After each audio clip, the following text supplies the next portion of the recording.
Doing well. How are you? Fantastic. All right, just got this filled out. Oh, fantastic. Awesome. Thanks. Thank you. Is that what you're looking for? Yeah. Yeah. Sorry, my handwriting's not the best in the world, but These are blank, so let's make sure we We just have a lot of young kids. So Ava, Mallory, Maya, So Mia. Casey, Yep. Elise, Yep. Stephanie, Libby, Isabel. Yep. Isabel. Yeah, let me make sure I get the last name. So Reitmeyer. Yep. Barrow.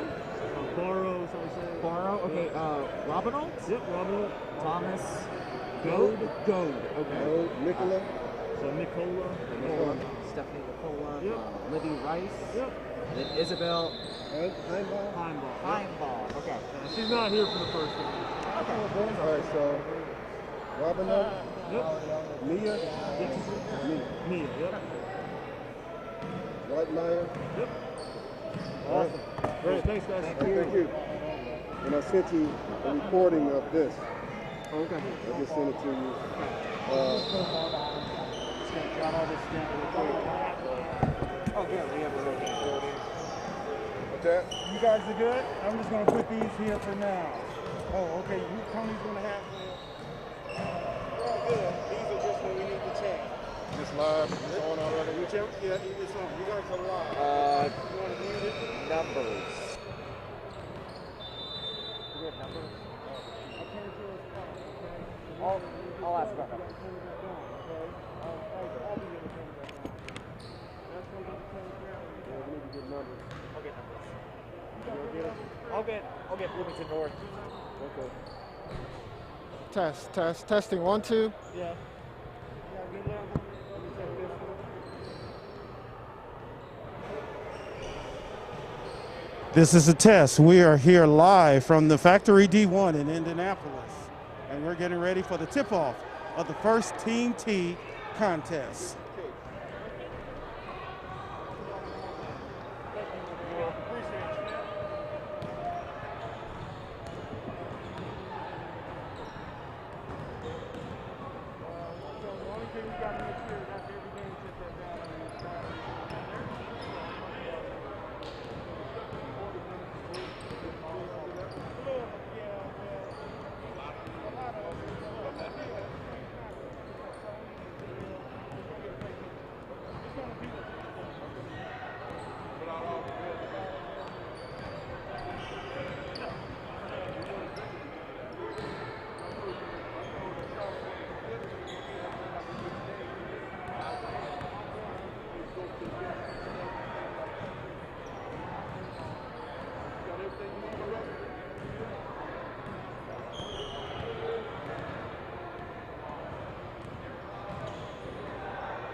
Hey, Dennis. What does that mean? That just means I'm muted. I just muted it. So when you get ready to go, so that just means the power is on, but it's just muted. And you want to see, make sure you have green when you get ready to go. So, you had a bunch of offers, but she's committed, Mila is committed to Mila or Mila? I think it's Mila. Committed to Maryland. Awesome. They're sisters. She's got a bunch of offers. Michigan is Xavier, Yale, Illinois, Purdue, Michigan State. So those are the two girls that'll. They're young. Golly. Are they? They're young. Okay. Yeah. The whole group is young. This is a high school based. Okay, so this is like this isn't Yeah, Washington. This is Bloomington North. And this is Washington. South Bend Washington. They're the Panthers, right? South Bend Washington. That's where Skylar Diggins Smith went to school, right? I believe so.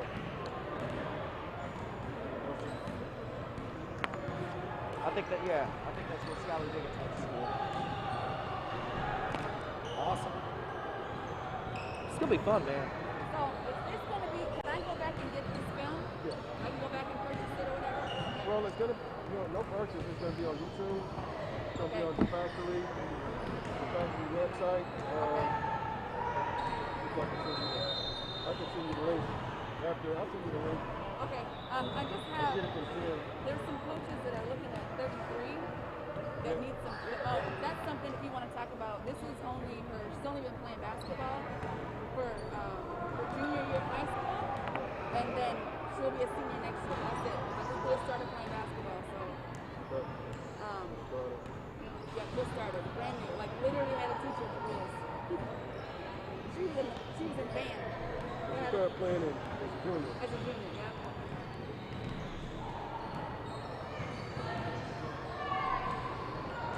Yeah, so She's got a lot of interest. yeah, she's got some low major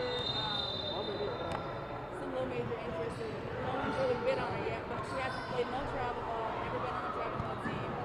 Just played our high school season and this. Well, the fact that she's playing against Test. Okay, this is a test. We are actually here at the Factory D1. Can you hear enough on this one? On this mic? Just through the headphones and come here. Do you have levels? I have levels. That's something else. Testing 1, 2.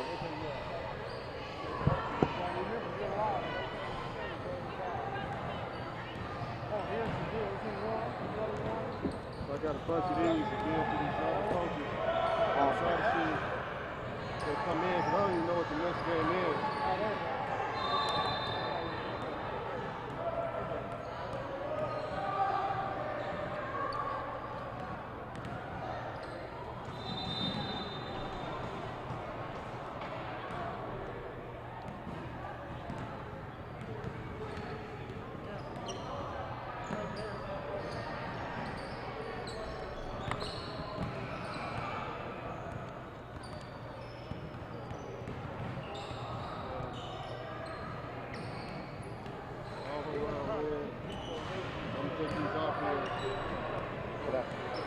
When these other coaches come in, like, you don't have any other information, so I'm trying to round it up, trying to give these people a good look, man. I mean, I know. they gotta help me. It's like pulling teeth with these folks. It's annoying.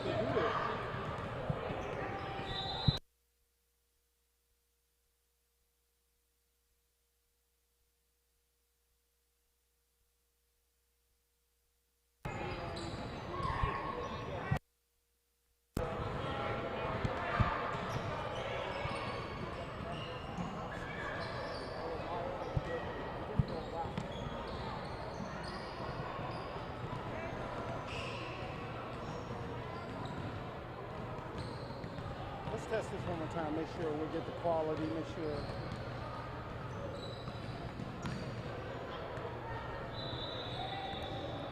Tip-off of Game 1 of the Teague Invitational will be in about 3 minutes. 3 minutes for Game 1 here from Indianapolis, Indiana, and the Team Teague Invitational.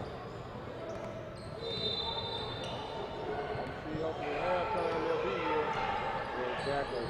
They're supposed to be here coming in at halftime. I'm just talking about the teams that play next. Oh, okay. I can say, hey, guys, Make sure you don't hold it down here. Make sure you're right here. Is this the one with the shaky base? It's a little shaky. Okay. Just make sure it's fine. Just hold it here. I will wait.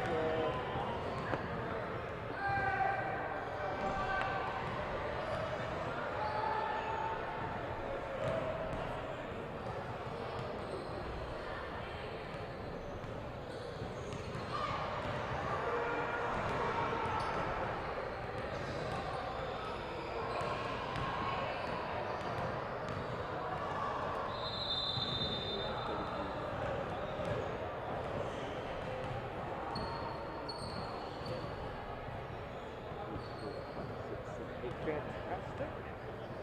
Definitely not going to shoot an opening. That's fine.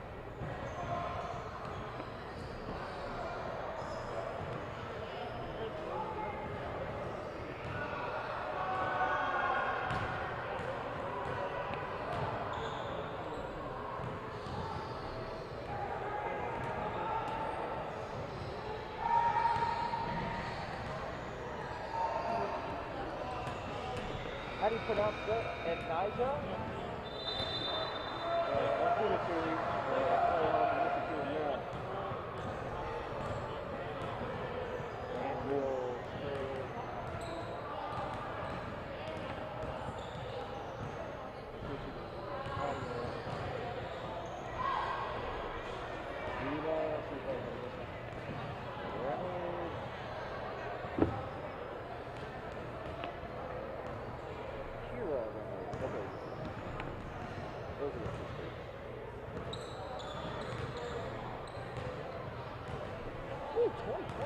goodness, she's not even in high school yet.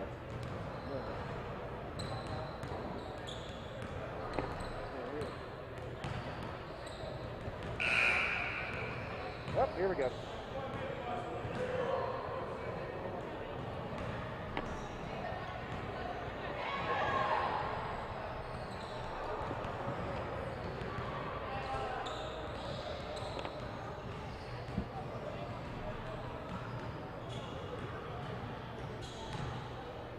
Are we live? You're live. Okay. Hello from the factory, D1 Indianapolis, side of today's Team Teague Invitational. This is the first of 5 straight games here on Court 1 at the factory. My name is Josh Ayen, joined alongside Mr. Prep Ball Stars Tony Leach. Tony, we've got a great afternoon in store for some hoops, starting off with a game between Bloomington North and South Bend, Washington, some high school-based teams on the girls' side. I tell you what, there's some talented girls here, but overall for the whole day, for these 5 games, if you're tuning in, you're in for a real treat. We got a lot of talented high school players here, starting off with these girls. Bloomington North in the maroon and yellow trim, South Bend, Washington in the green. For those devoted women's basketball fans, you might recognize the school South Bend, Washington being the alma mater for current WNBA superstar Skylar Diggins-Smith. And South Bend, Washington with the first possession. Shooting the 3 ball right now is number 10, Amia Reynolds. That is off the rim and rebounded by number 13 of Bloomington North, Casey Thomas, a 5'9" senior. Driving along the baseline. That pass is intercepted and recovered by Kira Reynolds, one of the Reynolds sisters. Down the other way, that is short and rebounded by Thomas. Thomas being defended by Kamaya Robinson of South Bend, Washington. And with the ball now is 21, Ava Reitmeyer, a 5'7" freshman. Tell you what, this is great experience out the gate over the summer for Reitmeyer as a freshman. That skip pass is, well, there's a wedgie right there, and we need somebody to collect that ball right now. But Tony, as we look up and down these rosters, you notice there's a lot of youth to both teams. Well, there really is. But let's start at the top, really. We got the Reynolds sisters for South Bend, Washington. They're heralded players. Myla, class of 2022, she's already committed to Maryland after having a bunch of offers. And also her sister, Maya Reynolds, she has offers to Penn, Virginia Tech, Maryland, and others. So really talented. You can see the skill set as Reynolds scores the first basket for South Bend, Washington. The Panthers have an early lead, 2-0. That shot is off the mark, no good. Rebounded by 15, Mila Reynolds, the other half of the Reynolds sisters. A good rebound inside, and the bucket is collected by Kira Reynolds. Nice putback.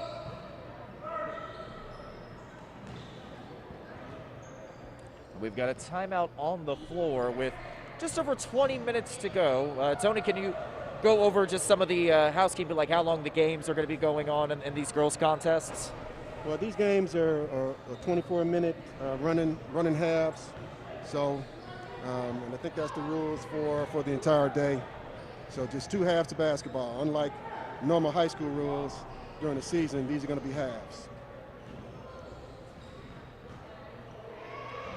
So a quick timeout again as the Panthers out of South Bend, Washington lead 4-0.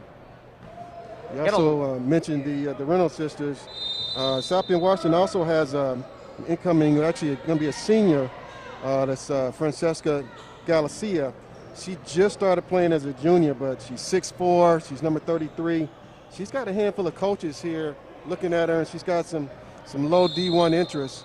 And I tell you what, she's in a really good position to be able to go against some Big Ten recruits every day in practice.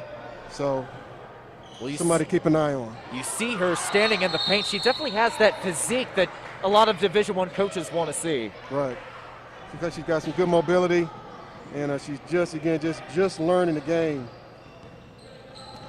Amaya Reynolds has the ball now. Good dribble past the defender. Finds her teammate inside, and that's Galicia for an easy bucket. Easy bucket. She knew exactly what to do with it. Nice touch. Bloomington North in some early trouble, facing a 6-0 deficit with under 20 to go in this half. In the corner, that is Mila Reynolds with that 3-ball. Actually, that is Bloomington North with their first 3-ball. So scores now 8-3 as South Bend Washington can't answer. The 3, number 3. Down the other way. Ava Reitmeyer tried to bounce it off a Panther, but it will remain with the Panthers. So South Bend Washington looking to build on a 6-3 lead with 18.5 to go in this first half. Yeah, Maya Reynolds has great size for a point guard, and she's 6 foot and young, and she's class of 2023. She's just going to be a sophomore. That rebound is collected by Thomas. The foul is called on the fast break.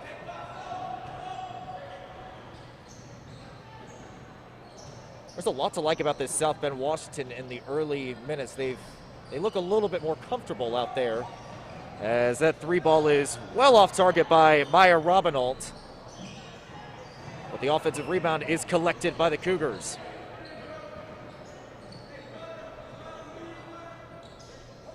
Out in the corner now. Thomas resets the offense. Swinging around the horn, and a double dribble violation is called on Bloomington North. It's interesting watching the ladies play, going through the rotations, running their sets. Reynolds shakes and bakes, kicks it to the corner, wide open for 3. That's no good. Galicia collects the offensive board. And Kamaya Robinson kicks it to her teammate, Kira Reynolds. Driving along the baseline. High arcing shot is no good. Rebounded by Mallory Barrow, the 5'10 sophomore. Robinault dribbles inside, good bounce pass, and a long 2 on the way, that's good.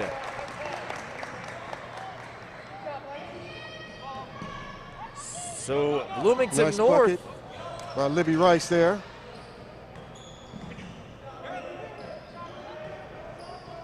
There's another long 2 that is off the mark. Mila Reynolds trying to be a little too fancy on that possession. So Bloomington North, after a slow start, find themselves down by 1, 6-5, with 16.5 to go in the first half. And possession will stay with the Cougars. Checking into the game is number 11, Anijah Clay.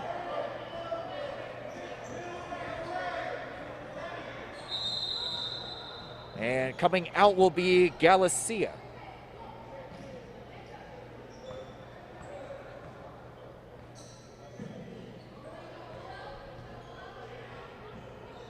Tell you what, South Bend Washington gets smaller in a hurry.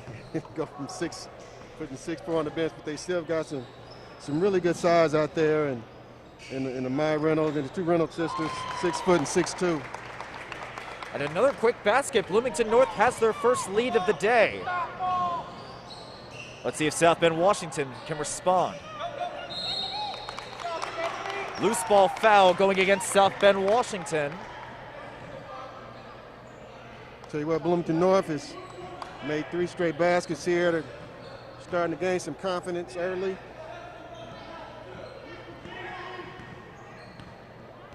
With the ball now is Reitmeyer, the young freshman, handing it off to her teammate Thomas. Thomas loses possession, and here comes South Bend Washington on the fast break. That first try is no good. Amaya Reynolds kicks it inside, and a traveling violation going against Mila Reynolds. It's a good call. So Bloomington North doing a good job weathering the early storm. As Robinall drives inside, finds her teammate for 2 more. Great job by Bloomington North to answer this early run as Mallory Barrow got the last bucket. Here comes Reitmeyer on the retaliation. That is going to be another traveling violation.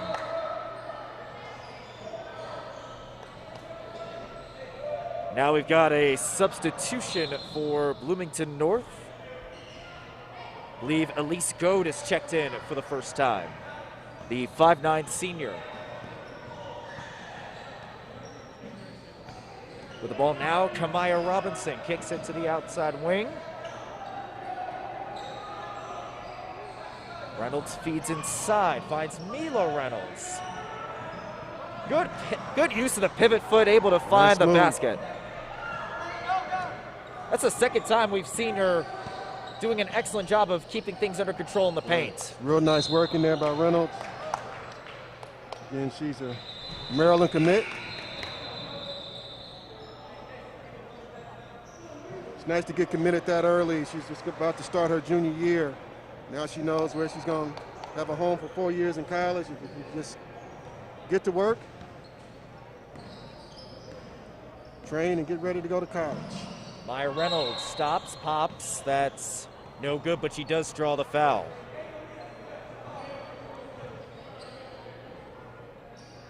And so Reynolds will head to the free throw line. Her younger sister, Amaya, is a sophomore, and she's got offers at Michigan, Xavier, Yale, amongst others. That first free throw rattles in. Reynolds has 3 points early on as we are knotted up at 9 apiece. 12 and a half to go in this first half. Reynolds is 2 for 2 from the stripe. Again, just a reminder, we're doing 24-minute running clocks. 2 24-minute halves in this Team Teague shootout. Galicia has checked back in for South Bend, Washington, as there's another Bloomington North turnover. So the game of runs early on. South Bend, Washington with the first bunch. Bloomington North able to answer back, but Bloomington North has been a bit sloppy with the ball these last few possessions. Yeah, little early game jitters. That 3 ball no good by Anijah Clay. Here comes Bloomington North the other way. Down the other way, great basket there for Bloomington North. It is, the Cougars have regained the lead 11 to 10. Robinall.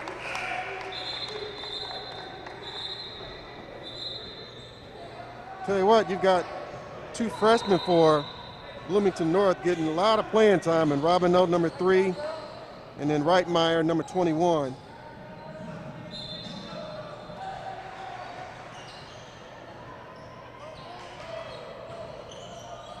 With the ball now is Robinall.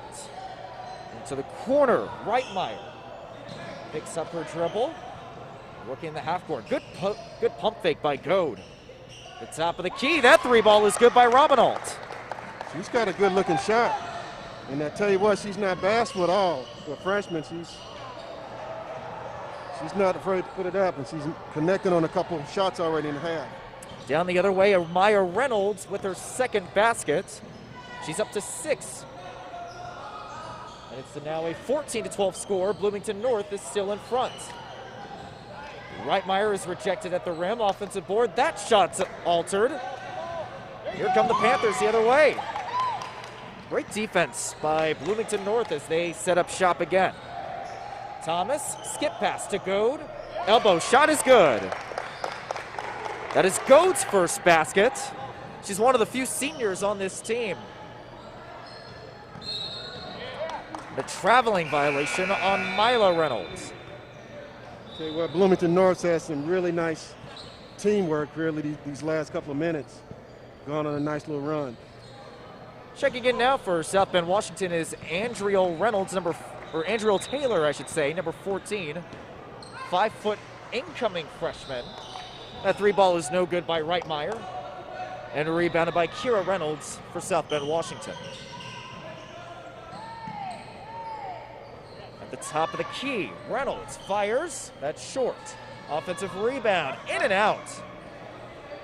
Good look for Kira Reynolds, but wasn't able to find the cup on that one. Reitmeyer has it now, top of the key. To the far side. Good bounce pass inside. Goad kicks it back out. Reitmeyer for three. That's short. It's a good shot, though. You got to take it. It's wide open. Good rotation. And she's hit from that spot already. And good job by Bloomington North to try and recognize that zone defense. Yeah, I mean, it's a good shot. It's a 35% shot anyway. Get it rotated to you, you got to take it. So with another timeout on the floor, the score is 16-12. Bloomington North in front with 9:13 to go in this first half. So good first game in this one, but Tony, we've got a lot more action to come up. Again, 5 straight games, including the hosting Team Teague 16U Unite. We have seen them plenty of times, man. They are exciting to watch. They really are, and they're going to put on the show. We got to see them 4th of July, and they certainly had a bunch of fireworks on that day, and we expect the same today. But I tell you what, they're going against, Team Teague has about 5 or 6 Division I players. They have multiple Division I offers, but they're going against All Ohio Red in that 335 game, and they're similar. They've got, 5 or 6 guys also who have a lot of offers, so don't want to miss that game. Got a great battle here too, though. Great starts in this quintuple header at the Team Teague Invitational. Kira Reynolds drives inside, gets the basket, and count the foul. That was actually Mila Reynolds with the basket. So Reynolds has already shown why she's a Maryland commit. She's real nice off the dribble. She's always shown in her last 2 moves, she posted up, had good footwork inside, and just now, she took it off the bounce and won. That free throw is too strong, rebounded by Robinalt. 5'9" freshman looking to lead the attack. Good pass inside, but her teammate Thomas wasn't able to corral it, so another turnover for Bloomington North. Good look. The right idea. So South Bend, Washington facing a 2-point deficit, 16-14, under 8 minutes to go in the first half. Mila Reynolds, the Maryland commit, driving, crossing the lane and finishing with the left hand. Watching Reynolds play, she really looks like she can really take over the game whenever she wants. She's very skilled. Robinalt, skip pass to Thomas. Picks up her dribble, fires from the left wing, that's no good. And rebounded by Amaya Reynolds. Here comes Reynolds down the other way, pulls up from 15, banks it in. Nice looking shot for Amaya Reynolds. Like you said, Tony, getting lots of offers from the Division I level. And the backside official calls it traveling on Maya Robinalt. Amaya is young. Like I said, she's about to start a sophomore year, but she already looks like she's capable of running someone's program. And again, she's got really good size.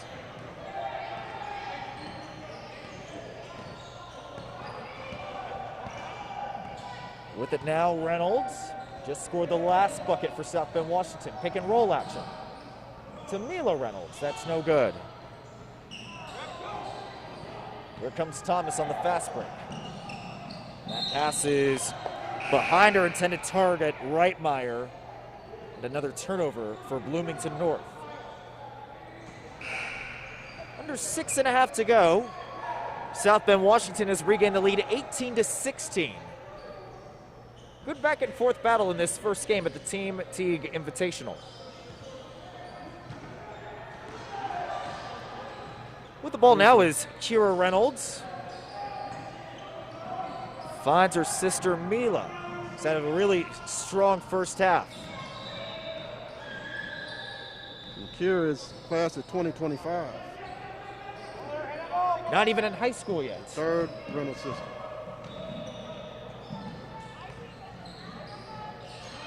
The top of the key, Mila.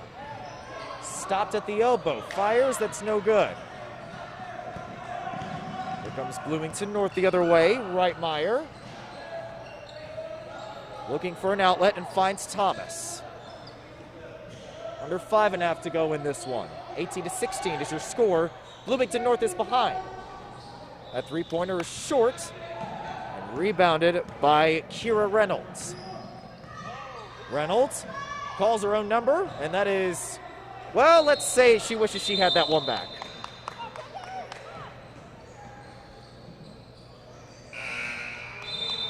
A little bit of a lull in the action these last few possessions. Ava Reitmeyer will check out for Bloomington North. So I believe Elise Goad checked back in.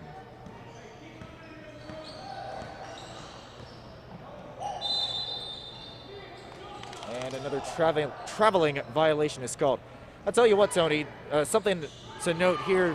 You and I, we've been here at the factory for a few times now to take in some AAU action. This is actually the first time we've actually seen some high school-based teams go head-to-head. Yes, and I mean, it's good to see. I mean, this is good work. I mean, it's been a while since anybody, but especially high schools, have even been in the gym. So, he's starting. That's why, you know, that explains even some of the turnovers. But I'm sure they're glad to get this work in start of August.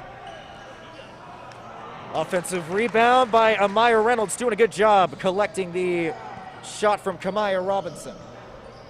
And South Bend Washington extends their lead 20-16 with under 4 minutes to go in this first half. Substitutions for both teams are ready to check in after the next dead ball. Reitmeyer feeds Goad at the elbow, and now Thomas kicks it to the corner.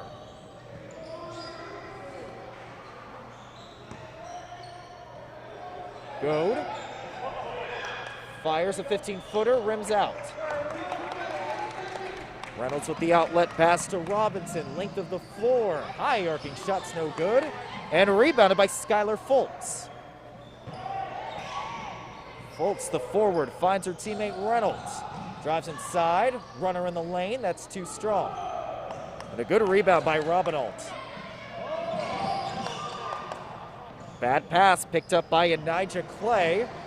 Clay takes it in herself, and she's rejected at the rim.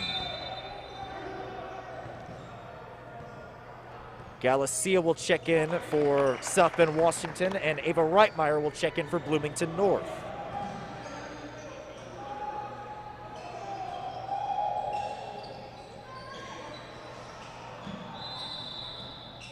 With it now is Clay. That pass is tipped away. And Ava Reitmeyer, rather Mallory Barrow, wasn't able to outrun a pair of Panthers, but it will stay with Bloomington North with just over 2 minutes to go in this first half.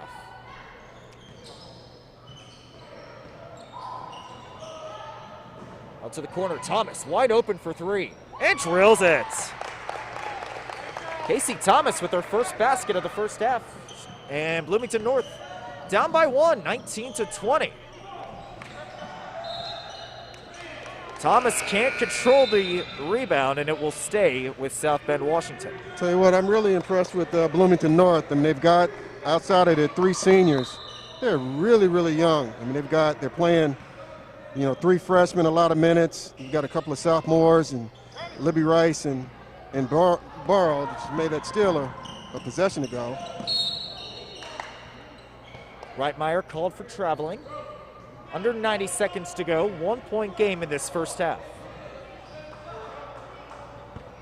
Kira Reynolds will inbound it to her sister Amaya.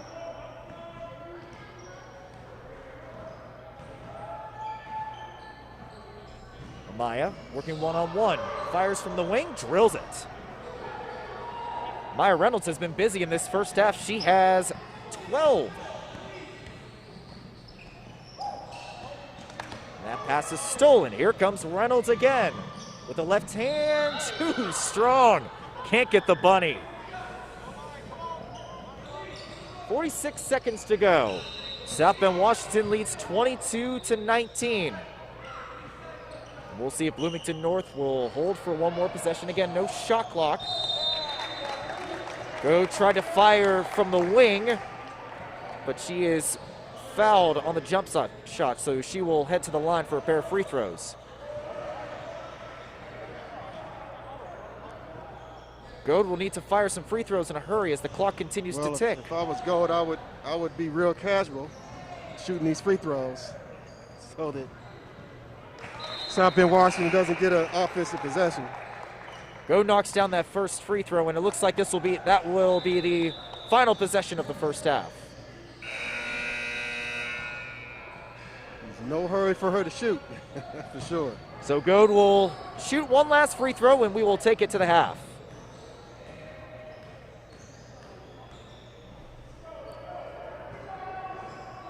Goad is 2 for 2. And your score at the half, it's a close one. South Bend Washington leads 22-21. Good back and forth battle so far, Tony. I tell you what, I mean, Bloomington North has got to feel good with where they are. I mean, when you have, South Bend Washington has some really heralded players. You were expecting that maybe they would kind of overwhelm Bloomington North a bit, but to bring a team with a lot of young players to a game like this where they know they're being filmed, where there could be some nerves and some jitters, and only be down 1 at the half. I mean, they've got to feel good and feel like they got some confidence to take it to the second half. Halftime will only be 90 seconds, so we'll stay right here. Again, Tony, we've got a lot of action in store for you coming up. This next game will be between Indy Premier and All-Ohio Red. All-Ohio, Tony, I had a chance to look them up. Man, they have got a strong program over in the Buckeye State. I mean, they really do. They've been affiliated with the EYBL for about 25 years. Jerry Watson runs that program and does a phenomenal job. Jerry also brings the team down for Team Ohio for my Prep Ball Stars Midwest Challenge, which is for seniors. So, they're going to come in and this is going to be 17U group, so they're going to be looking to get recruited, as is Indy Premier. And they're bringing a team down from the Gary Hammond area.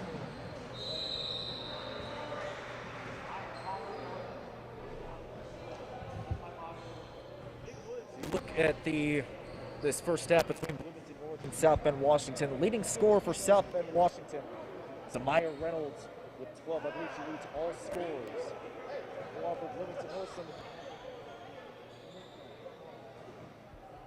Well, it certainly makes sense. I mean, Amaya again. She's going to be a sophomore, but she's got a lot of Big Ten offers and some Big East offers as well. So, she's a heralded player. She's showing it. She showed it in the first half. And for Bloomington North, some really outstanding individual efforts. We called Maya Robinalt's name a couple of times. Ava Reitmeyer. Elise Goad looked a little bit good, looked pretty solid in the paint as well. And again, this is a good team as well when you look at how they're composed with their roster. A good mix between upper and underclassmen. Yeah, and they've really done it by committee. I mean, they've done it by sharing the ball, playing hard as a team. And they've done a good job on the defensive end as well. So coming out of the half, your score is 22-21. South Bend Washington in the green has the lead, taking on Bloomington North. Amaya Reynolds with the first shot of the second half. That's no good. Rebounded by Kamaya Robinson. That runner's too strong. And Robinson collects her own miss. Gotta love that hustle from Robinson. Here's Mila inside. Ooh, nice pump fake, but that's too strong. Galicia, offensive boards. So many offensive boards on this possession. That's where South Bend Washington, you definitely see the height advantage coming into factor in this first possession of the second half. Yeah, definitely height. They're starting three guys that are over 6 foot, and unfortunately Bloomington North doesn't have anybody. Their tallest guy is Barrow at 5'10". But I tell you what, they're still scrapping. They're still in this game, and they're fighting hard. At the line is Kira Reynolds. She only got a basket in the first half, but she does knock down this first free throw. Well, I tell you what, she's definitely not your average 8th grader. Looks like she's going to have a lot of talent and play this game of basketball for a long time. Kira Reynolds, just a reminder, is only a freshman. And here comes Kamaya Robinson. Good tip. But she can't control her own dribble on the fast break.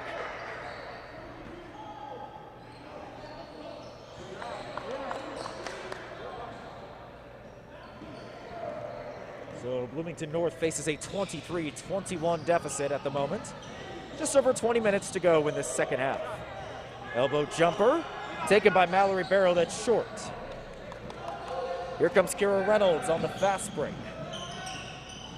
The freshman taking the charge, kicking it to the corner for a wide open 3. That's no good as Reynolds was too strong with that shot.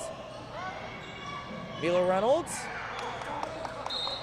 trying to find her sister, but she can't complete that pass. Again, despite the talent from the South Bend Washington team, a bit too many turnovers, but that's to be expected with a young team like South Bend Washington. Yeah, I mean, both groups are young, and again, they haven't had a lot of time in the gym, at least not collectively, so some of that is showing. But I've seen some good plays, too. Maya Reynolds, one-on-one, can't get the bucket to fall. And again, another opportunity for an easy bunny, but that one's no good. Maya Robinoff the other way, 3-pointer. That looked like that was partially tipped. But Casey Thomas is able to corral the rebound. Barrow can't get the long 2. Bloomington North has been getting some open looks. They just can't seem to hit them right now. I like the way they're passing the ball around well. They're getting the shots that they want. Both teams have left some baskets out there, that's for sure. And your score still remains 23-21 with just over 18 and a half to go in the second half. Entry pass inside, Milo Reynolds working the post, and she's called for the travel. Lucky that was only a traveling violation, not an offensive foul. But even before that possession, you saw Reynolds working it inside the post. Again, we've talked about where Reynolds is heading to the next level, committing to Maryland. And she's got a very polished game, very polished post game inside. But she's got that rebound right now. Amaya Reynolds with the basket. The future Terrapin with the ball now, going to work against Casey Thomas from Bloomington North. Robinson lost the 3, kicks it to the corner. And another violation on. I'll tell you what, Bloomington North is, they're doing a nice job defensively. They're actually packing it in, and daring, they're really daring, South Bend Washington to shoot from outside. And so far in this game, they really haven't connected from there. So I think it's a good strategy. And I would, take their chances with that, especially with the fact that they're undersized. Thomas, one-on-one against Reynolds. Inside, dribbling through traffic, and she draws the foul. Thomas has shown she's had a couple of flashy plays herself. She has, and she's got some Division III interests, and she's going to be a senior. She's made some plays that make you think, she might be able to get some offers even a little better than that. Thomas, that first free throw is too strong. And Anijah Clay is set to check in for South Bend Washington. She's going to spell Kamaya Robinson. So Bloomington North they were 8-14 last year, but I tell you what, they're looking like they're going to improve on that. I mean, they've got some 3 seniors back and a couple of sophomores that probably got some minutes last year with these freshmen. Robinson inside, Galicia off the glass and in for 2. I tell you, when she gets it right inside there, she knows what to do with it. She's made a couple of nice plays inside. See if she gets some more touches the rest of the way. That's something that South Bend Washington really needs to be looking at, because, like you said, Tony, they haven't been hitting their shots outside the arc. Bloomington North has been packing in the paint, but Galicia hasn't really established herself in the post. Well, right on you, Galicia, again. She's got at least 6 inches on everybody on their team, so I think you're going to see them feed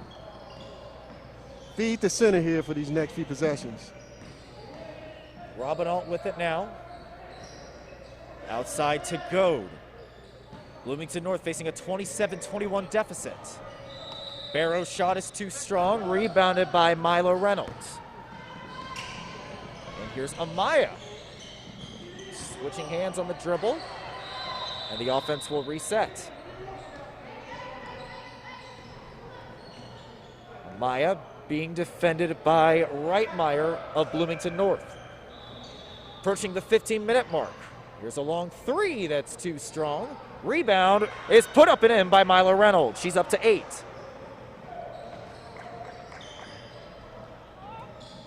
Bloomington North, rather South Bend Washington, continues to expound on that lead, and at least go with a good answer. Biggest lead of the game for South Bend didn't last very long. It was a good response by Bloomington North. 3 ball, too strong. Here comes Barrow the other way for Bloomington North. Nearly another turnover. 5 for the loose ball. A good job by the Cougars to recover. Long 2, no good. Reynolds with the rebound. 3-on-1 fast break. With the lob, too strong to Galicia. I like what she was thinking, but that pass was a bit too long for Galicia to corral. Well, she jumped. Unfortunately, she jumped early.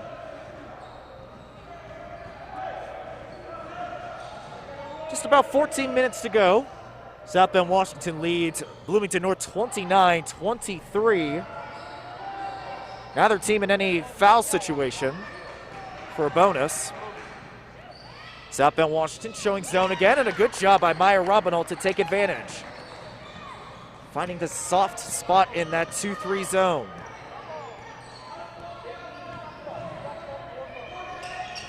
Reynolds working one-on-one, gets a screen from her teammate. Play kicks it to Amaya Reynolds. Skip pass in the corner, and Kira Reynolds. Her foot was on the sideline. Tell you what, they've gotten that call a couple times already in this half, the baseline. So Reitmeyer will go to work for Bloomington North, trying to cut down this 29-25 deficit.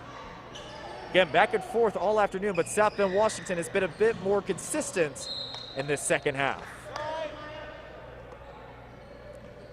Bloomington North has not led in the second half after exchanging leads a couple of times in the first half.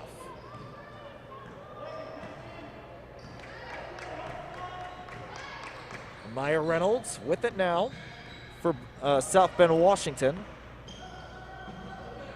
And another turnover for the Panthers. So aside from these early turnovers, Tony, you look at what this roster has to offer. And assuming that there is a high school basketball season both on the boys and the girls side, how do you see South Bend Washington stacking up compared to the rest of Class 4A? Well, I tell you what, the talent is definitely there. I mean, it's young talent. I mean, their point guards, it's going to be a sophomore. So, but I mean, they've got 3 sisters that are going to play some minutes. So I think once they get in the gym and develop some continuity as a team, I think they're going to be good. I mean, you don't have 2 Big Ten recruits on your roster and not have talent. I mean, that says a lot. Because the Big Ten doesn't just recruit anybody, especially with both of them being so young. So, but you still need work in the gym, and you still got to keep working. And you got a team like a Bloomington North that, they read those clippings too. They know that who's recruiting you, and they want to be recruited. So, they're going to get you're going to get a good game from everybody. A 15-footer is short by Amaya Reynolds. Under 12 minutes to go, 29-25 is your score. South Bend, Washington still in front. They have not trailed in the second half. Good defense by Bloomington North on this possession. And Bloomington North's defense has been really solid. Facing a double team. Skylar Foltz takes the three. That's short. Casey Thomas able to recover for Bloomington North. Thomas one-on-one with Kamaya Robinson. 10.5 to go in this second half. And Reitmeyer with it now top of the key. Goad working along the baseline. Picks up her dribble, and that pass is too strong. It's going to go out of bounds.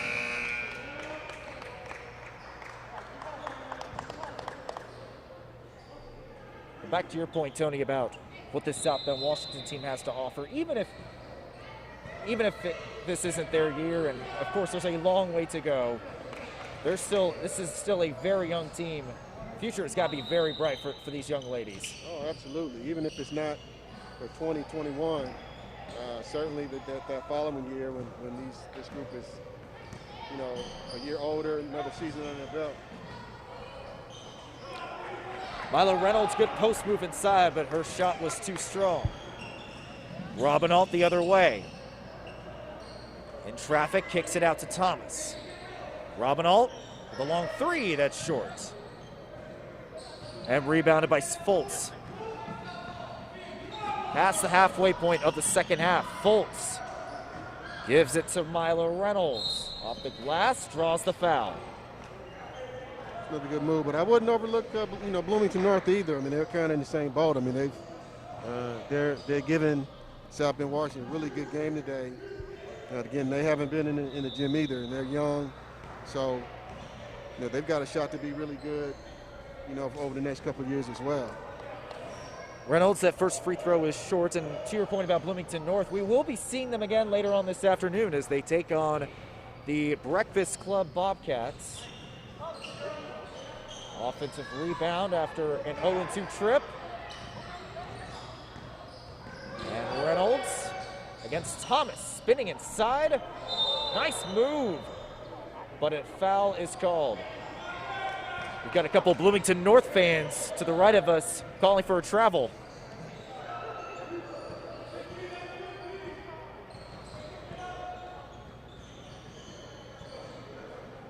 Time continues to tick in this second half. Still a close game, 29-25 is your score. Reynolds, after an 0-2 trip, knocks down this first free throw. That's really South Bend Washington's first point in the last, few minutes here. So Reynolds goes 2 for 2 on this trip after an 0-2 trip on the last possession. 31-25 is your score. Still lots of time to go for Bloomington North to stage a comeback. And what a steal by Robinson. One-on-one race with Thomas. That's short. Robinson doing a good job tracking down her own miss. And a foul is called instead of a jump ball. Robinson fired up after diving for that loose ball. Robinson is scrappy. I mean, she's got her hands, a lot of passing lanes. She's got some steals, and she's shown she's not afraid to get on the floor. Robinson will take a seat as Kira Reynolds will check back in. She's had a quiet afternoon. Inside, Mila with 2 more. That was too easy for South Bend Washington. Their lead is up to 8, 33-25 as we pass the 7-minute mark of the second half. If you look at both of these teams, I mean, between them both, there's only 5 seniors, so there's a lot of youth here on the floor. Maya Reynolds with the loose ball. Finds Kira inside, that's short. She can't get her own miss. That's something that's really interesting too. Like with all the AAU programs we've seen, it's all been the same age group. 17U versus 17U, 16U versus 16U. And that just goes back to my point I brought up in the first half of, these are high school-based teams. You're going to see a mix of freshmen, sophomores, upperclassmen. And because of that, just the difference in the age dynamics, it's going to be, there might be some sloppiness with younger teams because of this. Down the other way, Reynolds with 2 more. I believe that's her first basket of the second half. Amara Reynolds has been really impressive. I mean, even some of the shots that she hasn't made, just the way she's attempted them. She's got a lot of talent. Timeout on the floor, under 6 minutes to go. And South Bend, Washington with their largest lead of this contest, leading 35-25. As long as South Bend, Washington can take care of possession here over the next 5 minutes, 54 seconds, they should be coming away with a win. Just a reminder, folks, 4 more games in store for this afternoon. Right after this one, we've got all Ohio Red 17U taking on Indy Premier. And then, of course, we'll be seeing Team Teague 16U taking on another all-Ohio team. Again, the Buckeye State invading the Hoosier State here at the Factory, D1 Indianapolis.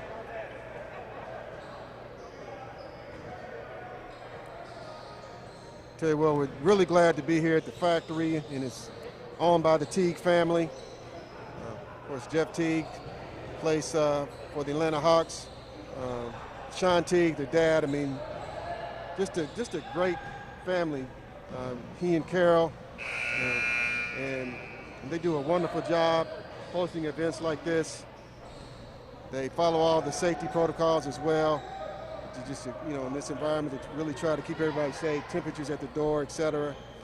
So, just a first-class family, first-class facility.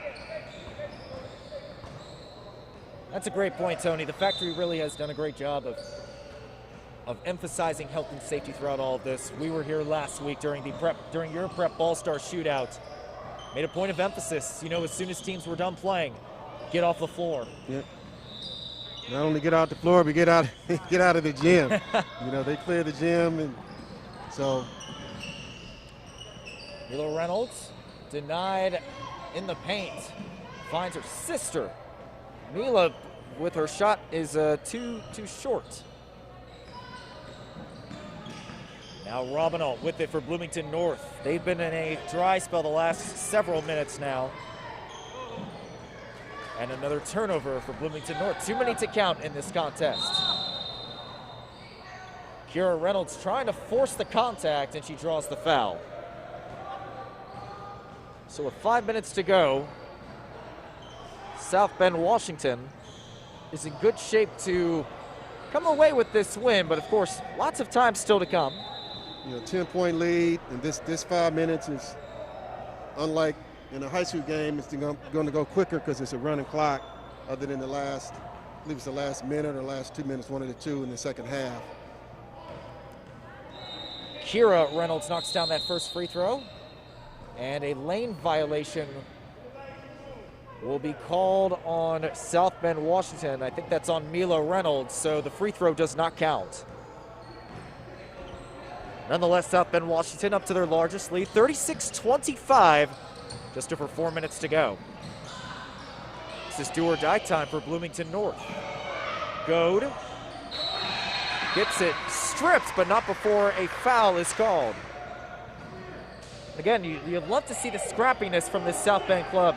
We saw Kamaya Robinson diving for a loose ball, and Andrea Taylor right there trying to strip the loose ball, but she does get called for the foul. Barrow. So you got Taylor out there, another young player, another freshman out there, giving South Bend Washington some energy. Speaking of which, Kamaya Reynolds checking back in, and will spell Taylor. 3.5 to go in this second half. Inbound to Barrow. Kamaya Robinson, one of their two seniors. Here comes Mila, facing a double team. She still scores. Putting up the shush sign. Flexing on Bloomington North. Bloomington North just looking for any sort of basket, and they can't get it on that possession. But man, I am really impressed with Milo Reynolds today. Of course, all the Reynolds sisters have shown that they can play at the next level, or at least they've shown some signs that they can play at the next level, but Milo has really been outstanding this afternoon. No question. I mean, Milo hasn't scored as well as probably you think she will in the future. But she's definitely shown the talent. And you got to remember, too, Mila is only a junior, or a rising junior, so there's still a lot of room for growth in her game, and she still has another couple of years with South Bend, Washington to work out those kinks before she heads over to Maryland. Absolutely, and even her sister, Amaya, is even younger. She's just going to be a rising sophomore. They both look like they're certainly on the right track. Another turnover for Bloomington North, and South Bend, Washington will cruise ahead in a win this afternoon. Currently leading 38-25 with 2 minutes to go and ticking. Amaya has it now, facing a double team. Finds Mila in the corner.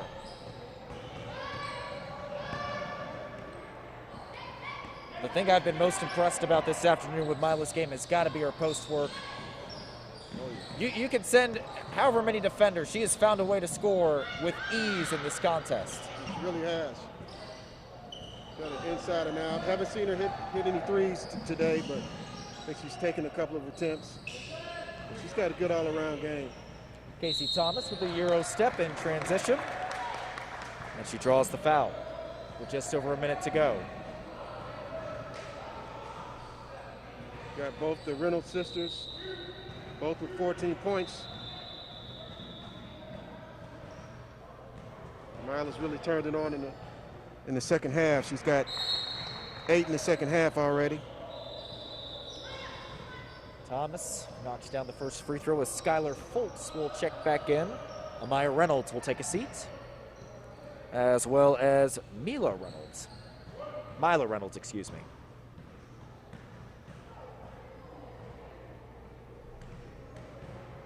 Thomas, second free throw, too strong. And it will stay Bloomington North basketball. Again, just a reminder, we will see this Bloomington North team in a couple hours as they take on the Breakfast Club Bobcats.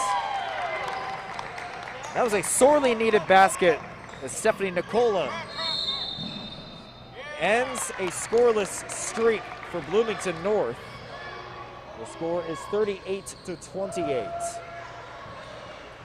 with just over a minute to go.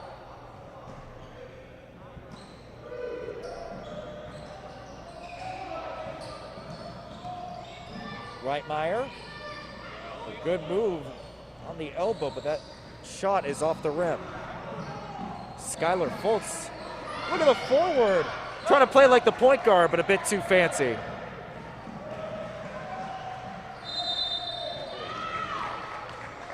Robinalt with the 2-on-2 fast break draws the foul. Under a minute to go. So Bloomington North is still battling. The game isn't over. I mean, there's 47.2 seconds left.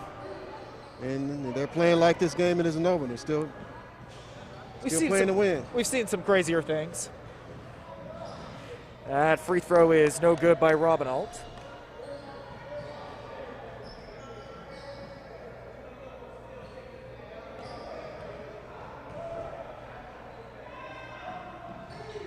And Robinalt splits a pair at the strike. 38-29 is your score, 47 seconds to go.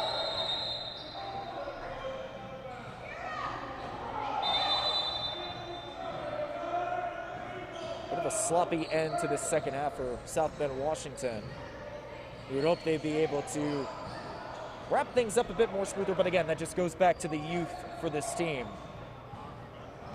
It really does. I mean, both teams, but it's when you have two young teams, you're gonna have to take the good with the bad. I mean, I've seen a lot of good, amongst some turnovers and missed shots, layups, or whatever. But you're gonna see that in really any game. I mean, I watched some NBA games last night, and they missed, layups, had turnovers too. And for the same reason as with these girls, it's been a while since, you know, you've been able to really consistently get into the gym, especially with your teammates.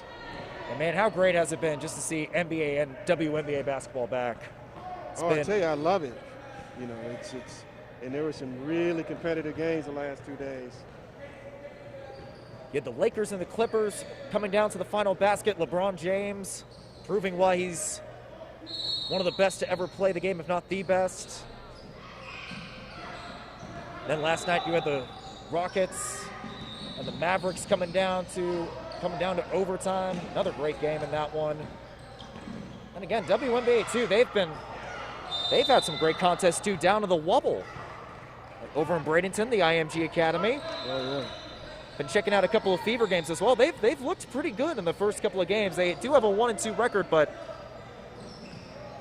they really surprised some folks, taking down the Phoenix Mercury. Right, they've been in every game and playing hard. Then last night they took a Dallas Wings team. They took a Dallas Wings team to the brink. They almost got the win. Another local connection down with Dallas with I'm blanking on the name, but the Heritage Christian alum, Ty Harris. Ty Harris.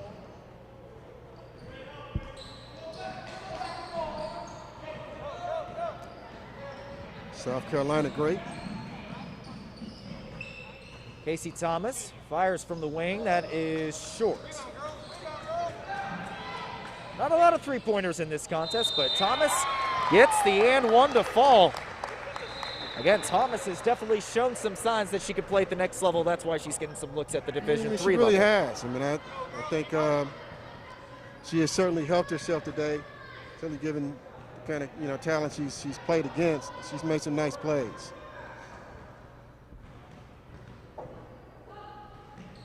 Thomas at the line. That free throw rattles out. And with 15 seconds to go, this one should be just about over, but a foul will be called.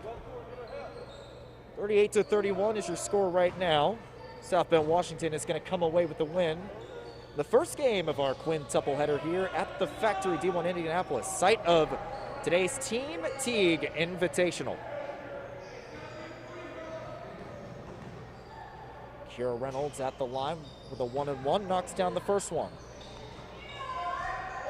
Kira has done a really nice job from the free throw line. I mean, that's her third straight, make it 4. Nice to see a young player step to that line and knock him down. And with 5 seconds to go, Reitmeyer, scoop to the hoop is no good. And your final score for game one. South Bend Washington, the Panthers come out on top 40-31 over Bloomington North. Great contest as the Reynolds sisters, Mila and Amaya, dominant in this one, both finishing with 14.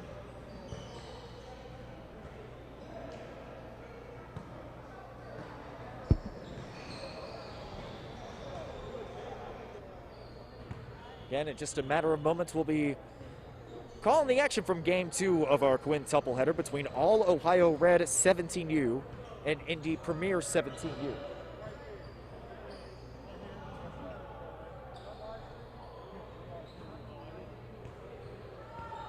We'll step aside for a moment, get you all set for game 2 of our quintuple header. We'll be right back.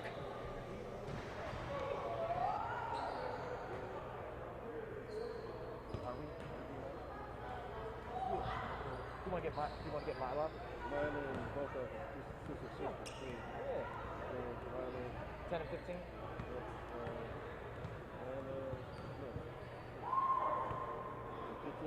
15 and 10, yeah. Yeah. Yeah, 15 and 10. Mila.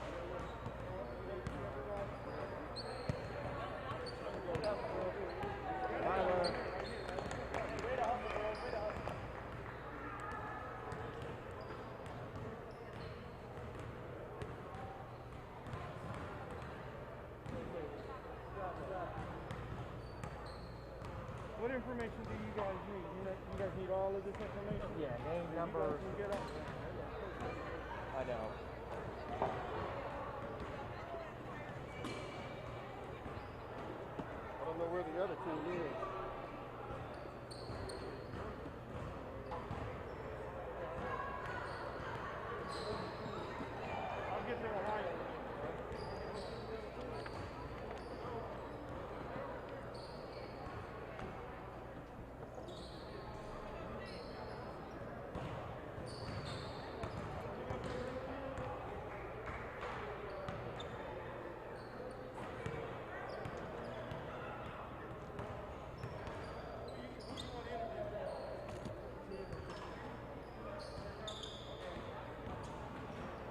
Chris, take my field in.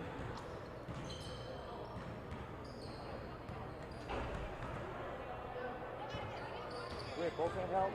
No, he just needs one mic. He stand in between. Just stand in between. Oh, okay. You want to do it? You want to Yeah, I get can, I can do it. I can do it. I can do it. Just stand in between.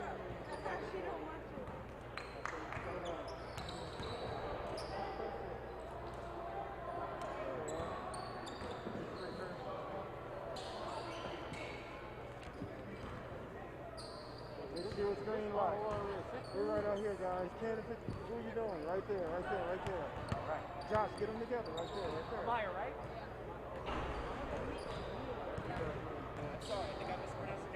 Oh no, it's gonna happen. Yeah, well, yeah.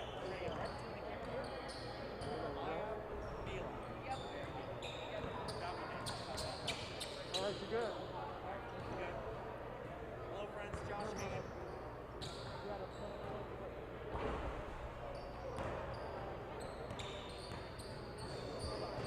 Check, check. Okay. Hello, friends. Josh Agan here with our players of the game out of South Bend, Washington. I have Amila and Mila Reynolds, excuse me, both finishing with 14 points on the day. How did you both feel in today's contest against Bloomington North? Well, it was one of our first games back, so it was definitely fun playing with each other again, coming off of our travel season, so we had fun.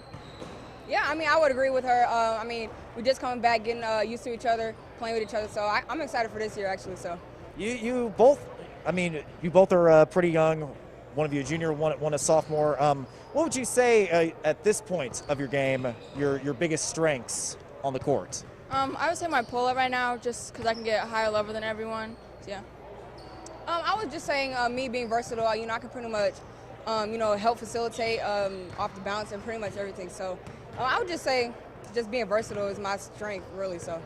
I would definitely say for both of you, your ability to work your footwork inside the game too. Both having some nice post moves as well. That was really great for both of you. And again, you talked about just being back on the floor with your teammates. Assuming that a girls basketball season happens this year, where do you feel like you fit into the overall narrative for Class 4A girls basketball?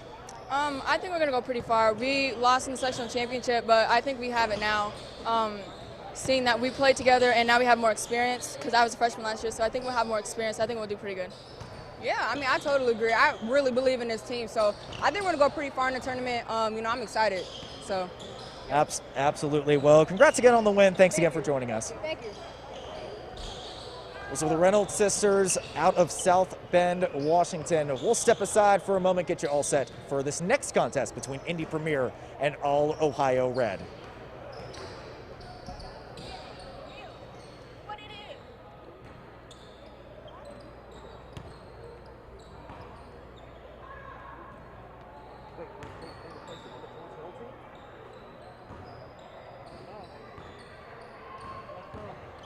George Hill team?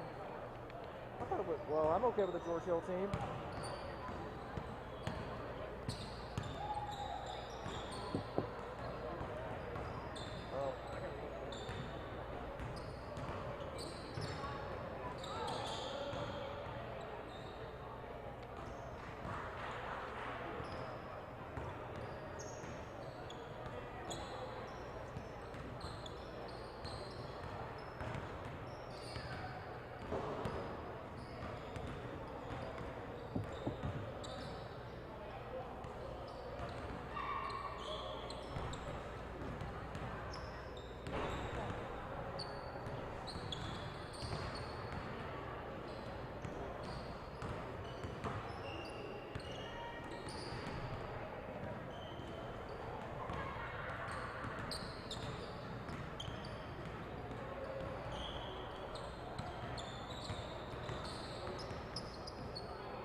George Hill? No, this is Ohio. Oh, Ohio? Okay. All of these offers are for, and they're all 2021. So this is 17 year, okay. So, but all of these offers here, everything over here is for this one kid here. Aiden Jones. All of those offers are for him. Thank you, sir. I appreciate it.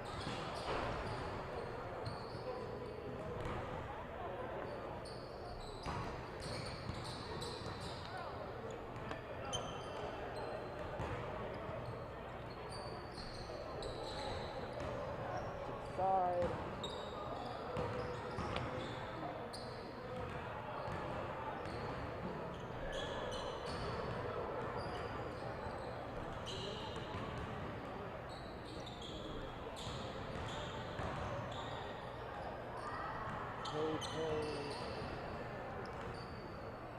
Roller, huh?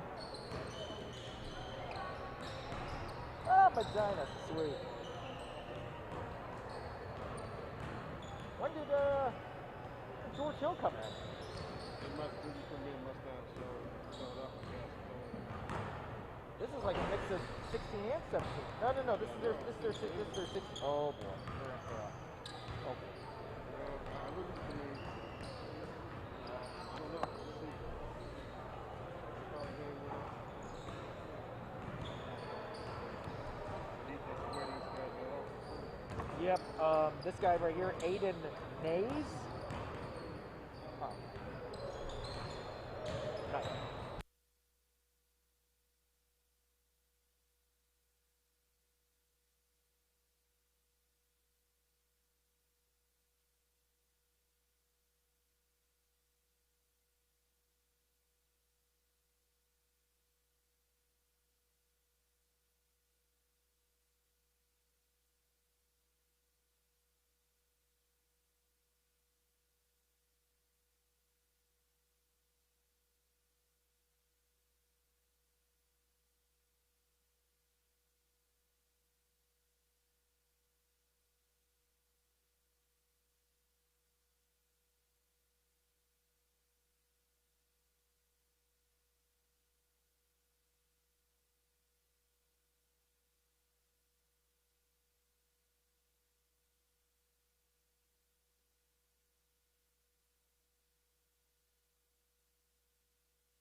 No, no.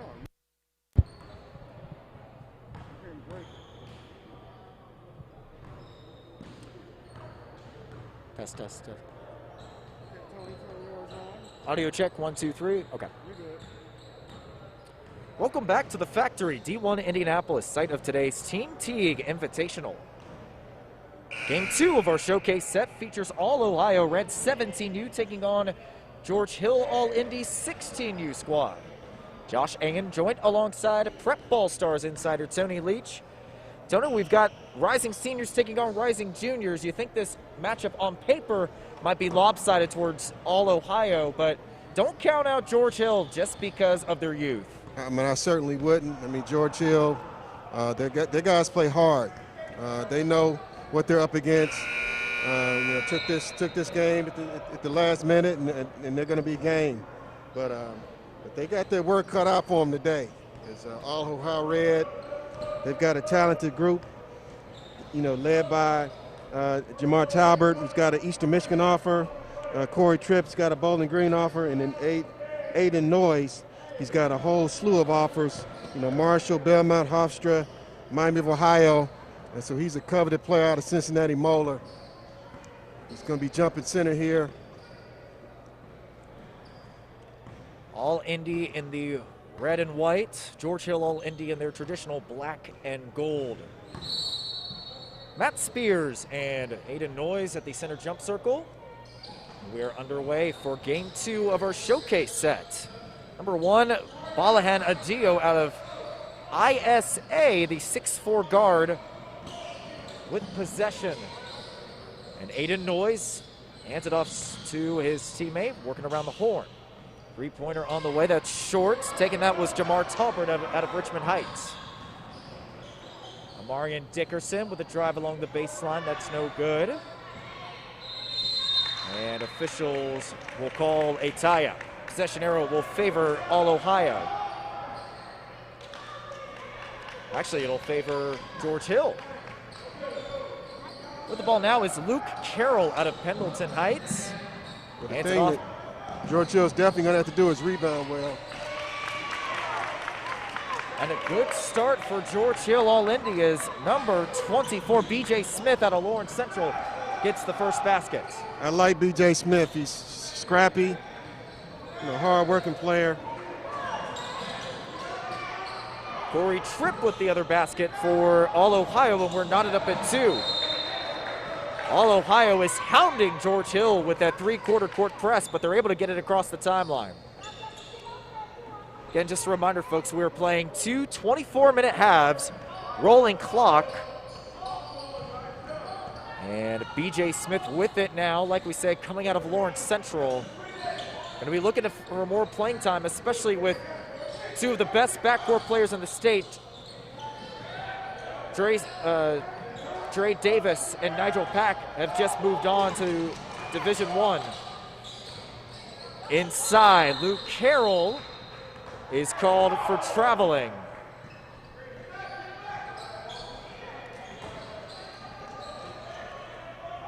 So you can already see just early on just a difference in size and length and a little bit of athleticism with the All Ohio Red group. But a great rejection by 23 Matt Spears out of Arsenal Tech. Spears has got some length on his own. Smith with the 3, he drills it. He's got an early 5. And B.J. Smith ain't messing around. You think he don't know that these guys are 17U and he's 16U? I think he knows. B.J. Smith is hot to start this contest. What a drive to the rim by Balahan Adio. And it'll count, and it'll get the foul on top of it. Adio, the rising senior, 6'4" guard. Knocks down the free throw, so he's got an early 3. We're knotted up at 5 with 19 minutes to go in this first half. Got some pressure here from All Ohio Red. Handled nicely by Tracy. Smith with a teardrop, that's too strong. Fight for the loose ball. Look at that hustle. Tracy plays football, so he's going to get on the floor. Matt Spears thought he got an and one opportunity, but the official calls an offensive foul.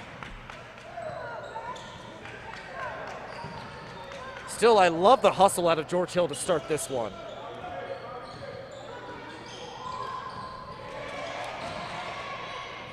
Drive alongside the lane. Corey Tripp can't get the basket to fall. Here comes Smith the other way. What a pass inside. That's too short. But it will stay with George Hill. Those are opportunities George Hill's got to finish. Carroll with it now. Left side of the floor, dribbles inside. That pass is stolen away. Here comes Talbert for All Ohio. Underneath the basket, Talbert gets two to fall. Jamar Talbert, the 6'3" guard out of Richmond Heights in Ohio. He has an offer right now from Eastern Michigan University out of the MAC. Carroll with a wide open three, that's short. And Talbert with the rebound. Talbert pulls up long two, that's too strong. Talbot's got really nice length. Zach Reed is denied at the rim, but it will stay with George Hill. 17 minutes to go. All Ohio leads 7-5. And Smith gets the inbounds pass, being defended by Talbot. Smith kicks it out to Carroll. And now Spears has it now, top of the key. George Hill working in the half court with a more methodical approach on this possession. Spears gets the basket to fall. Pretty move using the footwork. BJ Smith on the bucket.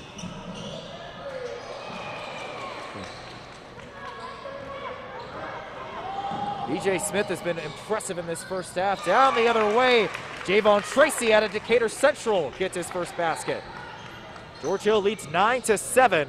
16 minutes to go in the first half.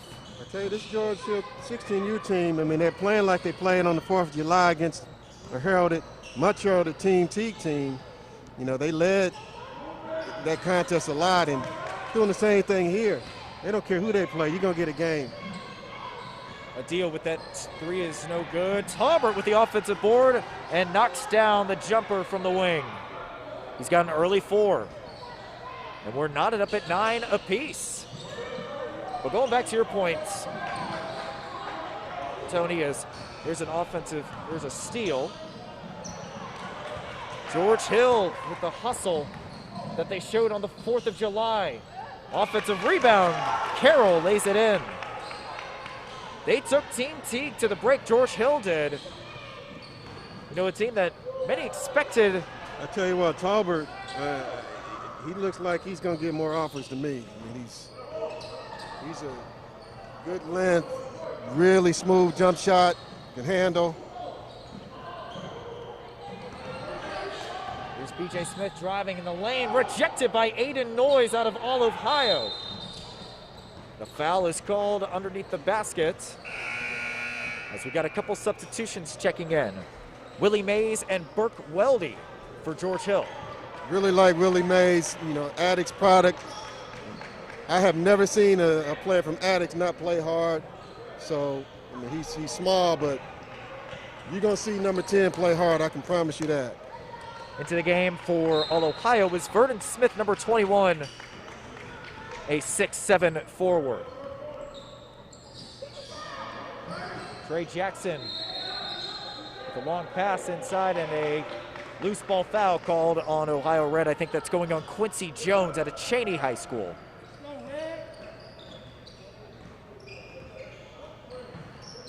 So Javon Tracy, like we mentioned, out of Decatur Central High School, getting more looks in football than he has basketball.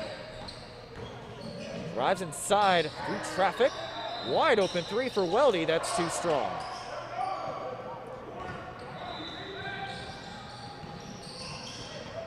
All Ohio looking to answer as Trey Jackson fires from deep and connects.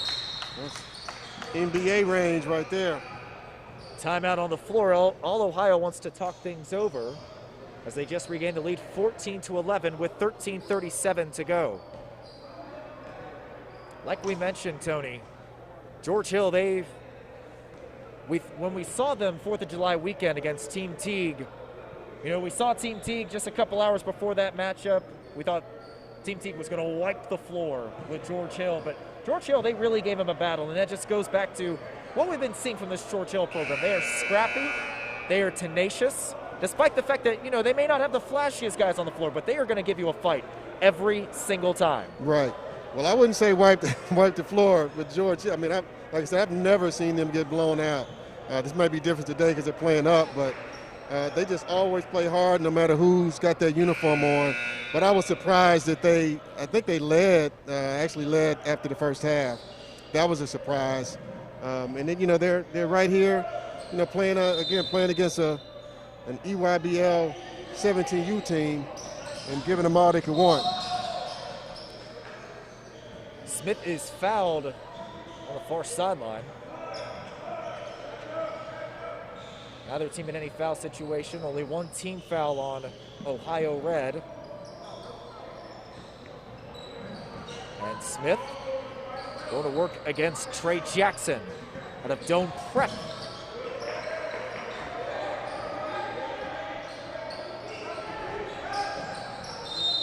Smith drives inside, draws the foul once again. I'm really impressed with BJ Smith's game so far. Again, he showed some really good promise in that contest back on July 4th when we saw him. And again, he may have to step up, especially with the fact that Dre Davis and Nigel Pack have left Lawrence Central High School. Oh, no question. Not only did DeAndre and Nigel leave, but they also had Deontay, who's a sophomore. He's heading over to Warren with his dad, who got the head coaching job. So I tell you that the sky's the limit. I mean, he should get a lot of shots, a lot of opportunity this year over at Lawrence Central. They're going to need it, and I tell you what, he looks like he's going to be ready for it. Weldy in the corner, facing a double team and kicks it out. Willie Mays has it now, not to be confused with the baseball legend. And a long three-pointer for Tracy. He follows his own miss. But it's picked up by All Ohio. Down the other way. No foul is called. That time there is. And Vernon Smith gets the basket plus the and one opportunity.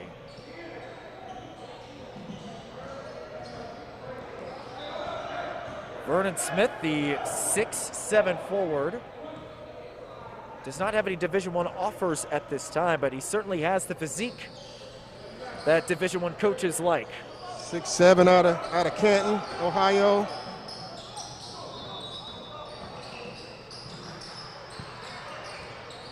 Weldy along the baseline is fouled. Clock continuing to tick past the 11.5 mark. All Ohio leads 17-11 as Carroll will check back in. BJ Smith will take a seat. Okay, George Hill needs a solid possession here, need to get a bucket, get back on track with the scoring. Harry is hounding Mays along the corner. Tracy, his push shot is short. And it will go back to Ohio Red. So after a strong opening jolt by George Hill, seems like All Ohio is starting to settle into this contest. Yeah, they're on a 6-0 run.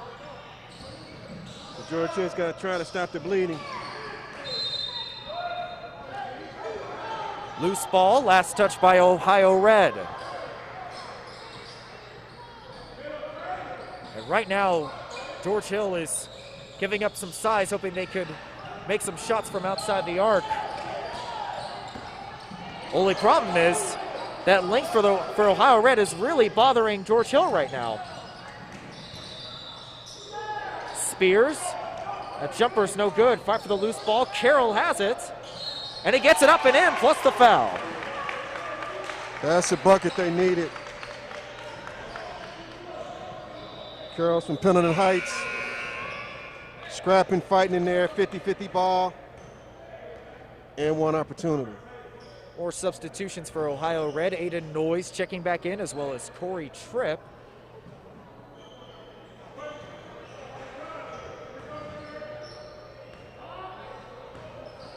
Carroll at the line. First free throw opportunity on the day, and drills it. He's up to 5 now. And that stops the bleeding, the 6-0 run, I should say. 17-14.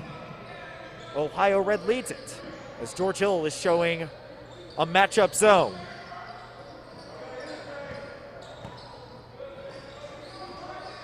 With it now, Jackson, he delivered a 3 earlier, and he's stripped. Good defense by George Hill. Good hands by Carroll. Come down with it with 2 hands. Carroll dishes it out to Tracy. Jump cut to Mays. With an open lane, scoop to the hoop. That's no good. Spears, however, gets it to fall. That's a pretty move by Matt Spears. 17-16. Tell you what, this is a really good game for Spears. I mean, doesn't have a ton of game experience, especially playing even at the high school level. He was homeschooled, heading to Tech, play with his dad for next year, but a game like this is really good for him to see where he's at as a player. I like the way he's battling so far. Great hustle for Javon Tracy as he raced to the rim and drew the foul. With just over 18 minutes to go, George Hill has a chance to retake the lead at the free throw line. First free throw, too strong. Checking back in is Balahan Adio for All-Ohio. And Tracy will look to tie things up, and he does. 1 of 2 at the line. We are knotted up at 17 apiece, under 8 minutes to go in this first half. Noyes kicks it to the corner. Trey Jackson 3 is short. And Spears with the offensive rebound. Make that Spears with the ball now. And his shot is no good. Noyes with it now for All-Ohio. Good give and go action. That shot looks like it was altered. The official will call traveling underneath the basket. Tell you what, it's good to have 3 officials out here. I mean, it's a lot of action. So to have 3, really 6 sets of eyes is very helpful. Approaching the 7-minute mark, we are tied at 17. As All-Ohio is showing that press once again. Willie Mays out of Arsenal Tech. Hands it off to Zach Reed. And Mays, I should say, out of Attucks High School. His elbow jumper is too strong. Now Aiden Noyes with possession. Tell you what, I'm waiting for Aiden to bring the noise. He's scoreless so far. Really heralded player. But then to still be tied without him catching fires is a good sign for All-Ohio Red. It's a good bounce pass inside. But the official on the closest to the George Hill bench is calling a foul underneath the basket. It's going to go against George Hill. And coming into the game now is Amarian Dickerson out of Rhodes High School, a 6'6" forward. Actually, the foul will go against All-Ohio. So now Zach Reed out of Brebeuf High School hands it off to Mays. Dribbling inside, Willie Mays, not afraid to charge the basket, but he swatted away. The play ain't gonna happen today. The double team coming for Zach Reed. Good defense. Here's the fast break opportunity. Carroll has it now. That's stripped away. Weldy recovers. And he gets his own miss back and can't get the basket. But great hustle there by the rising junior out of Carmel. Tell you what, George Hill actually lost earlier today to a really good factory team at the 16U level.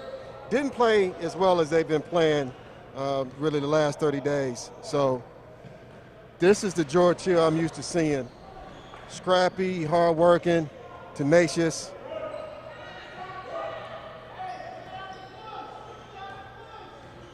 Under 5 minutes to go. We are still, well, we were tied. Weldy is 0 for 2 from the stripe. With it now, Dickerson kicks it to Adio. Long two, drills it. Nice, easy bucket, good shot. Adio is up to 5 now as All Ohio expands on their lead 21-17. 4.5 to go. Willie Mays with a driver, that's no good. Dickerson has it for All Ohio. 4-on-3 with the lob and the almost finish, but that time Talbert is able to get it. He's up to 8. Talbert has been the best player on the floor today. I mean, I don't know what it is normally, but that's the player that's caught my eye. And here comes Noyes. Can he bring some noise here? Yes, sir. Aiden Noyes on the board. He's got plenty of offers from mid-majors such as Marshall, Northern Kentucky, I should say. Bowling Green, Akron. I could go on. As he gets the steal, Dickerson the other way, no good. And Carroll gets the rebound. Mays finds Weldy, and he's fouled from behind. It's what George Hill needed. Stop the bleeding a little bit. All Ohio Reds on the 8-0 run. Get to the free throw line. Get a little breather at the free throw line. Hopefully he can knock these two down. An 8-0 run after things were tied at 17 for All Ohio as we approach the 3-minute mark of the first half. Good physical battle between both teams, despite the fact that, again, All Ohio, this is the 17U squad taking on a 16U squad. Weldy knocks down the first free throw. He was 0 for 2 on his last trip. And checking back in is Zach Reed out of Brebeuf Jesuit.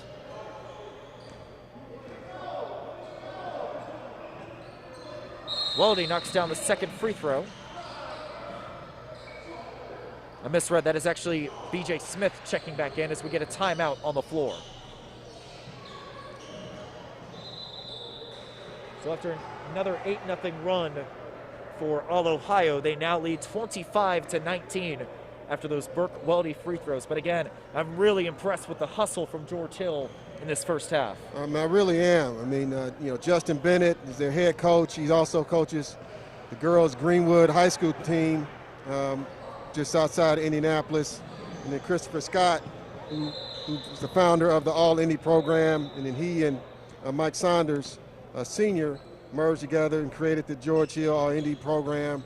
So they're both over there. They're coaching them up. I mean, they're doing a great job, as is All Ohio Red. I mean, it's a great game so far. You know, the coaches are engaged, the players, the fans are into it. If you love basketball, high school basketball, this is what you want. And for All Ohio, you know, we came into this one thinking Aiden Noyes was going to be the man to watch. He's been held in check, only has 2 points in this first half. Jamar Talbert has been the man with 8. And like you said, Tony, you think he's going to get a lot more offers than he does right now. No question. Offensive foul is called, illegal screen on All Ohio. So with under 2.5 to go in this first half, George Hill has a chance to cut down this 6-point deficit. Tracy with it now, going against Corey Tripp out of Medina High School. Medina not too far from Cleveland. BJ Smith with it now against Adio. Dribbling inside, left to right, and draws the foul. You know, BJ Smith plays like a football player as well. Both him and Javon Tracy certainly is. They both just play physical, tough. I mean, they go to the rim hard and fearless, and that's what you need. Smith with 5 in his first half, make it 6 after that free throw. And with under 90 seconds to go, George Hill continues to chip away at this deficit. Second free throw is good, so 2 for 2 on this BJ. on this B.J. Smith trip. They face a 25-21 deficit. George Hill showing zone once again. Noyes inside, gets the basket plus the foul. Good strong finish for Noyes through the contact.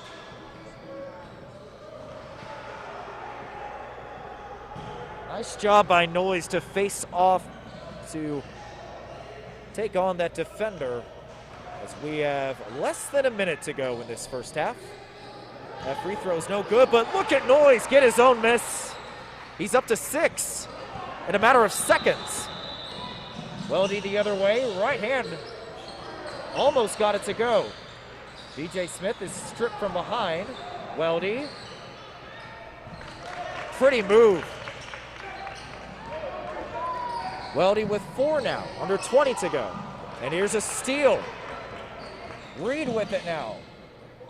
Euro step, no good. Weldy, offensive board, hesitation, up and in. Weldy is tough. Carmel product. He's a fighter. At the buzzer. That shot is no good by Talbert, and we head to the half. 29-25, Ohio is in front. This halftime will only be 2 minutes, so we'll stick right here. Tony, what'd you like in that first half? I mean, I just love the energy on both sides, especially from, more unheralded George Hill program. Again, they're 16U. All Ohio Red is 17U. But I tell you, George Hill's game. They played hard, and I like the effort on both sides. And All Ohio Red is a tough team.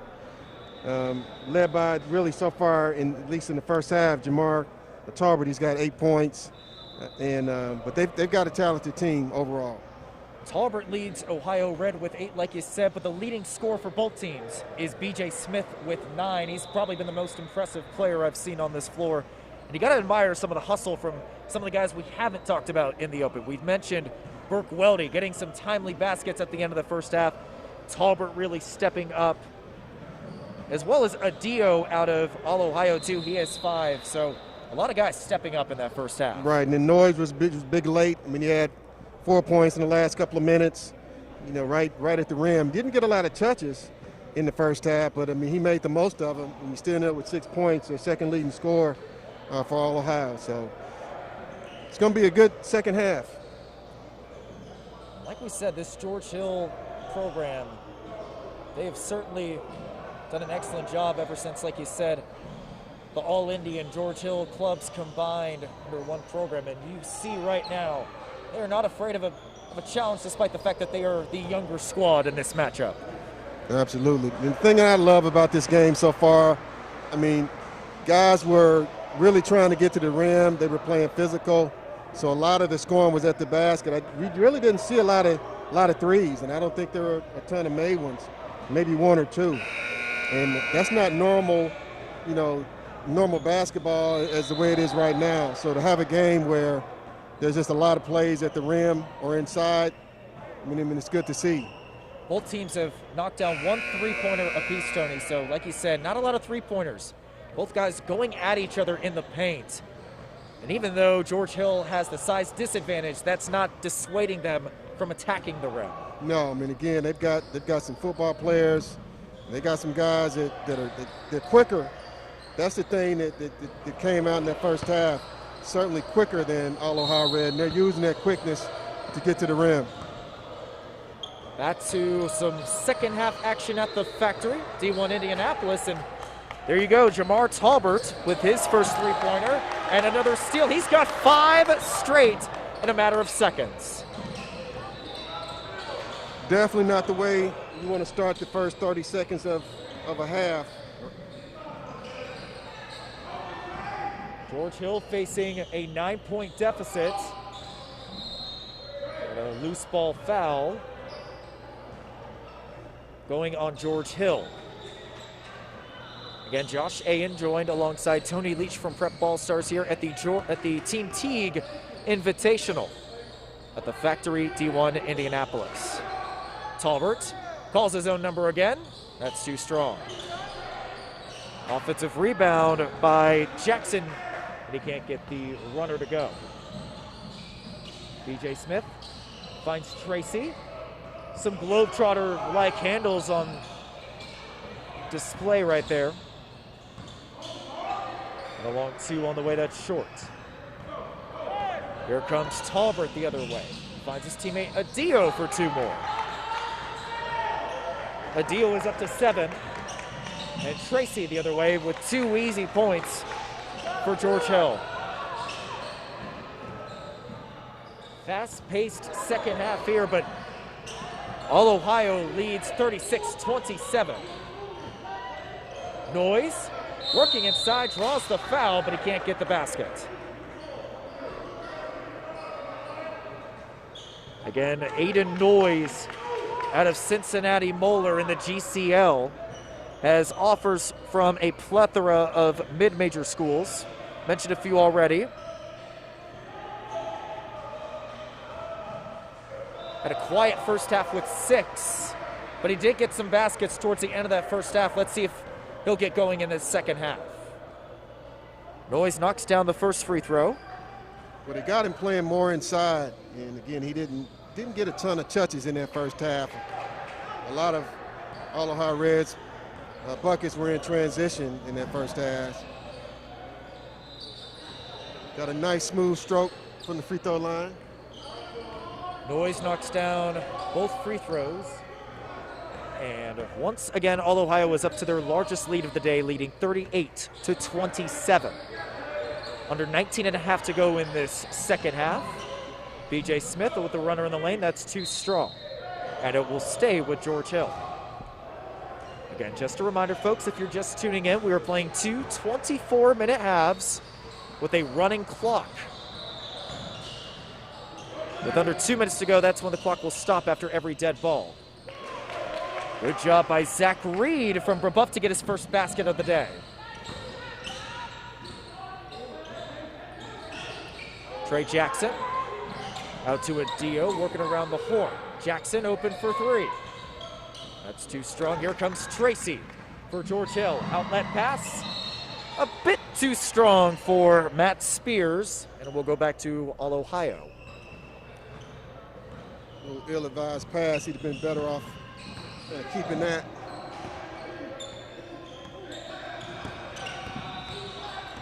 With it now is Tate Perry out of Canton, Ohio. Perry for 3. That's no good. And it will stay with All Ohio. Approaching the 18-minute mark. All Ohio leads by 9, 38-29. Noyes facing a triple team draws the foul. Zach Reed trying to plead his case to the official, but the official wants none of it. So Noyes will head back to the free throw line. He knocked down both of his free throws on his last trip. And that first one is good. Noyes with 9 now. He can be the first one to double figures if he knocks this one down. And that one rattles home. He is up to 10. There's 17 and a half to go. All Ohio leads 40-29. As Javon Tracy drives inside, runner in the lane. Oh, that was a pretty teardrop. Well, Tracy is so quick and physical. Tracy with 7 now. Again, getting more looks for football as a wide receiver out of Decatur Central. Noyes from the corner. That's something we haven't seen from him. That's his first 3 ball. He's up to 13. I mean, I think that's his first attempt. I mean, he's been playing mainly inside. And a good heads-up play by BJ Smith. He was going to get the half-court violation, throwing it off of Adio to force the inbounds.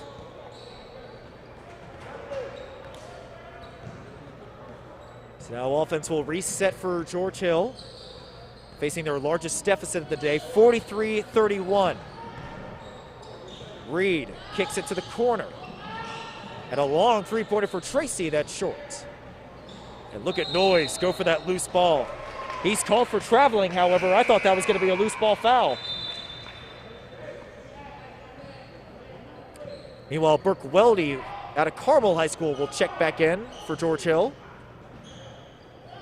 All Ohio Red is kind of slowly stretching out this lead a little bit. George Hill could really use a bucket. Weldy bluffs the three. Finds Smith. Smith being guarded by Trey Jackson. One-on-one. Smith looking to create separation off the glass and in for two. That's his first basket of the second half. He's up to 11. I'll tell you what, George Hill is really giving the All Ohio Red guards a problem off the dribble, especially in the half-court set with their quickness. And what a drive by Trey Jackson. Double teamed, but he gets the floater to fall and the foul. Jackson has had a quiet day, only knocking down one three-pointer in the first half, but he has a chance to double his point total at the free throw line.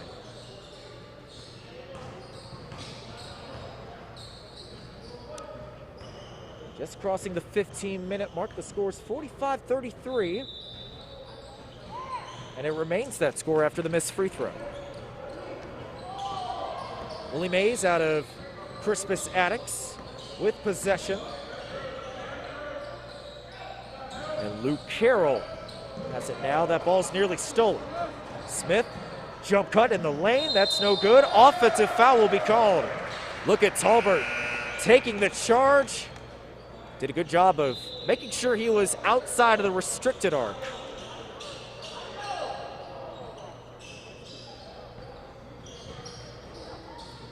George Hill's going to have to dig in these next couple of minutes, stay in this game.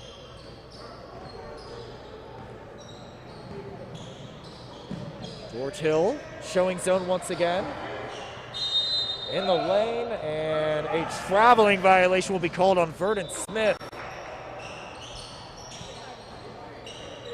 Under 14 minutes to go, George Hill has to cut into this 12-point deficit. They're down 45-33. Certainly still in striking distance. And Weldy instead will be called for traveling. Good defense by Amarian Dickerson. So after some early fight by George Hill, you're starting to see that separation with All Ohio. Again, this just a reminder, folks, All Ohio, this is their 17U Red Squad taking on a 16U team from George Hill. Skip pass out to Dickerson for three, and he cans it. That's Dickerson's first bucket. All Ohio continues to build on their lead. 48-33 is the score. Dickerson is another good-looking player with his length. Down the other way. George Hill tried to answer it, but that three was no good by Spears. Here's Talbert. Pull up three. Ooh, goodness gracious. What a day Jamar Talbert has had. That's his second three of the half. Up to 16 points on the day. Talbert is showing up, and like you said, I really feel like he's going to get some more looks outside of Eastern Michigan.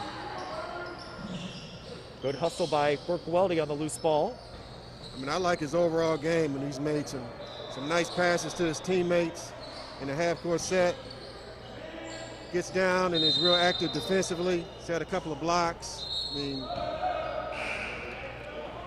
another substitution is Quincy Jones out of Cheney High School. The 6'5" forward will check in for All Ohio, and Jamar Talbert will take a seat.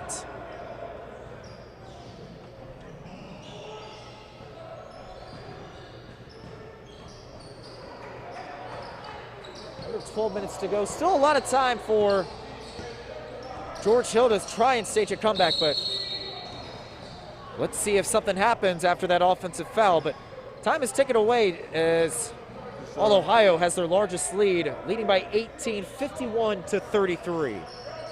Corey Tripp for All Ohio Red, number 11, and he's got a Medina product. He's got a Bowling Green offer. He's had a quiet day so far. He's got 2 points.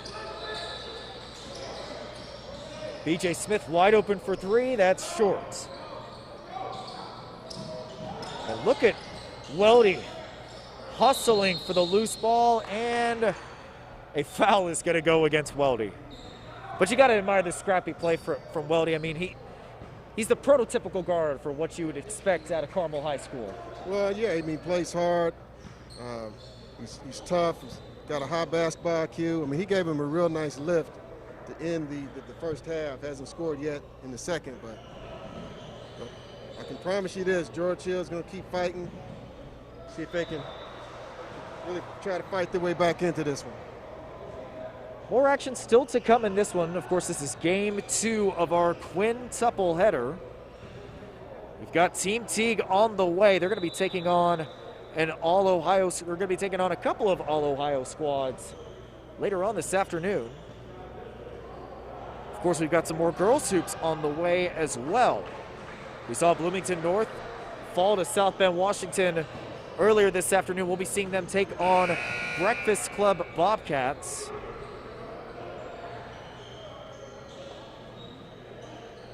And for right now, George Hill trotting back out to the floor as they face a 51-33 deficit. Under 11 to go in this one.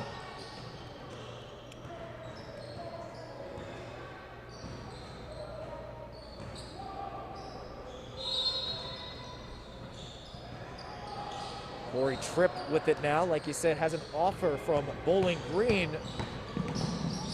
Tripp with the lob. Trying to get the alley-oop, but that won't happen. And here's B.J. Smith pulling up for a deep 3, and he delivers. Second 3 of the afternoon for Smith. He is up to 14. I mean, he's been keeping George Hill in with his offense. That's what they need. Down the other way, Corey Tripp with an and-one opportunity, his first basket of the second half. Willie Mays was just simply out-muscled.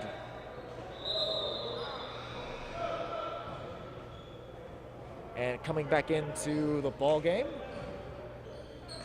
is George Pappas out of Westfield High School, number 45. Tripp completes the up to 5.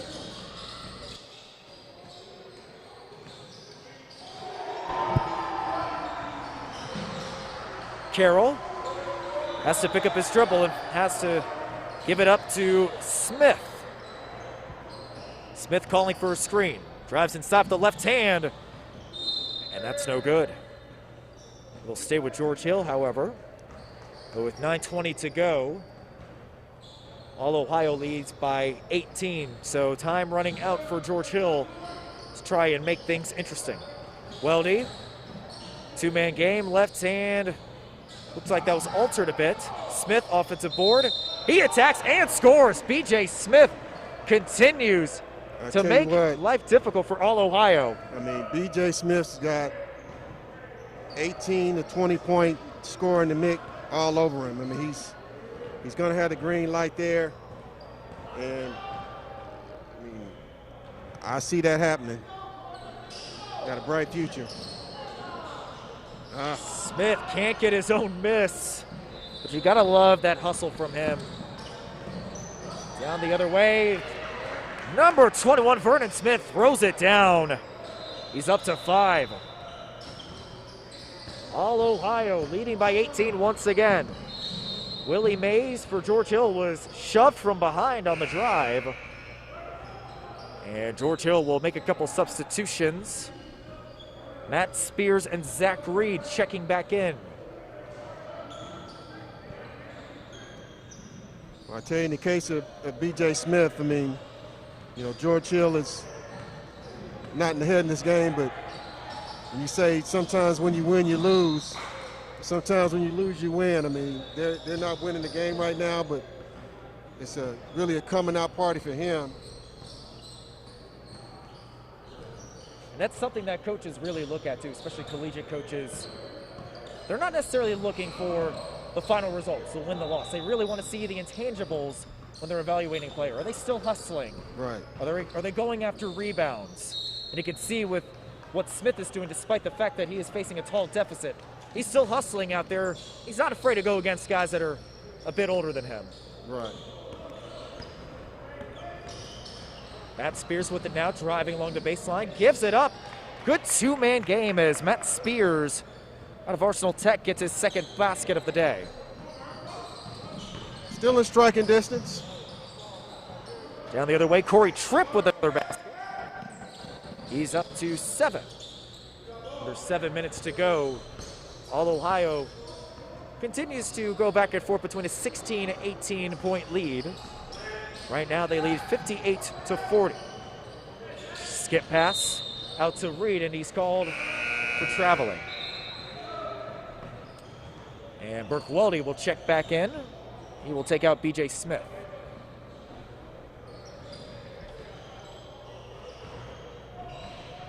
But I tell you what, BJ Smith will certainly be something I am paying attention to down the road. Again, he's going to get a lot of playing time, and I'm really excited to see how he'll continue to grow under the coaching staff of Al Gooden, Mike Pace. Those are two of some of the best coaches in high school basketball in the Hoosier States. Right. Well, they definitely have a piece they can work with BJ.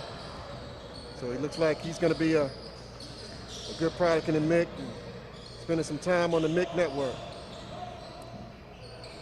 Spears gives it up to Pappas with the left hand.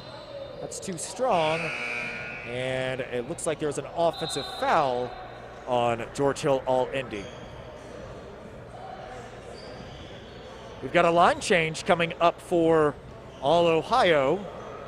4 substitutions checking in with 5.5 to go. This game looks like it'll be just about over. As Adio with possession now for All Ohio Red. Adio gives it up to number 5 out of All Ohio. Adio took one too many steps. Too much sauce. Just a bit. So with 5 minutes to go, All Ohio leads 58-40. Let's see if Matt Spears can do anything about it. And he can. Good looking shot. Errant pass for All Ohio, and George Hill will see if they can continue to cut down on this 16-point deficit.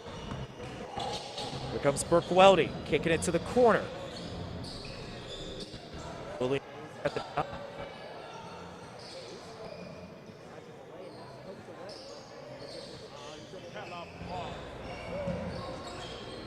Weldy.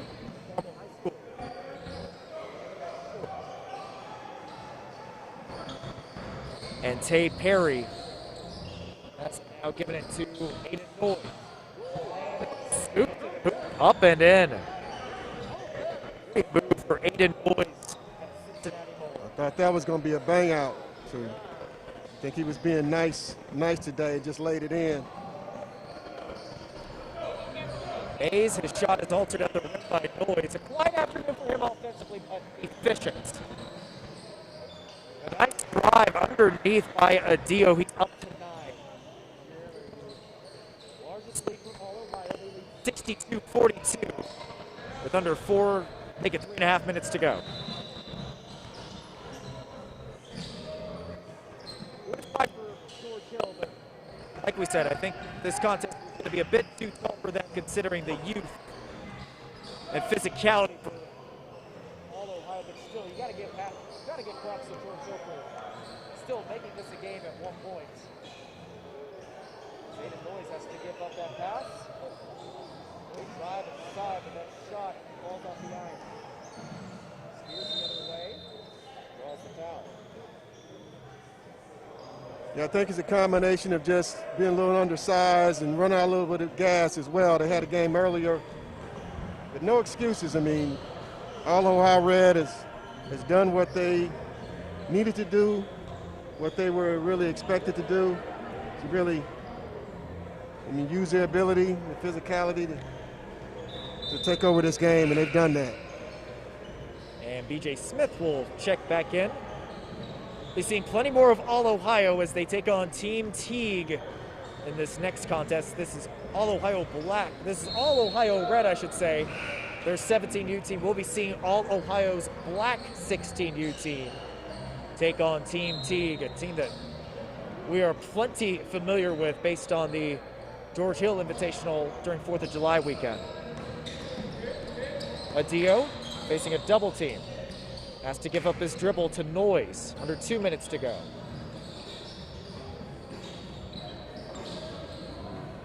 Noise for three, that's short. And Weldy, dribbling inside, gives it up to Pappas.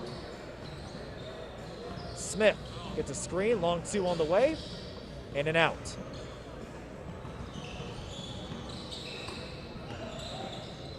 So as we close out this game, Tony, who do you think from both sides? Give me your team MVP.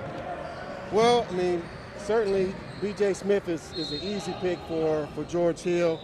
The tougher pick is for All Ohio Red. I mean, Jamar Talbert played really well, really all-around game for the entire game. But Aiden Noyes has a lot of offers for a reason. He's really picked it up in the second half. So a combination of those two players. But I tell you what, Talbert really gave them a good lift. I mean, I think it was a 4-point lead at the half, and those first 5 quick points in the first 30 seconds to start the half really put George Hill on the heels. B.J. Smith 2 for 2 with the stripe. He is up to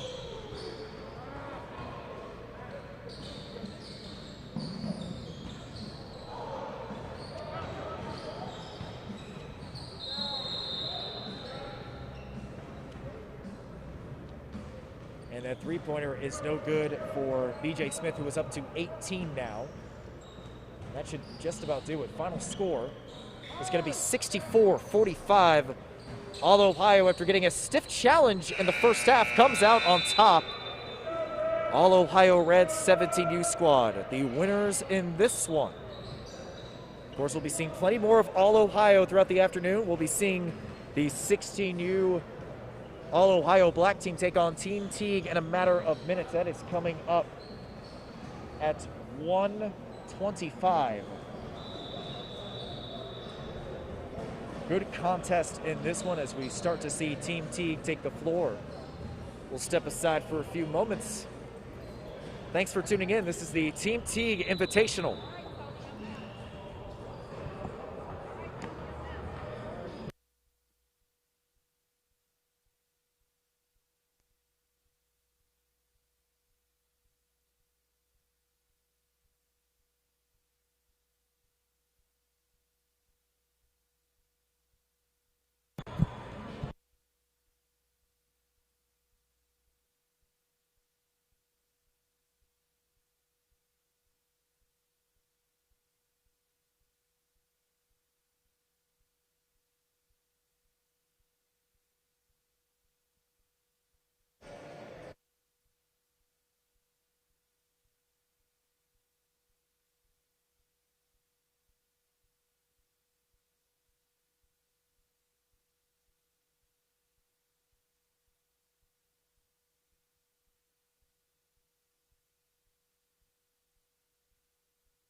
All right, I'm Tony Leach with Prep Ball Stars, and we're here at the Team Teague Invitational.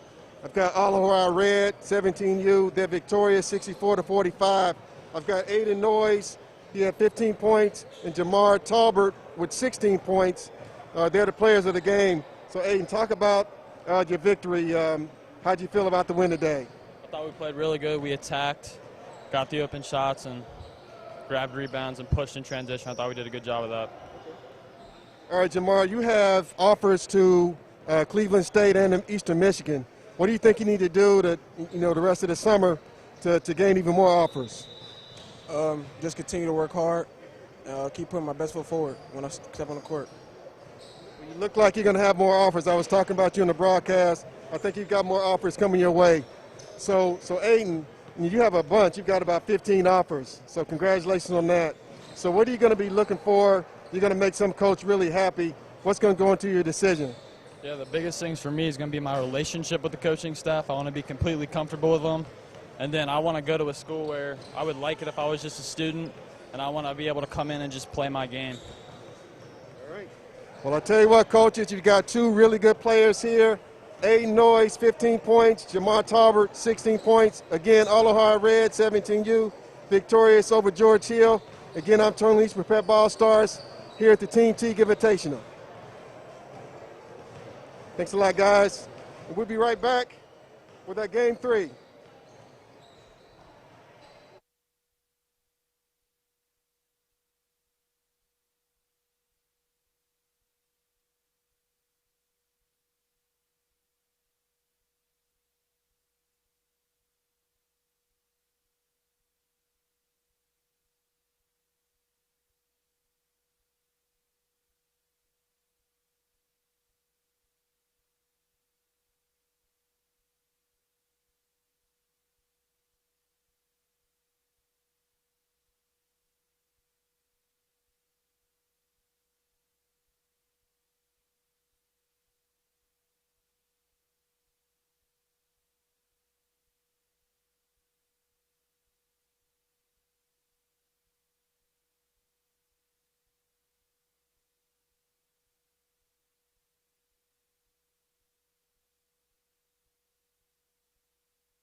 Okay, when you guys want to come up? Now. Whenever you're ready. Yeah, whenever you're ready. Welcome back to the Factory, D1 Indianapolis, site of today's Team Teague Invitational. We finally get to see the host team in town in Game 3 of our quintuple header. Team Teague 16U takes on All Ohio Black 16U. Josh Ayen joined alongside Tony Leach from Prep Ball Stars. Tony, you and I have seen Team Teague plenty of times. They are loaded with talent. They should be taking on a good team from All Ohio Black. Well, I tell you what, you don't, as I said on the broadcast before, you don't travel to different states unless you're bringing some talent. So I expect All Ohio to bring it, and they're going to need to because they're going to face really one of the top 16U teams in the country in Team Teague. They've got a solid program, solid team with 5 players with at least one Division I offer, really multiple. So very talented group. With this Team Teague squad, they are led by their point guard number 2, Leland Walker, out of North Central High School, getting offers from all across the country at the mid-major level, including a high major offer from Xavier University. And you got to think that he's starting to get interest from IU, Purdue. You see him warming up with a Purdue shirt, so you got to think that he is going to be getting some high major interest sooner rather than later. Trying to send a little message there to Purdue. But I tell you what, he's doing a lot on the court to do that. But also Reggie Bass, who's number 23. He's started off his career as a freshman at Muncie Central, now goes to Hamilton Heights in Tennessee prep school, one of the top prep schools in the country. He was able to use that opportunity to get, actually started out last year with a couple of high major offers out the gate with Florida and also Texas Tech. And he's picked up 3 more in the last 30 days from Providence, from Illinois, and one more, I can't remember the third, but he's a coveted player, and he's bound to get more. Again, just a reminder, folks, for those just tuning in, we'll be playing 2 22-minute halves. Running clock. Team Teague in the white jerseys, blue trim. All Ohio Black in their black jerseys. Hoosiers versus Buckeyes in Game 3 of our Team Teague Invitational coverage. Thank you to everyone tuning in, whether that's YouTube, Facebook, any platform where this live stream is available. And Team Teague wins first possession. Reggie Bass out of Hamilton Heights Christian Academy won the tip. And Rasheed Jones, a 6'5" guard out of Marion High School, has it now. Walker fakes the handoff, gives it to Reggie Bass. Walker open for 3 and drills it. Right out the gate for Walker. He's got a recent Arkansas Little Rock offer that he picked up about 3 days ago. But I see more in his future. With the ball now, number 3, Josh Harlan, the 5'10" guard out of Pickering Central. Gives up his dribble to number 5, Jalen Wagner out of Dalton High School. Harlan open for 3, can't answer. Bass with the rebound. Gives it to Jones. All Ohio Black team's got three players from Pickerton Central High School. Really highly regarded program. Excellent backdoor cut. Peter Suter setting up Leland Walker for 2 more. With the ball now, number 21, Lance Presley out of Pickerington Central. And a long 3-pointer on the way. That's too strong. Presley with the offensive board. Harlan will call his own shot again. That's no good. And Peter Suter with the rebound. Outlet pass, Reggie Bass, right hand, can't get it, gets his own miss, and rejected at the rim. Good defense by Presley, and it will stay with All Ohio Black.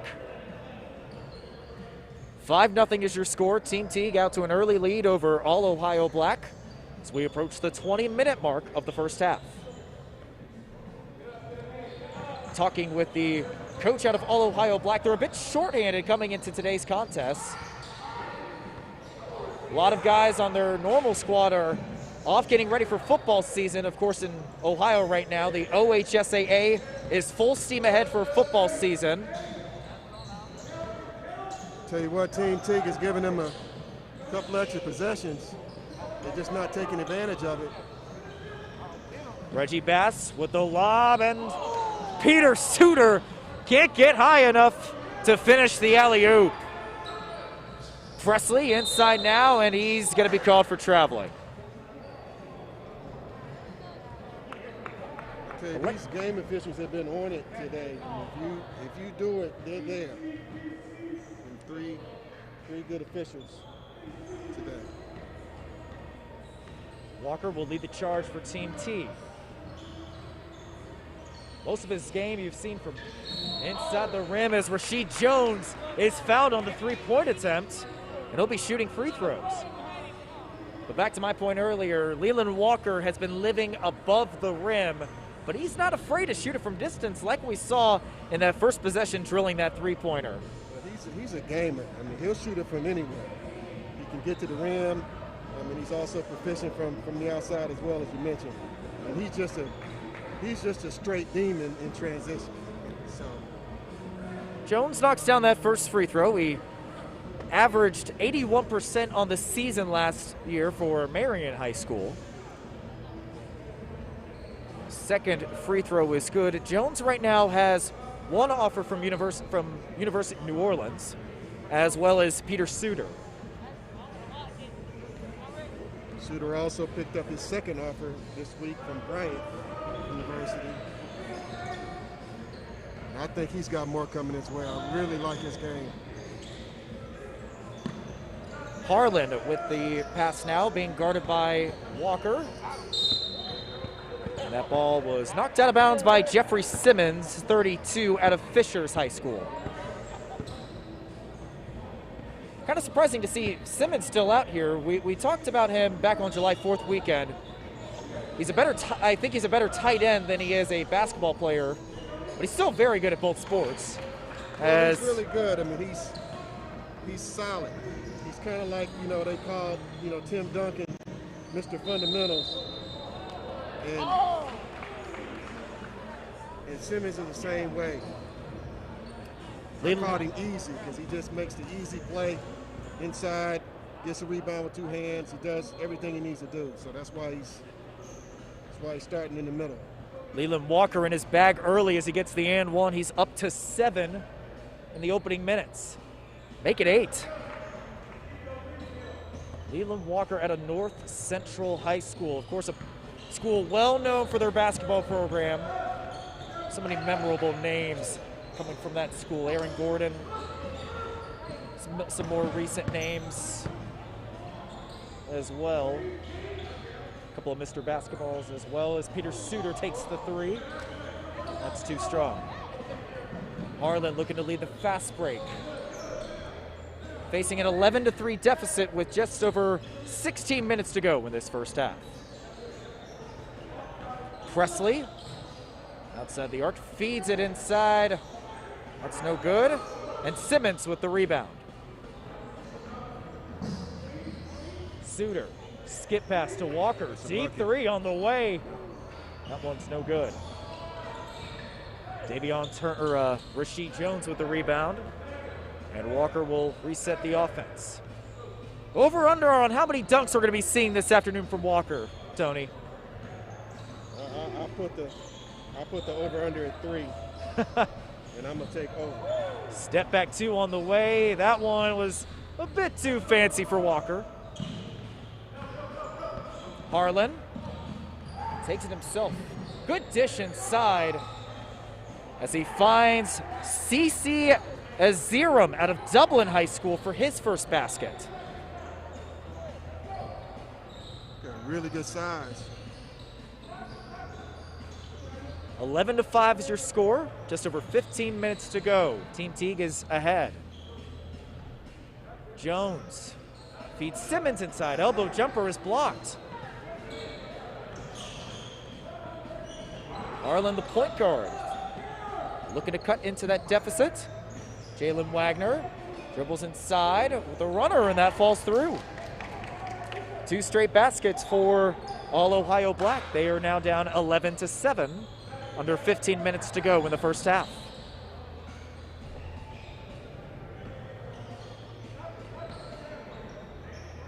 Walker gets a screen from Simmons, 2-man game, and Simmons is called for traveling.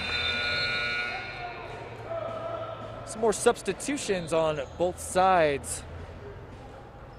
The guy that we did not see July 4th weekend is number 22 on Team Teague, Chandler Jackson. Tony, Chandler is a guy that you really like out of Warren Central. I really like Chandler Jackson. Got a chance to see him before the season started at Warren last year in the Jim Reamer's Metro League, and he played outstanding against Tony Perkins, DJ Hughes, Shamar Avance, and I said, man, he looks like he's got some talent. And went on to have started out a little slow at Warren, but he was really a mainstay for them down the stretch, and they almost took down Lawrence North in that section. He played really well. So after that turnover, Team Teague will look to build on a 4-point lead. Here's Reggie Bass inside, and a foul underneath. Jackson got picked up. He's been playing with Team Teague really since maybe mid-July, but they're fresh off of a couple weeks ago, winning the tournament and beating Spiece, one of the Spiece tournaments, beating Indy Heat. And Chandler Jackson's a big reason why. Davion Turner, son of Team Teague coach Damon Turner, missed that 3-pointer. Davion will be heading to Arsenal Tech next year along with his father, as there's an offensive foul underneath the basket. I really think Damon Turner is going to do a really nice job over at Tech. It's a great opportunity for him, and he's going to have his son over there with him. So I think he's going to build up Tech. Won't take too long. Davion hands off to Suter. Suter finds his teammate from Carmel High School, Charlie Williams, who can't get the jumper. Tell you what, this is him, has some really long arms. That's his second shot block against Team Teague's bigs. All Ohio Red has scored the last 6 here. Get back in it. Jalen Wagner leads All Ohio Black with 7 now, and like you said, the 6-0 run has cut the deficit down to 2. 11-9 is your score as we approach the 12-minute mark of the first half. Suter can't get the runner to fall, and Wagner with the rebound. And that big man right there, number 0, Kamar Davis, loses control, and it will stay with Ohio. Kamar Davis, the big forward out of Newark High School. Meanwhile, Wagner out of Dalton. Going to work against Chandler Jackson. Fires from Curry range and delivers. Good grief. Jalen Wagner having himself a first half. Can you say deep? 12-11 is your score. All Ohio. Saying, I know that Team Teague has a bunch of offers, but somebody needs to come my way. Davis with the rebound, and a 9-0 run for All Ohio, as All Ohio Black is looking to expand on their 12-11 lead.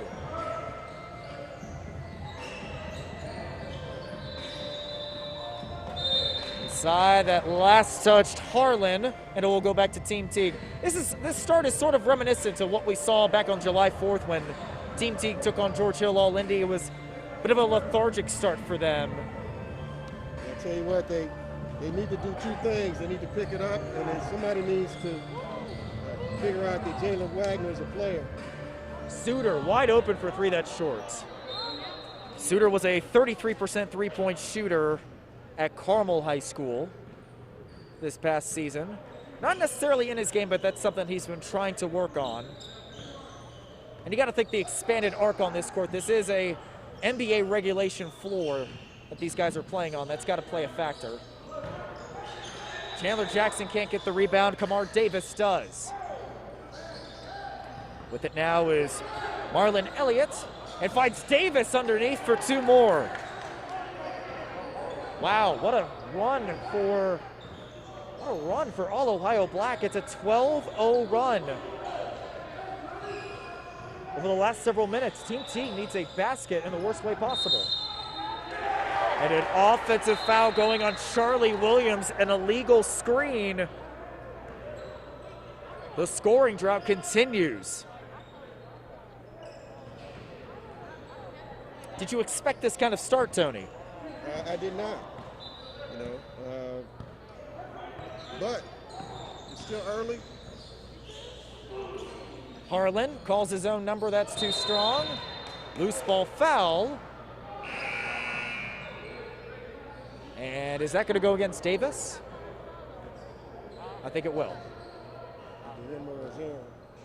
Leland Walker will check back in. Let's see if he provides a spark plug for this Team Teague offense.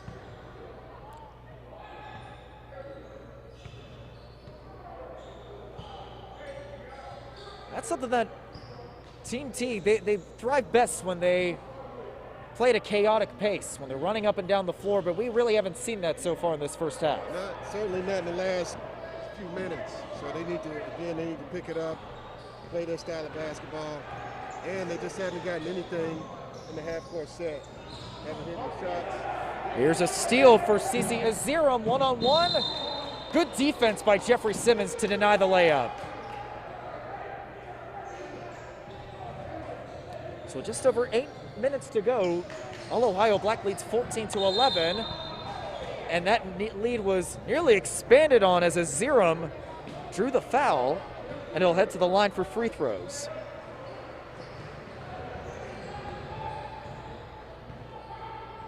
Aziram averaged 8 points and 10 rebounds this past season, and he's 70% at the free throw line as he knocks that first one down. Tell you what, I like what I see so far in Aziram. Obvious size, but he's already had a couple of blocks already, as I mentioned. 70% from the free throw line from your big is good shooting. 13-0 run continues for All Ohio Black. Team Teague has not scored in the last several minutes. Davion Turner gives up his dribble to Suter. Now Walker has it. A long three for Turner, that's short. Team Teague settling for jump shots, struggling in the half court. Davis loses it. Let's see if Team Teague can finally get a basket. Turner calls his own number again, that's short. He's been struggling from behind the arc as Davis, good post move, but he took one too many steps.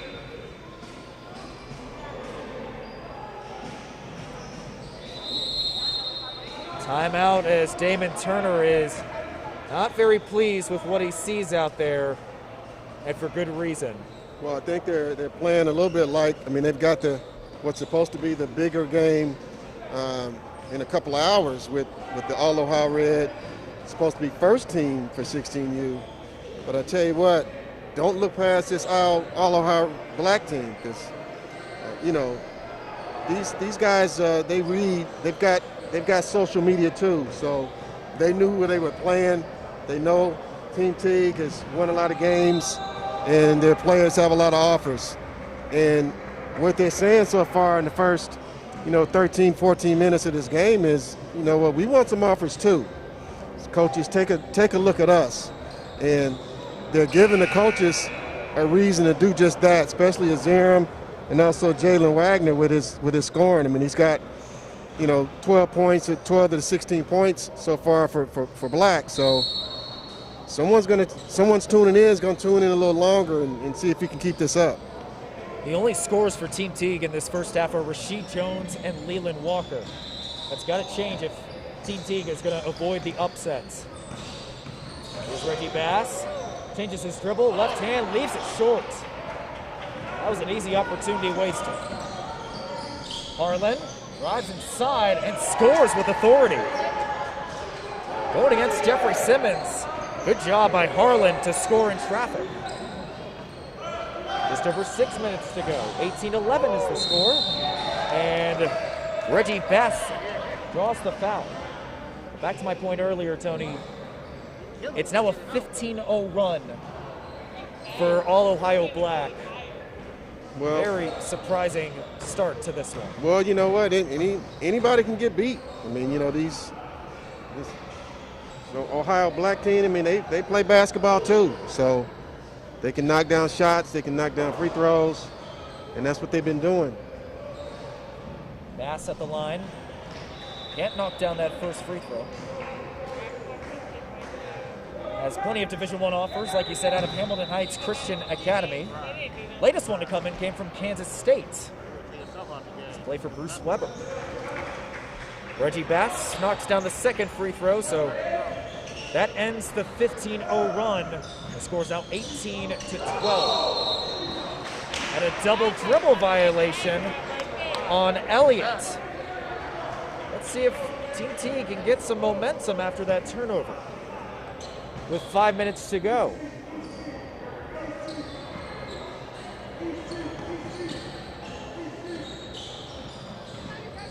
Walker against Harlan. Gives it to Rasheed Jones, a deep three. That's good. First field goal of the day for Jones. He has 6. Maybe that'll be the shot to get these guys going. Team Teague cuts down the deficit 18-15. They've scored the last 4. Wagner draws the foul. And Wagner will be heading to the free throw line, leading all scorers with 12.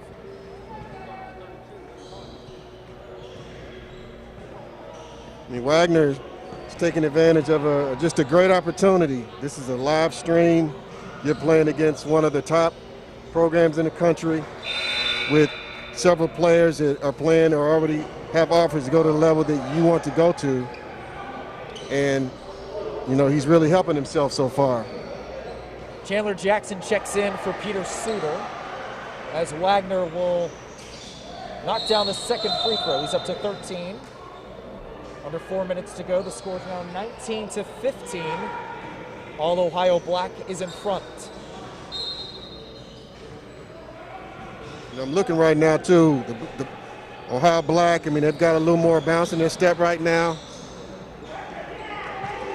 Walker trying to scoop to the rim. He can't get it. All Ohio Black. The chance to retaliate. Bass got his hands on that outlet pass.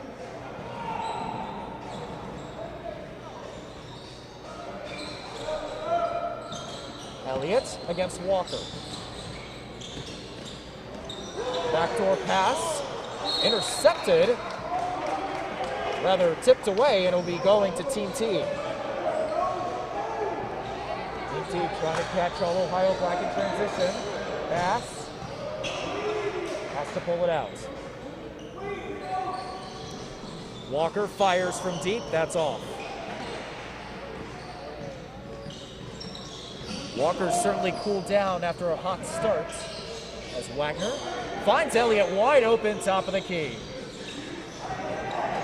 Good rebound by Rasheed Jones, and that foul is going to go on CC Azero.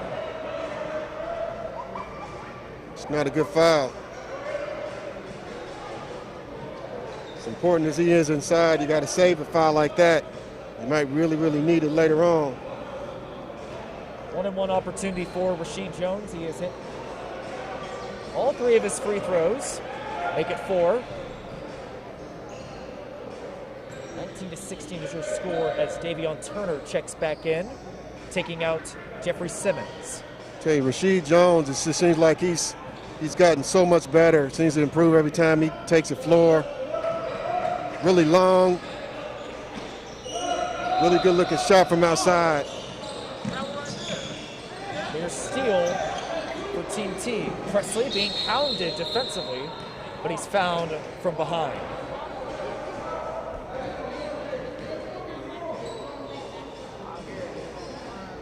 So Presley out of Pickerington Central finds his Pickerington Central teammate Josh Harlan.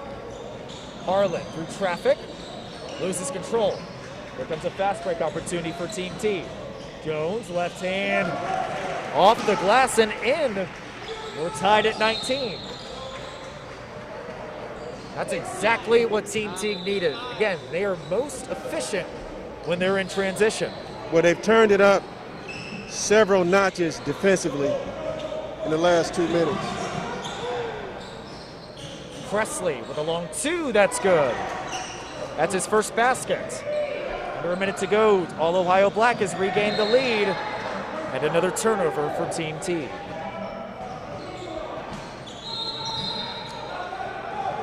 Coach Seymour out of All Ohio Black wants to call timeout.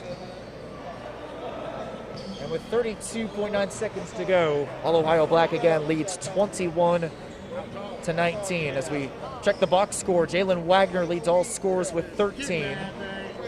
Rasheed Jones only has 2 field goals on the day, but he is in double figures with 10.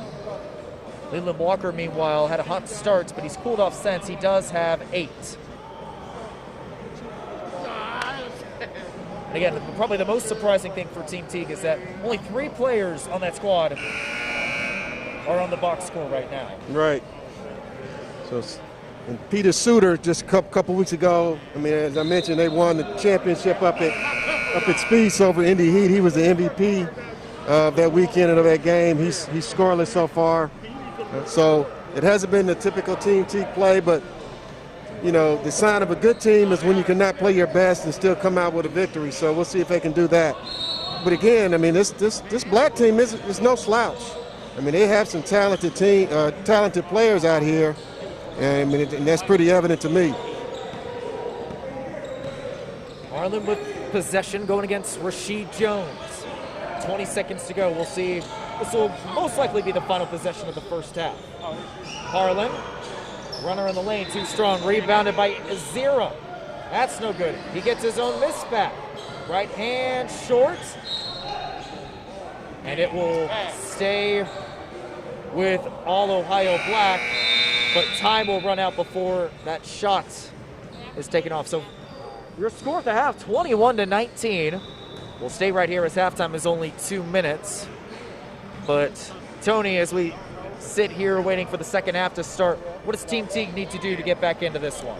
Well, I think they just need to, you know, to keep the energy turned up. I mean, they started off hot, and then they just there was a lull in the middle of that half where they just didn't do anything. They didn't do anything offensively, and then I think they kind of sulked a little bit. The body language was poor, and they weren't playing any defense either. So the last 5 minutes of the half, they played Team Teague basketball. They were all over the floor. They had the energy turned up, and were able to get back in it.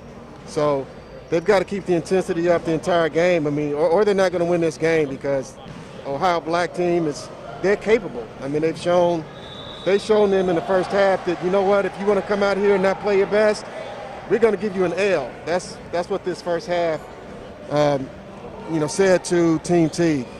So we are halfway through our coverage here at the Team Teague Invitational from the Factory D1 Indianapolis.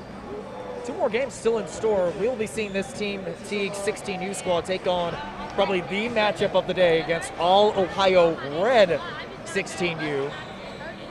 But before that, we've got Bloomington North girls team. We saw them at 11 o'clock this morning. They'll be taking on the Bobcats. They'll be taking on the Breakfast Club Bobcats. So both some boys and girls hoops still to come in this one. We should have a good second half here. I'm sure Damon Turner will be having a not-so-pleasant halftime message for this group as we wind up this halftime break.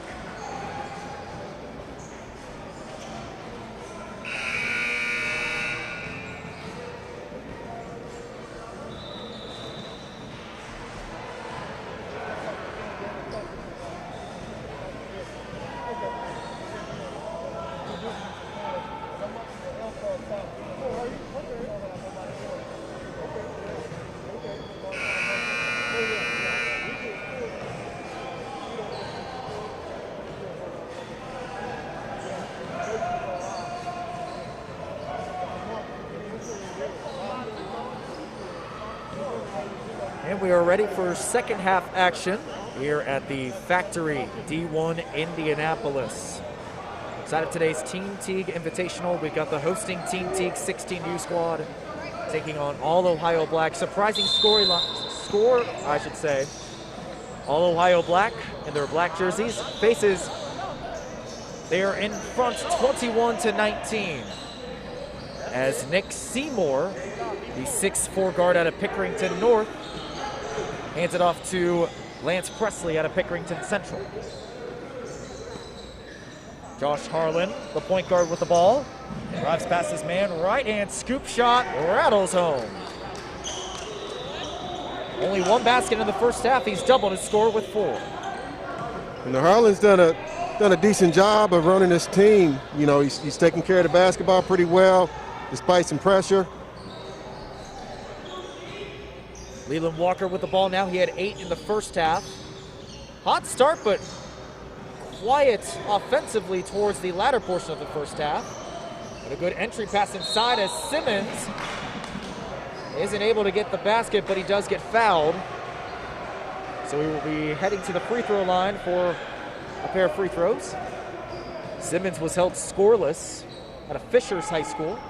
Like we said, a multi-sport athlete. Probably as good at tight end than he is at the forward position basketball-wise. I mean, he's regarded as one of the really the better tight ends in Indiana. And he's got a future as a basketball player if he wants it. You're not sure about level yet, but he certainly is a scholarship athlete. And here comes Walker. Can't get the highlight reel dunk, but he does get the easy 2. Great job to adjust midair for one of the top guards in the state. Presley, outlet pass to Seymour, and he stepped on the sideline. So we are knotted up at 23 apiece. Team Teague has scored on their last 2 trips. With under 20 minutes to go, they're going to be looking for their first lead since the early minutes of the first half. Good entry pass inside, Simmons, too strong. And Teague has left a lot of the baskets out there that they normally make. I mean, it's a good 10 points that they just haven't converted. Wagner inside, draws the foul. Wagner's been very impressive today, the 6'4" guard out of Dalton High School. Leads all scorers with 13 right now.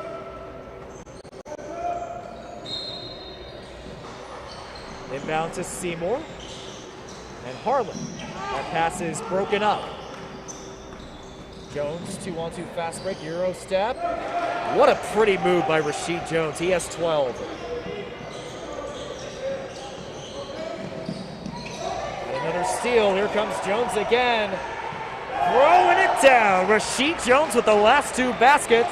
Team Teague is ahead 27-23.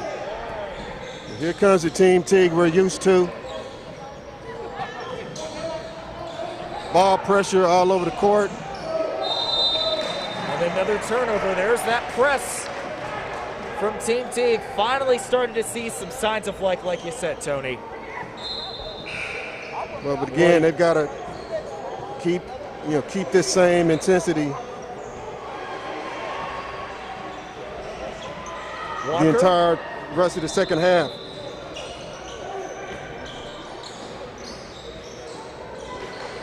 Reggie Bass held in check this afternoon. Elbow jumper too strong. Simmons, no good. Gets his own miss and puts it in for 2.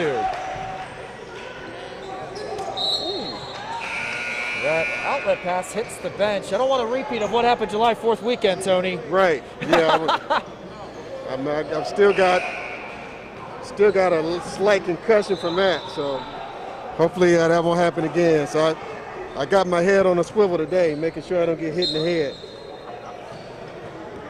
6 straight for Team Teague. They are up 29-23 with 17 and a half to go. Reggie Bass fires from deep and connects. That's Bass's first field goal of the day. He's up to 4. 2-on-1 fast break. All Ohio. But a traveling is going to be called on Azirum. Azirum in disbelief.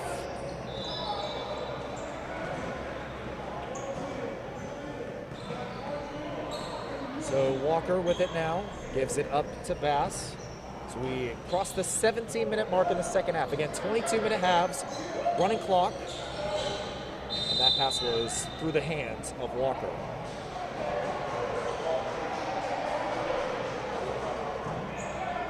Much better showing so far in these first 5 minutes and change. But all Ohio Black is not going away quietly. Presley gives it up to Elliott, top of the key. Elliott gets through the defenders. Left-hand scoop shot, and that's tipped in. I think that's going to go to Wagner.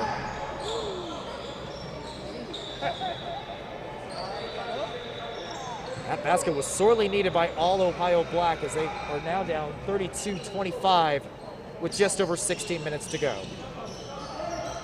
Yeah, it was an 11-0 run for Teague, which they needed. Here's the lob inside. Simmons able to finish this time. Let's see if that gets him going. He's been missing some bunnies in this first half plus a few minutes. That time he is able to finish through traffic. I mean, he's been a nice factor here, starting in the second half. Just going right at the bucket. Oh, what a pretty move. Marlon Elliott making Leland Walker miss. That's something that you really haven't seen from Walker. Yeah, he doesn't miss very often. Walker gives up his dribble to Turner. Turner's been quiet this afternoon. And Walker will be called for traveling. Charlie Williams and Chandler Jackson set to check back in for Team Teague. Just over 15 minutes to go. 7-point lead for Team Teague, 34-27. Harlan will reset the offense for all of Ohio. And he's bumped by, looks like Turner. Turner hoping to establish himself when he moves, or when he begins at Arsenal Tech this fall. He was one of the leading scorers over at Anderson, his previous school. And a over and back violation.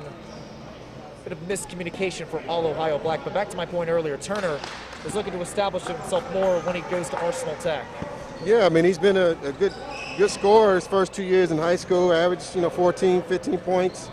It's both of his years as a freshman, sophomore. So playing a little tougher area with competition at what he's going to get at Tech, especially in sectional 10. Foul is called on the floor, non-shooting foul.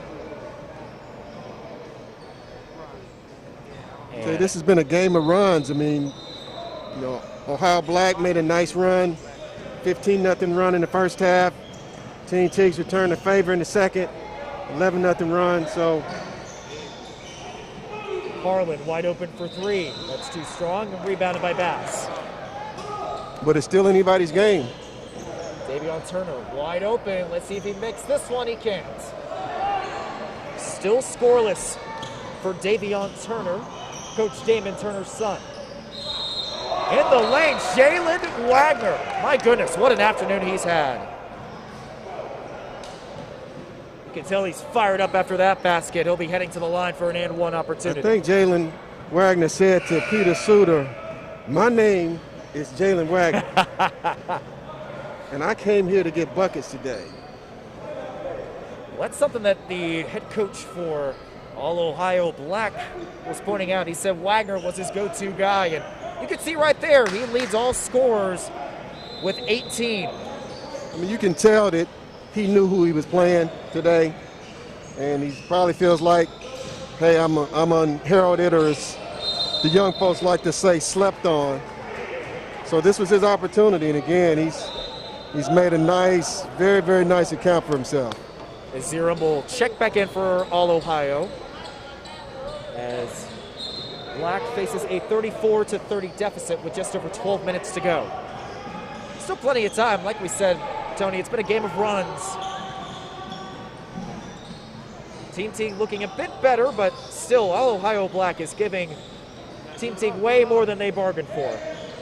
That three-pointer, no good. Rebounded by Wagner. Wagner gives up his dribble. And a good look as Zerum can't throw it down. And Suter with the loose ball. Suter, skip past Chandler Jackson, wide open for three. He cans it.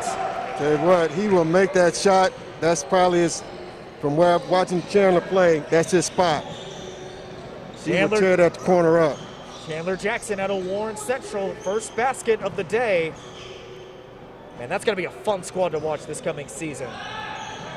With Dre Davis as the new head coach. Wagner can't get the runner. It will go back to Team Teague. You've got Chandler Jackson over at Warren Central, as well as Tay Davis coming over with his father Dre. Right. Malik Stanley. Malik Stanley, man, and, lots of shooting. Sean Black, who's lots also of shooters for Warren Central this coming season. Right.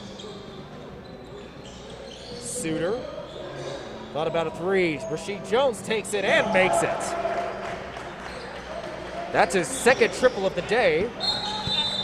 It will be going back to Team Teague as Team Teague has quietly extended their lead, leading 40-30.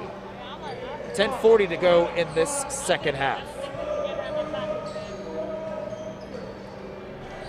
I tell you, Rasheed has really played well today. I mean, he's done it all. He's made his free throws. He's knocked down his threes. And I mean, he's been nice at the rim as well. Elliott finds Davis, but not before a traveling violation is called. All Ohio Blacks shooting themselves in the foot with all these turnovers, and finally Team Teague is able to capitalize on those.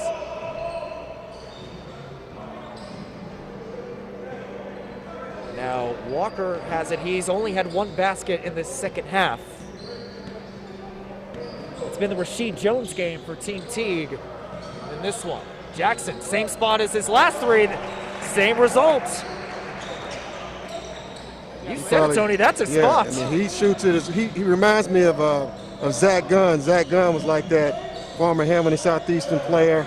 I mean, the corner three, that was the spot. Step back two on the way. What a pretty finish by Josh Harlan. Tell you what, Josh Harlan's a gamer. I mean, he's talking to his teammates. He's like, hey guys, hey, let's stay in this thing. And he's not just talking. The lob and almost a finish by Charlie Williams. While Wagner has it, trying to cut into this deficit. And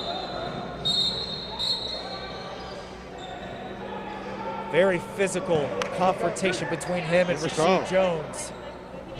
What was the call? It's been a physical game. I mean, you said it, Wagner he's been out to prove something this afternoon. I thought it was a jump ball. Like a jump ball to me. But Wagner, he's a man on a mission this afternoon. Oh, yeah. Not backing down from anybody, even taking it in the face of Jones. I like how the officials getting together, talking over the play, making sure it's right.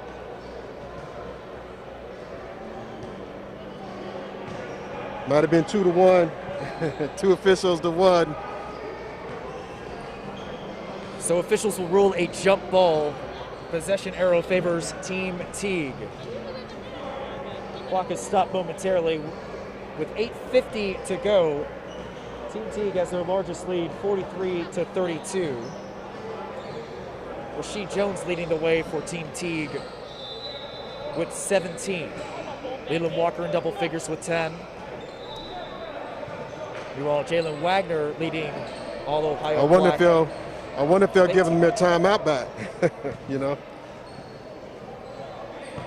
So Bass maybe not. Bass will inbound it for Team Teague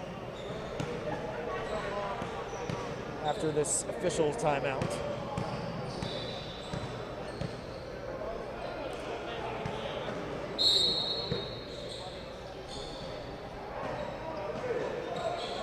Lots of time still to go, but Team Teague is set on putting this one away. Pass, step back three, cans it. Second three-pointer of the second half for Bass. He's up to 7. And that three-point shot has been the difference here, and really second half that, and Team Teague turning up the intensity on defense. That's the 5th three-pointer of the half for Team Teague. All Ohio Black, no three-pointers in this second half. Just over 8 minutes to go. Aziram inside, that's short. Loose ball foul, it'll stay with Team Teague.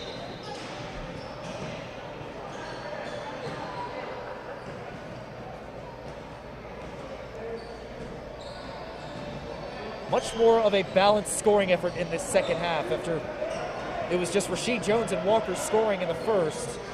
You've got Jones, Walker, Bass, Simmons, and Jackson on the board in this second period. Not only has Walker not scored this half, I believe, I don't even think he's taken a shot. He has one layup in transition. Almost got another one right there.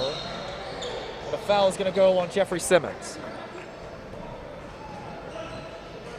With 7.5 to go, Team Teague is still in front, 46-32.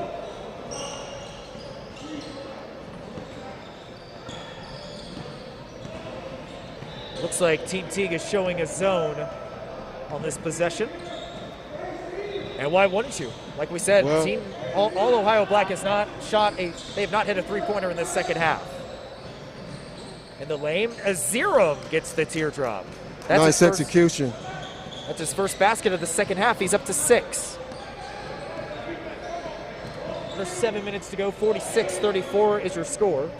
Team Teague still in front. You know, you look at a game like this, and of course, everyone wants to play Division I basketball, but you know, everyone can't. You know, but there's Division II scholarships out there, athletic. There's NAIA scholarships out there, athletic, and there's some good basketball played at that level.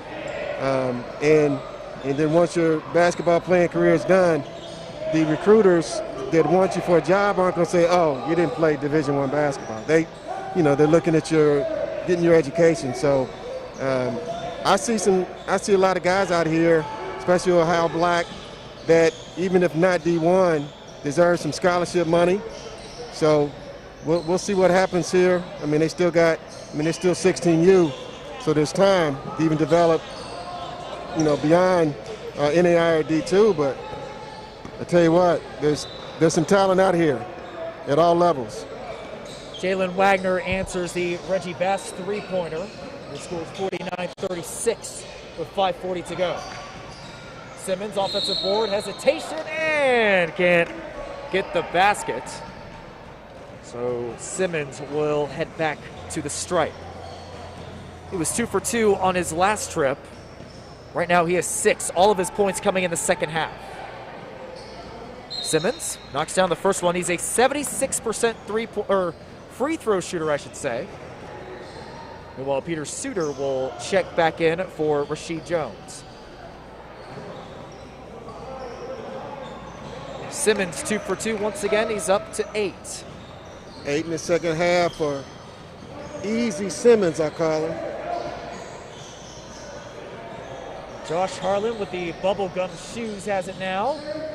Wide open 3 in the corner. That's short. Simmons with the board. And Suter has it now. He's been scoreless. That is a very surprising storyline, considering all that Suter has done or how much he contributes to this Team Teague program. Well, that's the thing about Team Teague. I mean, they've got so much talent across the board.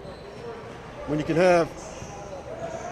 And right on cue, Suter on the board with that follow-through. You can have a player or two be a little off, and they can still get it done. I believe Suter is going to be called on the reach-in. Like you said earlier, Tony, Suter currently has an offer from New Orleans and very recently got his second Division I offer from Bryant. Simmons with another rebound. 4 minutes to go. 53-36. Team Teague is ahead. Here's Walker. Can't throw it down. He tried. Almost got the dunk. Here's the lob the other way. Harlan connects. Harlan up to 8. He tried to give us some fireworks. He sure tried it. Well, Tony, you put the over-under for Leland Walker dunks at 3. I don't think many people would pick the under in this situation.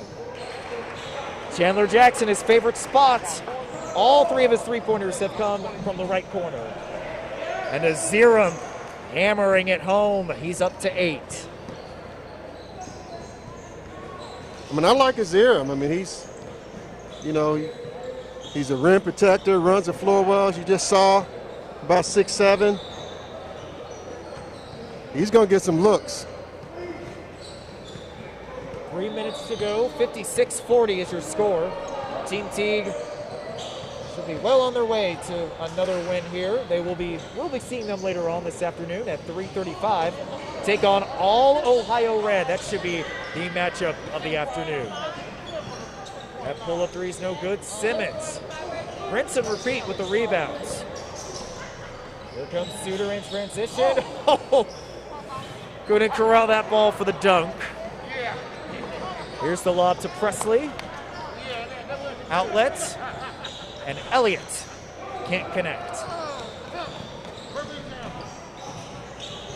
Just over 2 minutes to go. Team Teague is well on their way to a win here as Harlan picks up the foul. And Coach Seymour out of All Ohio Black will be checking in. 3 substitutions. Nick Seymour, Braylon Wagner, and Kamar Davis.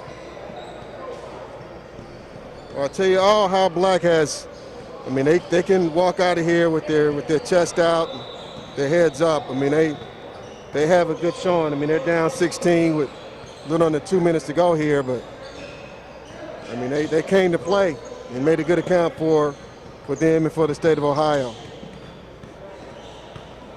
Just over 90 seconds to go. Coming up in our quintuple header of coverage, we've got Bloomington North girls basketball taking on Breakfast Club Bobcats. And then finally, to conclude our coverage at 3:35, we've got this same Team Teague 16U squad taking on All Ohio Red 16U. Suter, bounce pass inside, intercepted by Presley. Suter intercepts it back. Here he comes the other way. Off the glass, too strong, but he does draw the foul.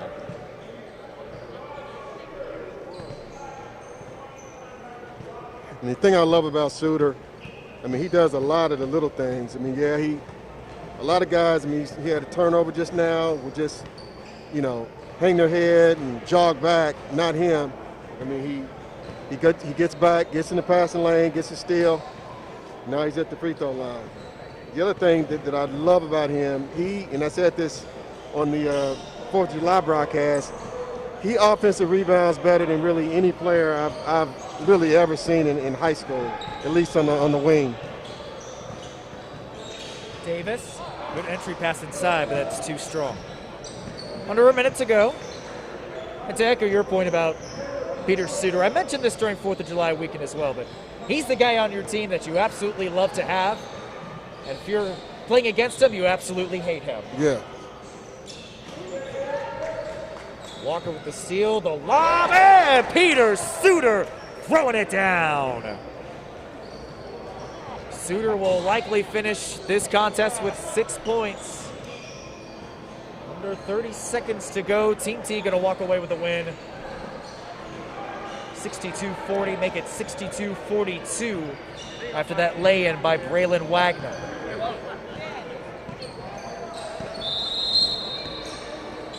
Another stoppage of play.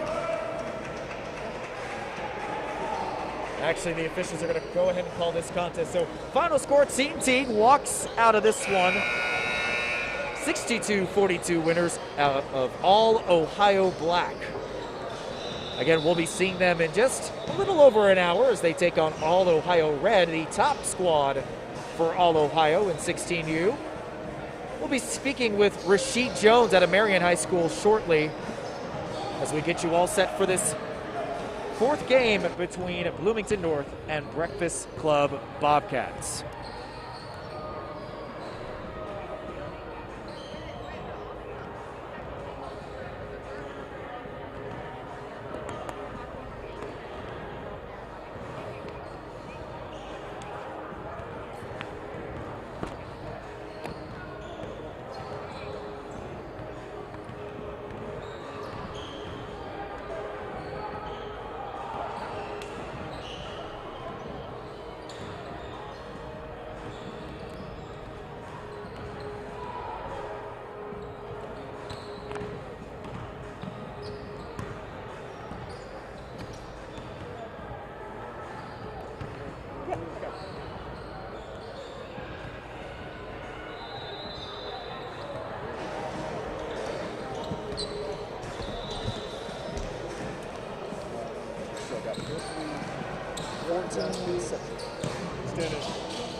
Rashid, nice game, man. All right, let me know when you're ready. Hello, friends. Josh Ayen here with Rashid Jones out of Team Teague, finishing the contest with 17 points. Rashid got off to a fast start. How important was that to today's win? It was very important. I mean, we had 2 weeks off. We just wanted to come, push the tempo, you know, and get a great start. How were you able to weather that scoring drought? You guys gave up that big run to All-Ohio Black throughout the later part of the first half. How are you able to weather that as you started the second half? We had a rough start. We usually don't have rough starts, but when we do, we just second half, we want to come out hard, you know, push the tempo, like I said, and get on them. How much fun is it when you have guys like you, Leland, I believe Jeffrey Simmons also had a good contest, Peter Suter. How much fun is it when everybody is able to score at will like you guys did in the second half? That's when we have our most fun, when we get out of transition, pushing the ball, getting the ball up the floor. That's when we get our most fun. Probably the contest of the day is going to be between you and All-Ohio Red coming up at 3:35. How much are you looking forward to that contest? Yeah, we ready. We looking forward to it. We're not backing down. We ready. All right, well, Rashid, congrats on the win. We'll be seeing you in a couple hours. That is Rashid Jones out of Marion High School. Winners today for Team Teague, taking down All-Ohio Black.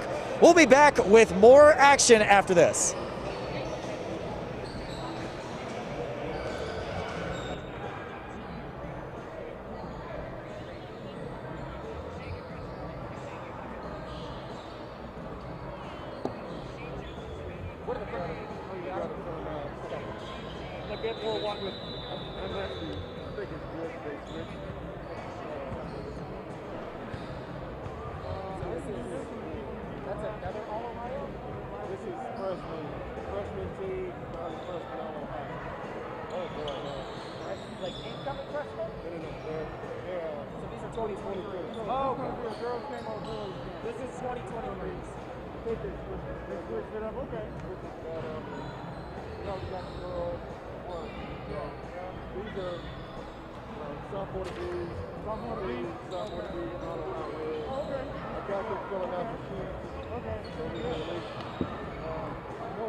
Oh, yeah, so we did see, okay, so we did cover that against,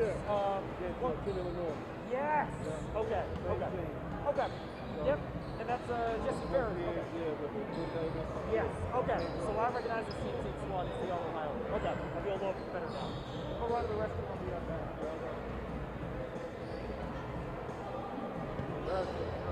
All right.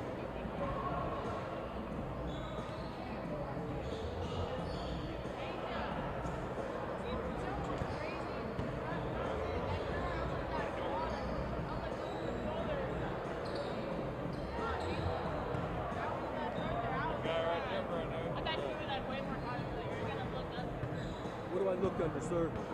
I'm sorry? Is it on YouTube? It is on YouTube and Facebook. All you have to go is D1 Factory. D1 Factory. D1 Factory on Facebook and YouTube. Okay, thank you.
What has the stats from that All Ohio Red was all Indy?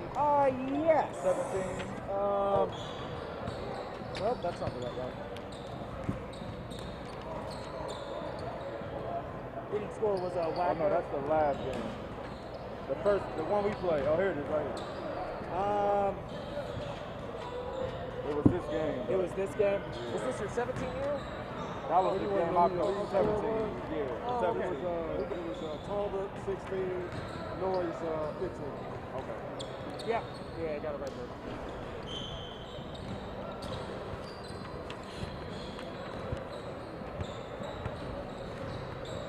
I like Palmer, man. He looks like he needs more offense to me. Who?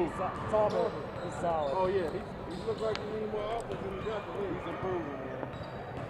He is definitely improving. Good all-around game, too. Absolutely. Yeah, Appreciate that.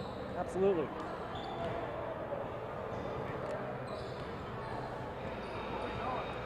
Thank you, sir. Appreciate you.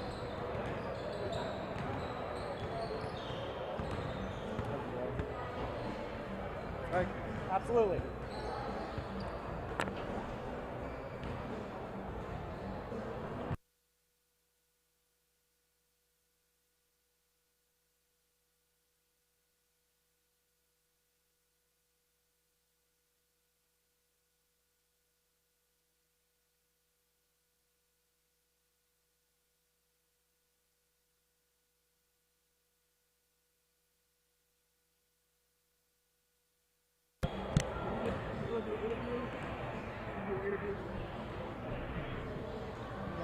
Yeah, I got it. Oh, yeah, take the cool list.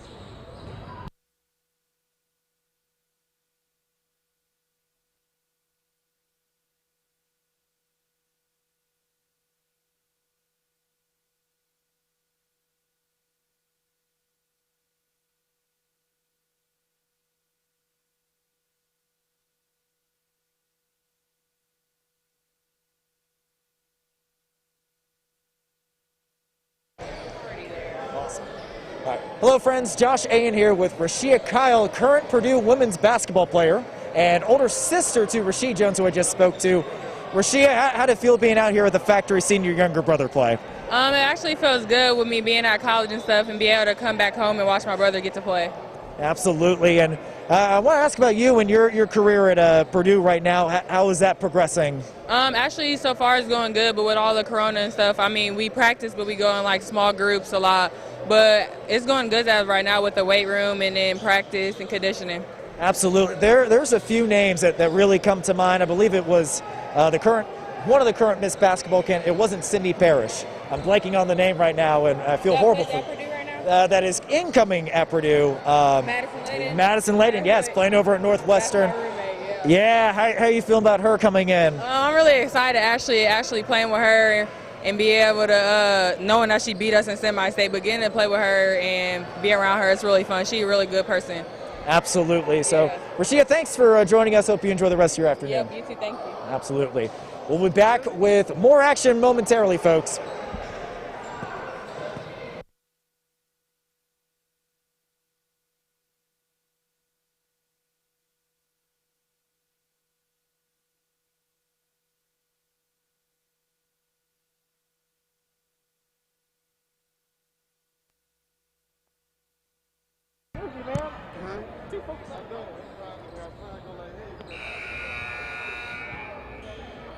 Bro was like, what the heck is Tony doing? And welcome back to the factory. D1 Indianapolis side of today's Team Teague Invitational. We're going to throw a changeup on you. We thought we were going to be covering, Tony Leach and I thought we were going to be covering some more girls hoops. Instead, we've got some class of 2023 folks between Team Teague and All Ohio Red. Once again, Josh Ayen joined alongside Tony Leach. Tony, you recognize a few folks on this Team Teague squad in blue. Well, I'll tell you what, we got a chance to take a quick peek at him at Prep All Stars courtside last week during the Prep All Stars shootout. So we had an opportunity to see Devin Woods, who played really well against one of the top point guards, Jalen Griffin from Chicago. So they've got a nice team. You know, these are sophomore-to-be players on both sides. Team Teague in the blue and all high red, or obviously in the red. With the ball now, number 7, Josh Woods out of Pike High School. Into the corner, three-pointer on the way. That is good. That is 23, Shane Spears out of Kokomo High School with the first basket for Team Teague. I mean, that's what he does. I mean, he can really get hot. Now the other way, Cody Head out of Shaker Heights Academy. The 6'2" guard can't get the runner to fall. Offensive rebound, that is intercepted by Aldo Height. Down the other way, number 21, Dalen Swain out of Africentric Academy. And Columbus gets fouled.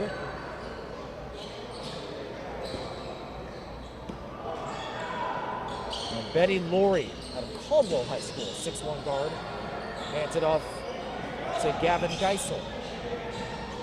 Inside, that shot is swatted out of there. Devin Woods out of Pike has it now. Woods along the baseline, right hand, off the glass and in. I mean, Woods is a nice player, Pike High School product.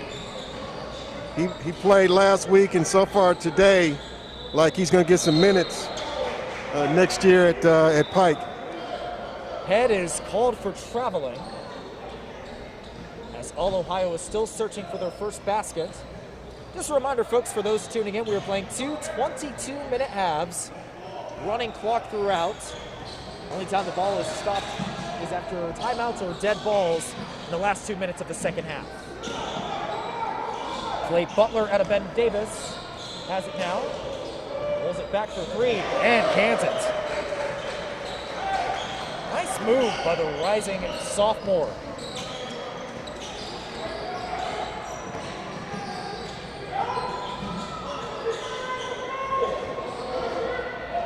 Down the other way, 45 for Teague. Inside, Clay Butler with another basket and one. Team Teague 2023 is starting off the same way the 2022 group did. Let's see if they can keep it up, though, for the entire game. And All Ohio wants to talk things over as Team Teague out of the gates. 10-0 run in the first 2 minutes and change.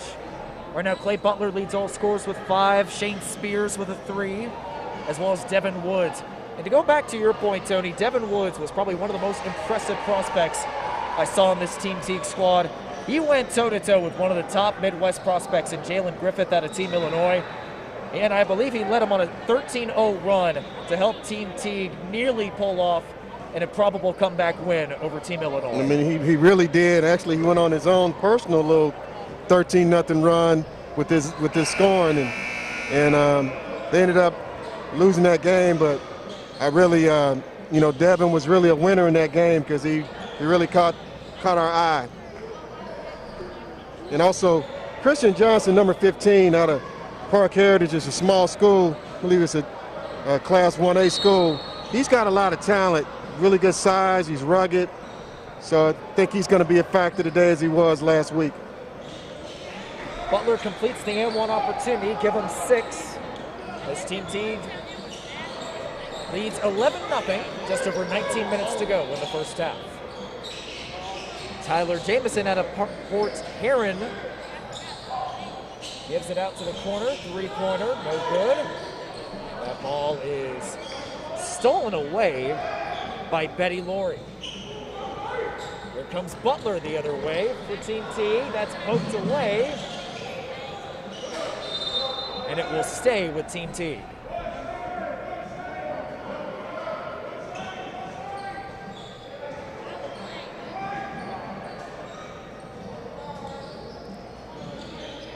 With it now is Woods. He doubled up.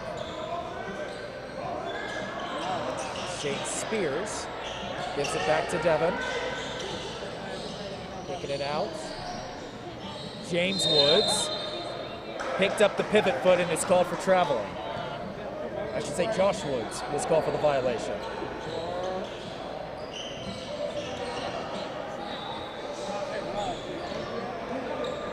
Head with possession now for All Ohio. Gets the first basket for All Ohio Red. That ends the 11-0 opening run. Josh Woods loses control. Right for the loose ball, and it will go back to All Ohio.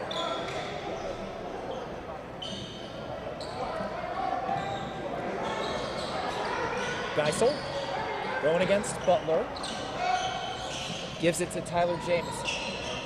Jamison being defended by Spears, and it's last touched by Spears.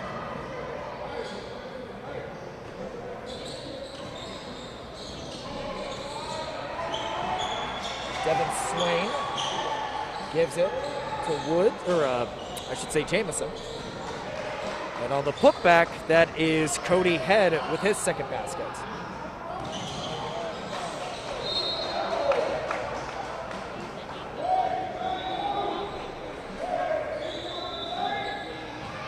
And Team Teague will retain possession after the ball last went out of bounds.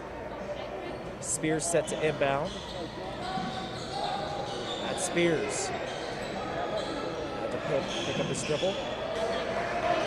Going to work. Ooh, shifty move, but it's stolen away. Laurie giving it to number 21, Dalen Swain. Skip pass to the corner. 3-pointer on the way. That's short. And rebounded by 20, or I should say 15, Christian Johnson.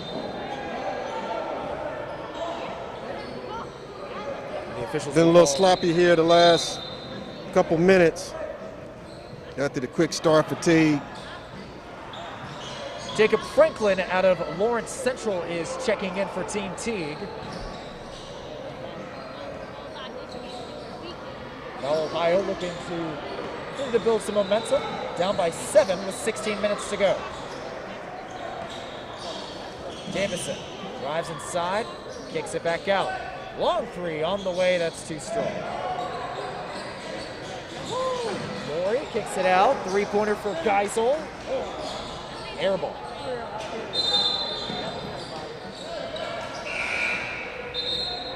It looks like another traveling violation will be called, so another sloppy turnover for Team Teague. We're pretty much leaving the door open for All Ohio to stage their own run.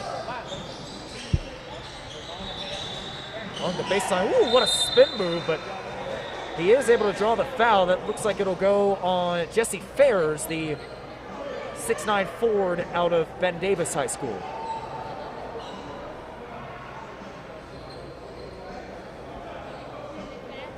So at the line, number 12, Cody Head out of Shaker Heights Academy. Has all the points for All Ohio as he knocks down that first free throw.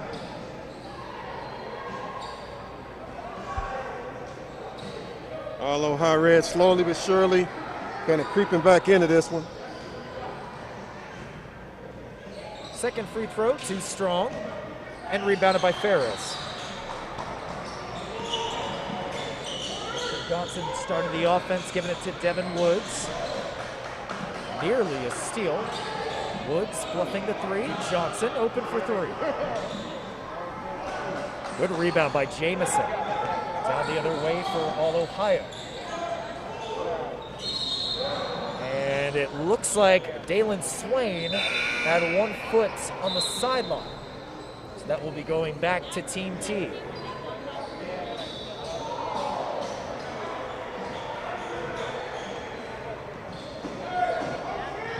Just under 14 minutes to go after an 11-0 opening run for Team Teague. Ohio has answered back with 5 straight. There's a 3 ball that's no good, taken by Jacob Franklin.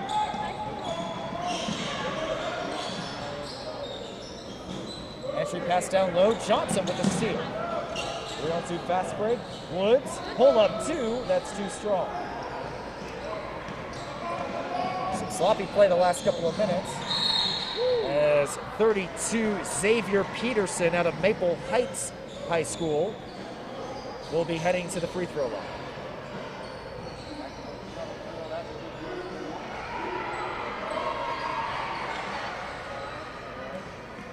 Yeah, the scoring is definitely slowed down. Peterson knocks down that first free throw, and for the first time we have somebody not named Cody Head on the board for All Ohio. Yeah. Peterson, second free throw, too strong. Comes Devin Woods the other way for Team Teague. And another traveling by. Man, these officials are really intense. No, they're really keeping a sharp eye on those traveling balls. They are on it.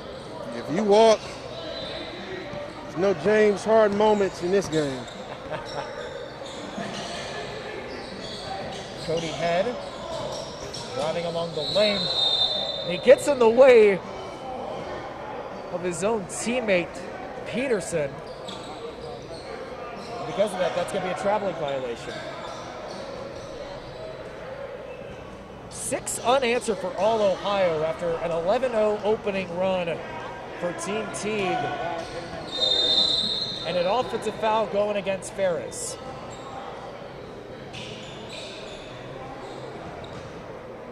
Some sloppy play like you mentioned, Tony, but you figure that's to be expected, especially with some 16U squads. Right. And again, we're still, still kind of getting back into it for youth basketball. Good jump cut inside by Dalen Swain, and he will be heading to the free throw line.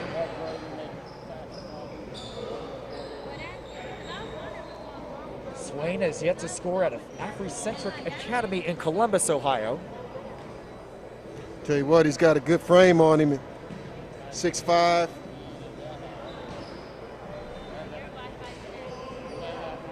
Got a frame similar to Rasheed Jones from the previous game for Team Teague. All Ohio, 2 of 5 from the stripe in this first half. They get 2 of 6. Free throw shooting has been an issue right now as we have a timeout on the floor. The score remains 11-16, Teague in front with 10:55 to go.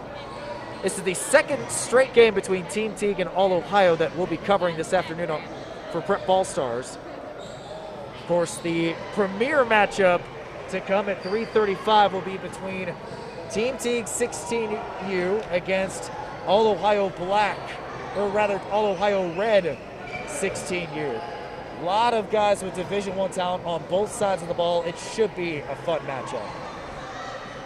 No, it definitely will be. I think the previous game, this was just a kind of a precursor. This next game is going to be a doozy. And we got a really good game here for some younger players. Again, class of 2023, because these are sophomores to be. So these guys got plenty of time. And then the next game is going to be for 16U. A lot of those guys are really getting recruited already. And you're going to expect to see some really outstanding plays on both sides in that game. Devin Woods with possession for Team Teague, going against Xavier Peterson for All Ohio. And that pass is intercepted. Here comes Head the other way, easy bucket. That's an 8-0 run now for All Ohio, and they've cut the deficit down to 11-8.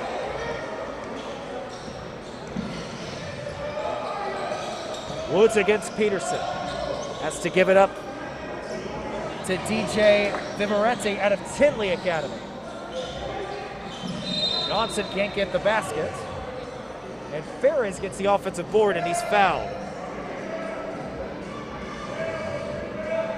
The official clarifies that the foul is on the floor, so no free throws. Josh Woods getting ready to check in. Christian Johnson, I should say, will check out. Under 10 minutes to go in the first half.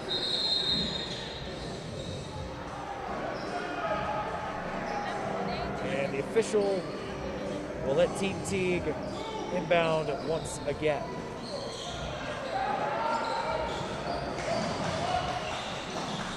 Vimarete gives it up to Ferris. Along the baseline. It looked like Vimarete was called for travel.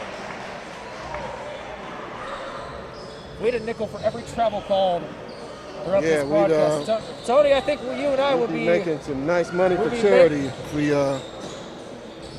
ask for that.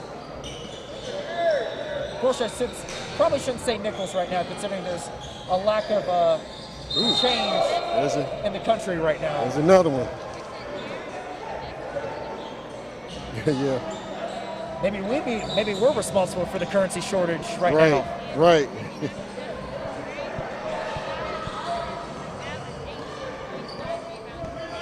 So now Devin Woods against Peterson gets a screen from Ferris.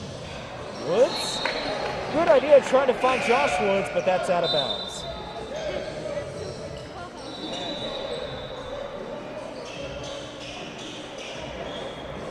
Meanwhile, Dalen Swain will check out for All Ohio. Kaiser has it now, giving it up. So post work inside, but that's stolen away by Devin Woods. Woods nearly has it stolen by Head, but not before being called for a foul. With just over 8 minutes to go, your score remains 11-8. Team Teague in front. Bit of a scoreless drought for both sides after a game of runs. Woods through traffic, gets the basket, count the foul. That's a big, strong, needed bucket for Team Teague by Devin Woods. You think it's a coincidence that he goes to Pike High School and he's wearing number 0? I think that's planned. A planned homage. Part of the plan. Planned homage to Jeff Teague. To the ultimate Indiana number 0. Woods at the line, leaves it off the iron. So Woods right now has 4. That ends a scoreless drought for Team Teague as Peterson is able to score for All Ohio. 13-10 is your score, just over 7 minutes to go. Viverete gets swatted on his way to the rim. Here comes Peterson the other way, and he'll get the basket, plus the foul, 4 straight for Xavier Peterson. I tell you what, All Ohio Red spotted a 10-0 lead, and since then, I mean, they've been bringing it since then. A 12-3 run for All Ohio Red. Clay Butler will check back in. Devin Woods and Ferris are going to take a seat for Team T. Peterson at the line, can't get the free throw, but the offensive board, Peterson almost got the loose change.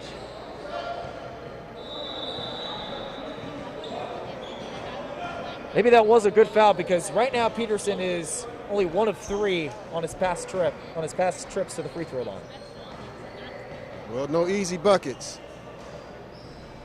That time he does rattle that one in. Let's make it 2 of 4. He's up to 4.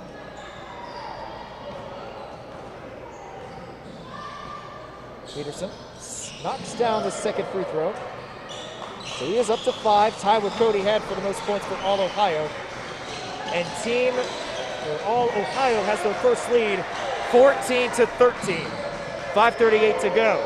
Butler, oh goodness, what an answer. When you make a shot like that, you got to look at the opponent. That's what Butler did. Clay Butler, fearless, leading all scorers with 9. You got to look at him like what?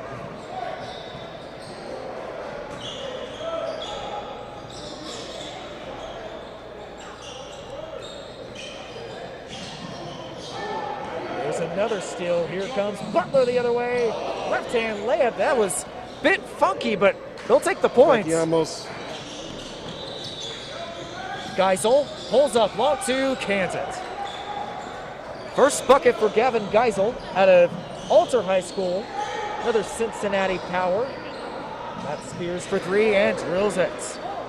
I should say Shane Spears. That's his second. Spears has he's got a wetter. There's no doubt about that. He's not afraid to shoot it from out there. I remember against Team Illinois, he was letting it fly, even though he wasn't really connecting. But he's not afraid to shoot those threes. Well, he's connecting today.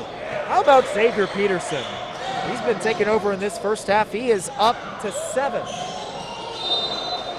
The travel will be called on Viverete.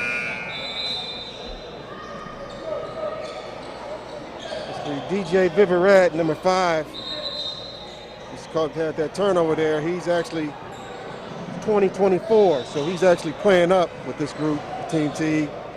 And he's heading to Tinley, but he will be a freshman. With it now is Head. Fires a long 2, that's short. Viverette has it now for Team Teague, gives it up to Butler, back to Viverette for 3. That's good execution, though. I love the give and go, but just wasn't able to connect on that shot. As Jamison leads the charge. The 3-pointer top of the key, that's too strong. Devin Royal was the one taking that shot out of Pickerington Central. Viverette loses control. Royal with the rebound.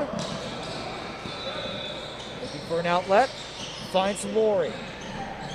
Laurie along the baseline, drives too short. Still a fight. Butler trying to take advantage of the fast break. Oh, with the pump fake. Can't finish though. Yeah. And there's a lot to like about Butler's game. Tell you what, it's a lot of action. Not a lot of buckets, but his last 2 minutes was a lot of action. There's some more action right there as he's wide open for the transition. Butler is layup. getting buckets. He's been the scoring action for Team Teague today. The travel will be called on Jamison. I'll tell you what, Clay Butler, he is exactly what Ben Davis head coach Don Carlisle is looking for over on the west side. You got that right. I mean, he's playing like he's going to aiming for some minutes come the early winter this year for Ben Davis. Of course, Ben Davis, state runners-up in the 2018-2019 season. Had a down year last year, or really a year in transition. A lot of guys graduating, as it looks like Head was able to get that layup. Josh Woods being defended by Geisel. Under 2 minutes to go in this first half. Here's Head the other way. Can he get the layup? Yes, he can. Head is up to 11, leading all scorers with just over 90 seconds to go. Johnson can't get the runner to fall, but a foul will be called beforehand. And with 1:20 to go, lead teetering back and forth, 23-22 to score. Team Teague is in front. Spears thought about a 3, but gives it up to Josh Woods. He's tied up. Jump ball, possession arrow goes to All Ohio. I like the energy for All Ohio, and that energy is really, I mean, like I said, helped them get back into this game. I mean, it's a ball game now. Devin Swain has it now going against Josh Woods. 42 seconds to go. That was Dirk-esque on that fadeaway. This time he tries from long range and he can't connect either. Devin Woods finds Butler underneath. Right hand is rejected by Jamison. Butler gets the offensive board and the basket. My goodness. Clay Butler, have yourself a half. Up to 15 now. He leads all scorers, and that's likely going to be the final play of the first half.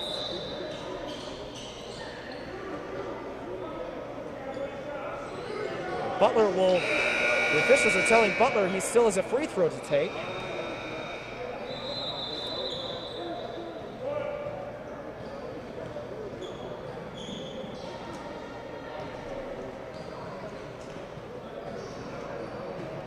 Butler knocks that one down, so give him 16 points in that first half. Team Teague will take a 26-22 lead into halftime. Really good game for Butler. I mean, he had it cooking. I mean, he's been the show today so far. Meanwhile, some other scores for Team Teague. Shane Spears with a pair of triples. Devin Woods with 4 points.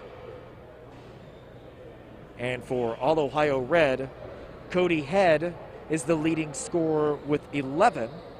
Xavier Peterson has 7. And Gavin Geisel has a bucket of his own. One more game still to come in this live stream coverage of the Team Teague Invitational. Got Team Teague Team Teague 16U taking on All Ohio Red 16U. Lots of Division I talent on both sides. You won't want to miss that. That is coming up at 3:35 p.m.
And we are back from our short intermission here at the Factory D1 Indianapolis out of today's Team Teague Invitational between Team Teague, the 2023 squad, and All Ohio Red, their 2023 squad. Good back and forth battle. Team Teague raced out of the gates with an 11-0 run to start things off, and All Ohio answered with a run of their own. And as it stands right now, Team Teague has a 26-22 lead over All Ohio Red.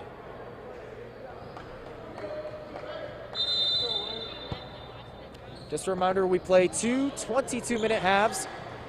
In this half, the clock is rolling all the way until the final 2 minutes. Devin Woods gets things going for Team Teague. He only had 4 points in that first half. First basket of the second half for him. 28-22 is your score.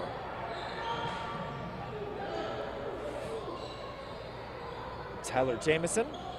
Good entry pass inside to Xavier Peterson for the easy bucket.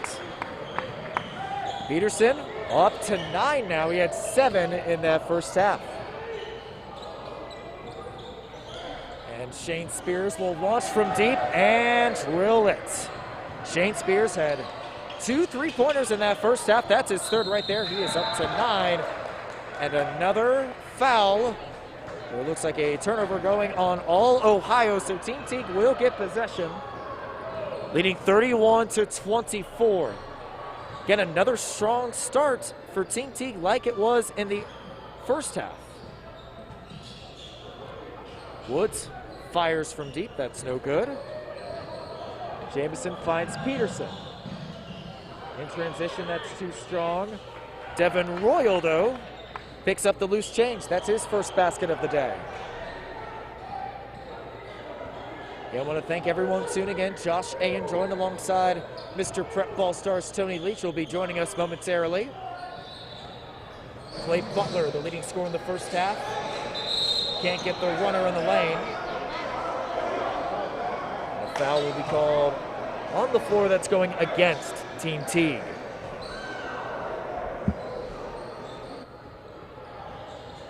With the ball now is Dalen Swain out of Afrocentric Academy. Out of the heart of Buckeye State. He finds Jamison, top of the key. Into the corner, Peterson. Contested layup falls out of bounds, and it will stay with All Ohio.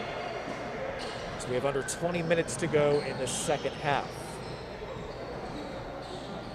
It's a great matchup. Nice to see really two storied programs go at each other.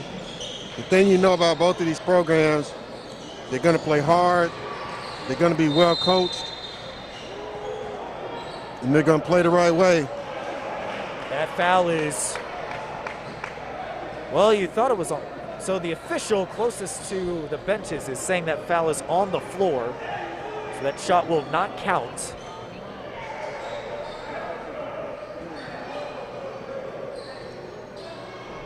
Good back and forth battle between some rising sophomores. Looking to make some noise, of course, looking for playing time at the high school level. Jostle for possession. Clay Butler comes away with it. And Ohio Red is called for the foul.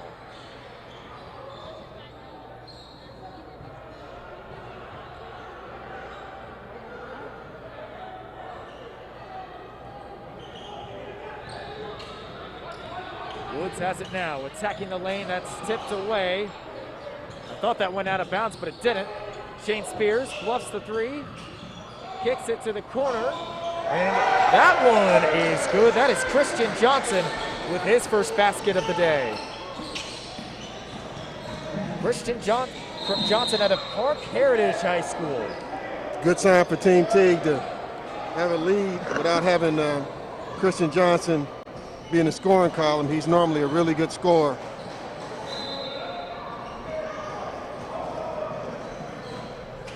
Quick stoppage of play, under 18 minutes to go in this one. Team Teague continuing to expand on their lead, leading 34-28. We've got Gavin Geisel shooting a couple of free throws, only one field goal in the first half. Geisel, the 5'10", rising sophomore out of Alter. One of the big four in the Cincinnati area.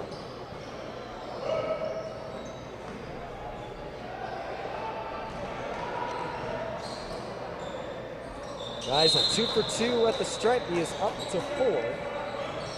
And All Ohio is now down 30-34 with 17:10 to go in this game. Clay Butler out of Ben Davis High School with an errant pass to Devin Woods. A careless turnover for Team Teague.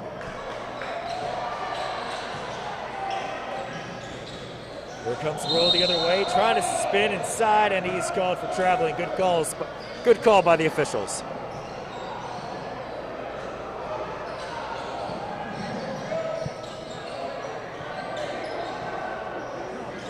So after both teams trade turnovers, Team Teague looks to build upon their 4-point lead. There's Butler inside. Good idea on the backdoor cut, but that pass is intercepted by All Ohio. Down the other way, Peterson can't get the runner. And here comes Butler the other way. Woods kicks it to Johnson. Hit his last three, can't hit this one. And wide open is Jamison for 2 easy points. That is Jamison's first basket out of Port Huron. I'll tell you what, Ohio Red, it just keeps hanging around. They just keep hanging around. Johnson, corner three on the way. That one's good. Second three-pointer, he's up to 6. Score now 37-32. Team Teague in front. Johnson, good defense getting the steal.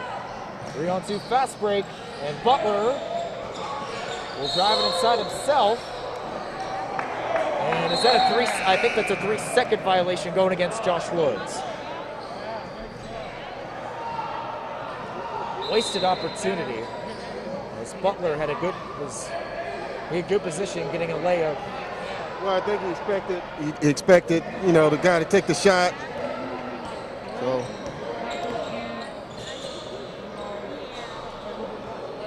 Inside Betty Laurie out of Caldwell High School, posting up.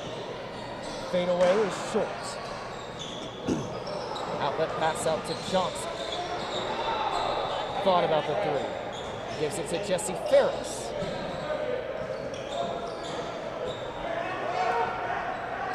Team Teague will reset on this possession. Woods loses the dribble. Finds Swain in transition. Left hand finger roll up and in. That is Dalen Swain's first basket of the contest. 34-37 your score.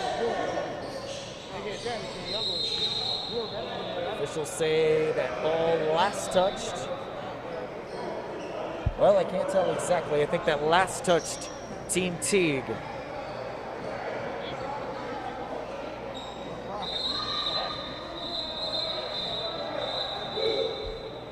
The officials finally confirming it will stay with Team Teague. So with 14:02 to go, 37-34 is your score. Team Teague is ahead.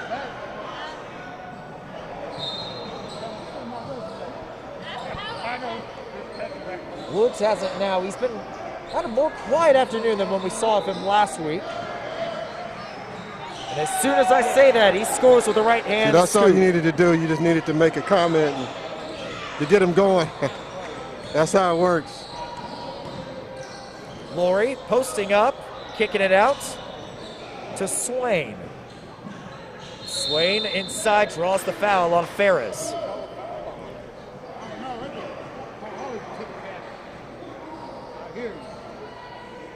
Ferris also out of Ben Davis High School. Since you watch, Swain play, and you look at him and you think, with his size and his length, it looked like he'd have be more effective than he has today. He just got 2 points so far.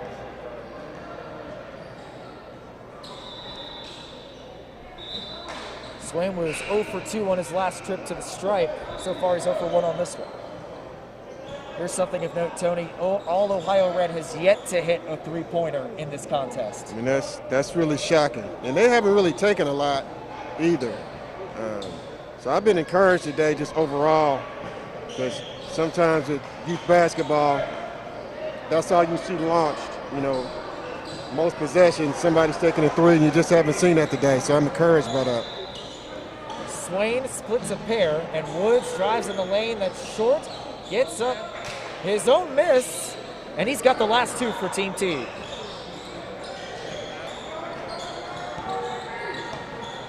Woods, a very promising guard out of Pike High School. Laurie on the three-pointer, stepped out of bounds.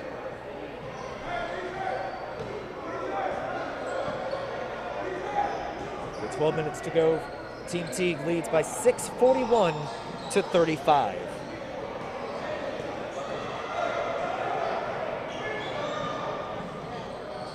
Woods has certainly picked up his game in the second half. He has the last two baskets. He's in double figures with 10. Jacob Franklin out of Lawrence Central High School has it now, driving inside, draws the foul, and he'll head to the line. Jacob Franklin he's strong, really strong for a sophomore to be. Takes it to the basket hard.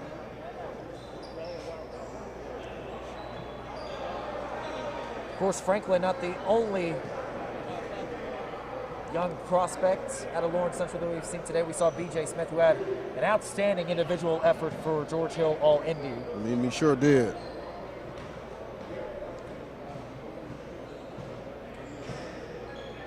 That is Franklin's first point of the afternoon. For that free throw, only 4 other players were on the board for Team Teague. Most of the scoring has been done by Devin Woods and Clay Butler.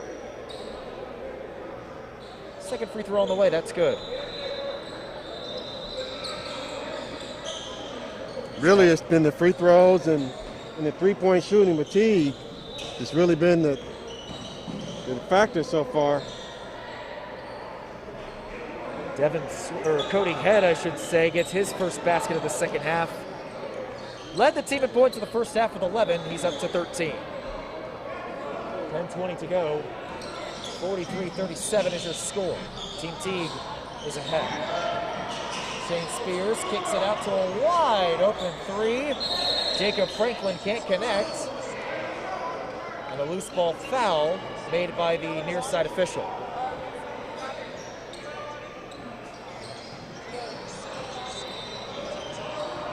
Past the halfway point of this second half.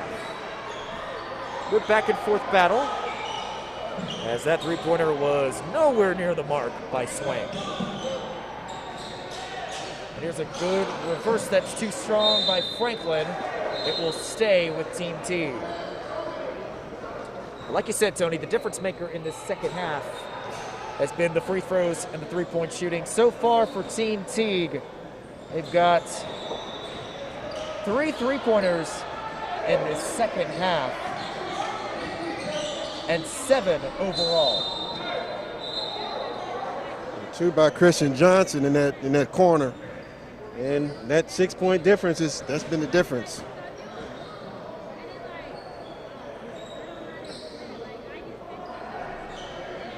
Across the 9-minute mark. Game sort of slowing to a crawl. As Woods will go to work against Jamison.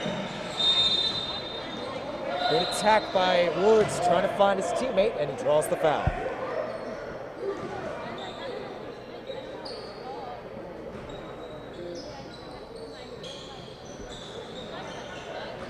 To the corner.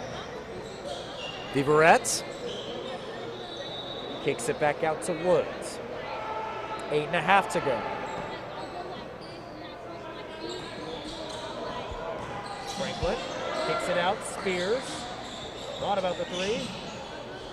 Skip pass out to Viverette for 3. That's no good. Here comes Swain the other way for All Ohio. That's poked away. Ball is loose, jostled for possession, and the near side official is calling it travel. A lot of very confusing sequence there. But right now we've got a timeout on the floor. All Ohio wants to talk things over. So with 7:50 to go, Team Teague leads 43-37. Tony, we talked about Clay Butler and the outstanding individual effort he had in the first half. He's been held in check. No points for him so far in this second half. I mean, that's a surprise. I mean, he's had his chances. He's had his hands on the ball quite a bit. But, I mean, they've gotten some scoring from other sources. I mean, Christian Johnson, as you mentioned, was held scoreless in the first half. He's knocked down 2 big threes for him. And then, of course, Spears, has continued to shoot well, so he's able to knock down another 3 in the second half. So that's been the real difference, really, in this game. So we still have a long way to go, but it's a 6-point lead right now. Team Teague has outscored All Ohio Black 17-15 in this second half. Certainly a lower scoring half at this pace. Inbound to Swank. Drives inside and the travel. Rinse and repeat for these folks.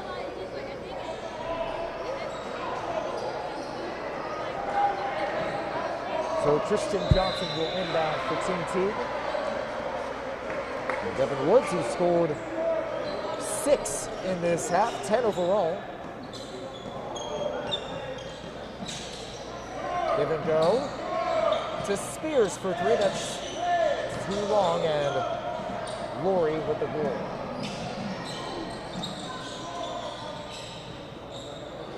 Here's a 3-point attempt, and the first one of the game for All Ohio is made by Cody Head. Head is up to 5 in the second half, 16 overall. Loose ball, out to Head. He's got 5 straight for All Ohio. It's a 1-point game for Team Teague.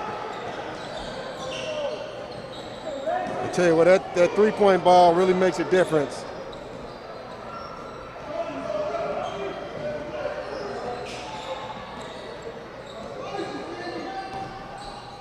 Here comes Viverette in the lane, draws the foul on Betty Laurie.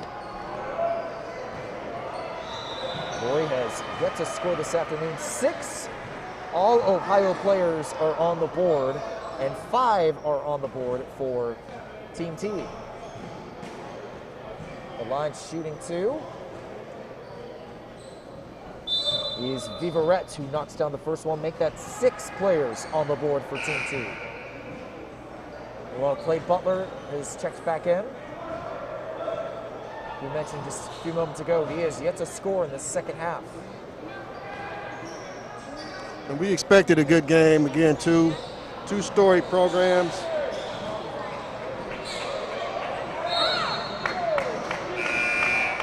Christian Johnson can't get the loose ball. It'll be going back to All Ohio.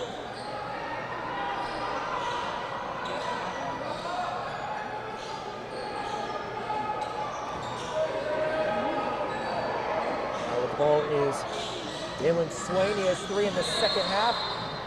Swain stumbles and is called for the travel.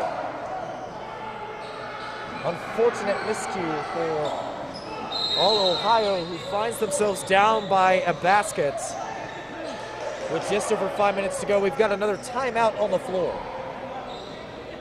Well, this last 5 minutes is really going to come down to, really execution. Free throws, turnovers. I mean, those are going to be the 2 big factors. Who's going to be able to close out this game? And Tony, as we've talked about some of the folks from Team Teague that have really stood out, who has stood out for All Ohio? Well, I mean, the guy again that you expect to really give you a little more is Swain, and number 21 again. He's really got the size, but also, I mean, number 12 Head is really kept All Ohio Red in this game. So it's a close one. But, these are young players. This is the future of both of these programs. They're sophomore to be, so they're 15U. So, these are the guys that even if they're not getting the looks that they want right now, they keep working on their game, and they're going to be up next, certainly for 16U and 17U. Just over 5 minutes to go. Josh Woods is checked back into the game out of Pike High School. Finds his teammate Devin Woods. The Pike-to-Pike connection is Josh Woods. Gives it back to Devin. Up to the corner, back to Devin Woods. And Johnson across the lane and gets the basket. It's a big bucket, a big needed bucket. Here's Swain the other way for All Ohio. Trying to get the scoop shot, but good defense there by Jesse Ferris.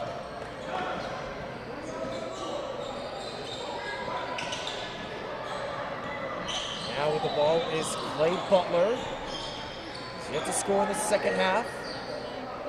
4:20 to go. Team Teague trying to put this one away.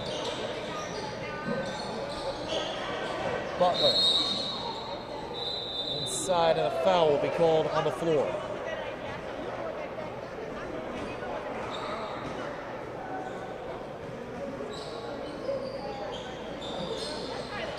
With 4 minutes to go. Devin Woods is called for the travel. Either way, that was going to All Ohio. Some sloppy play these last couple of minutes. Like you said, Tony, whoever is able to execute down the stretch should be able to pull away. Here's Head, the leading scorer for All Ohio, stripped away, gets it back, and met at the rim by Johnson, and gets the basket plus the foul. That is Xavier Peterson with his first basket in what seems like forever. So what, really good effort on both sides. But All Ohio Red was able to come down with it. The X-Man out of the Buckeye State completes the three-point play. And with just over 3 minutes to go, it's a one-point ball game.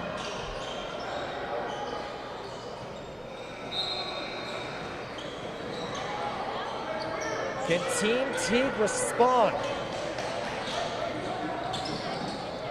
Clay Butler facing a double, gets out of it, and he's stripped. Here's an easy layup opportunity. Swain gets it and lays it in. All Ohio is ahead, 2.5 minutes to go. 47-46. Just a case of All Ohio Red just continue to fight. Clay Butler, can he get his first basket in the second half? Yes, he can.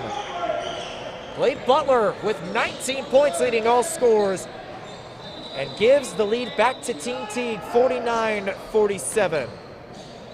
Here's Peterson down the other way. That's collected by Royal. And now Swain driving inside and is called for the travel. Excellent defense by Team Teague. I mean, he had a nice little pull up there that he should have taken. 2-point game. Team Teague is ahead 49-47. Under 2 minutes to go. Now Woods has it going. Free throws and turnovers down the stretch. We'll see when Team Ohio will start fouling. Meanwhile, Jesse Ferris under the basket gets his first of the day. Meanwhile, Swain gives it up to Geisel. And now Royal is bumped on his way to the rim. Clock stopped after every dead ball in the last 2 minutes of the second half, so no need to worry about rushing things during this free throw trip.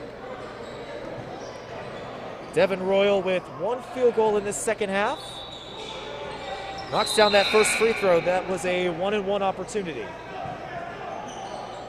Geisel will check out, and Tyler Jamison will check back in. Royal's second free throw is too strong, rebounded by Spears. He's able to get out of the double, finds Ferris, who's swatted away. What a rejection made by Devin Royal. That's a nice play. It's a nice, angry, get that shot out of here play. You can hear by that slap that was all ball. Just over a minute to go, and all Ohio has to start fouling, finding themselves down by 3. Both teams in a 1-and-1 situation right now. And at the free throw line is Devin Woods. Woods in double figures. He missed his only attempt on the day, and he misses that one. Here's Swain the other way, finds his teammate. Underneath, Cody Head cuts it down to 1. A good move by all Ohio, fouling Devin Woods, who is yet to connect from the stripe this afternoon. Right, free throws and turnovers. And when you're the point guard, those two things fall in your lap. Taking care of the basketball and closing out games.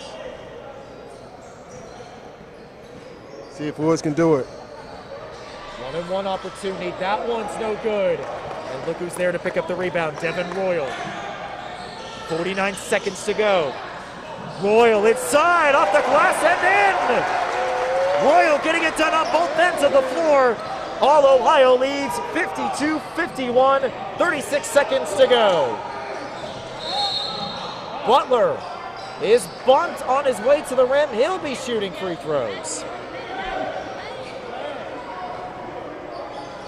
Well, for the corniest line of the day, let's see if the Butler can do it.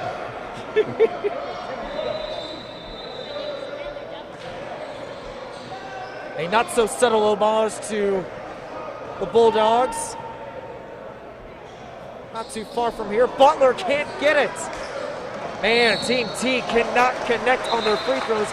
And now Team Teague has to start fouling. Well, this is where nerves kick in. A lot riding on these shots. At the line now is Tyler Jamison, only 1 basket. Has yet to take a free throw. That one's short. Big rebound by Christian Johnson. All Ohio is clamoring for a jump ball, but he's not going to get it. Instead, Christian Johnson will be heading to the line, down by 1, and with a double bonus. You called it, Tony. This one's coming down to free throws. That's a big call there, big foul call. Team Teague has yet to connect from the stripe when it matters most. Can Christian Johnson do it here? He sure can. He is in double figures now. Well, when you make that first one, take that Certainly back. gives you some confidence to connect on the second one. I take that back. He has 9. And he misses the second free throw. So we're tied at 52. Cody Head drives inside and You better be lucky he called that timeout. We're lucky that was a timeout. That could have been an offensive foul. That was a train wreck. So with 22.4 seconds to go, we get no OT. I'm guessing we'll probably get a 2-minute overtime period. I think it's 2 or 3. It's typically 2 or 3 minutes in AAU ball. But still, All Ohio, they can hold for the final shot on this possession. If you're All Ohio, knowing that you've only made 1 3-pointer this afternoon, who do you give the ball to on this final shot? Well, the hot person has been either Head. I'd probably say Head. I mean, he's been the one that's been really attacking the rim down the stretch. He's got 9 points down the stretch here. So I think I'm sure he's gonna have the ball in his hands. Head leads all scorers with 20. We'll see if he'll be tasked with the final shot here. This is a good late game scenario for these folks. Again, on the younger side, rising sophomores, not used to clutch game scenarios. And this is something that can really get them ready for when they get those opportunities at the varsity level and when the stakes are a bit higher. We'll see what the coach for All Ohio has drawn up.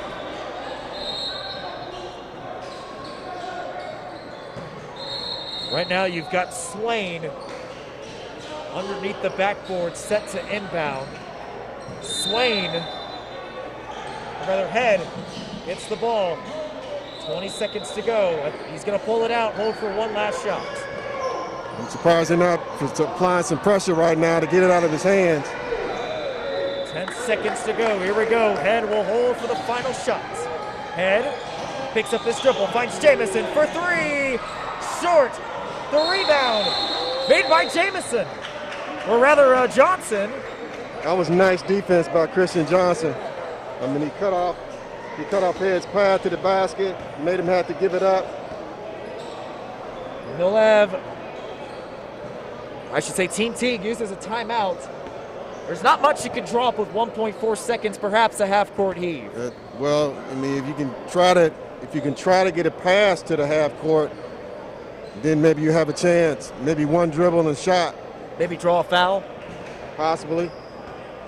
But there won't be any dribbling it up court in 1.4 seconds, that's for sure. Can maybe get 1 or 2 dribbles max in 1.4 seconds. A Christian Leitner and get it to half court or deeper. Then you got a chance. Or if you want to go back to those Butler comparisons, almost a reverse Gordon Hayward. Right. Maybe not reverse Gordon Hayward. What a successful Gordon Hayward half-court heave would look like. Right. So Shane Spears will be the inbounder. Surprised Butler's not in the game. You do have Christian Johnson, who has hit a couple of threes. Surprised Spears is not doing it. Here's Woods at the buzzer. No good. So we'll head to overtime, tied at 52 apiece. Well, we get a little extra basketball here. These guys can get some more work. Hats off to All Ohio Red for the comeback, and good learning lesson for Teague. I mean, you gotta make your free throws. Well, actually, both teams had opportunities to make free throws and didn't come through. If you're just joining us, waiting for the All Ohio Team Teague matchup, the 2022 squads, well, you may have to wait a little bit longer. Right now, we've got 2 minutes of overtime between All Ohio Red, their 2023 squad, and Team Teague's 2023 squad. At the end of the first half, Team Teague led 26-22. But in the second half, it was All Ohio Red taking advantage of some miscues by Team Teague, outscoring them 30-26 in the second half. As a result, we've got overtime coming up. Again, just 2 minutes of overtime. Dead ball, or clock stops after dead balls, just like the last 2 minutes of the second half. At the center jump circle, we've got Devin Royal and Jesse Ferris.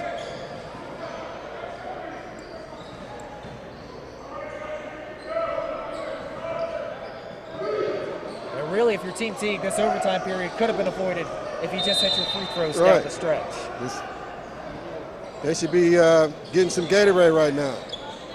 Well, Johnson wins the tip for Team Teague, and he's going to attack the lane and give it up to Devin Woods. Spears with it now. He's hit 3 triples, gives it to Woods, and buries the three-pointer. His first three-pointer of the afternoon. Give him 13 on the day. He shot that without hesitation. Meanwhile, Jamison rattles home a runner in the lane. He's up to 4. 1:24 to go, 55-54 is your score. All Ohio needs a stop to stay alive in this one. Woods dishes it, and he's fouled before he turns it over. Both teams are in a foul, or a free throw shooting situation, I should say. And Devin Woods is set to shoot some free throws. He is 0 for 2 on the day. Let's see if he I can look for him to come through in overtime. Well, that one was a bit strong, but he still rattles it home. Meanwhile, Gavin Geisel is ready to check in for All Ohio. Woods with all 4 of Team Teague's points in this extra period.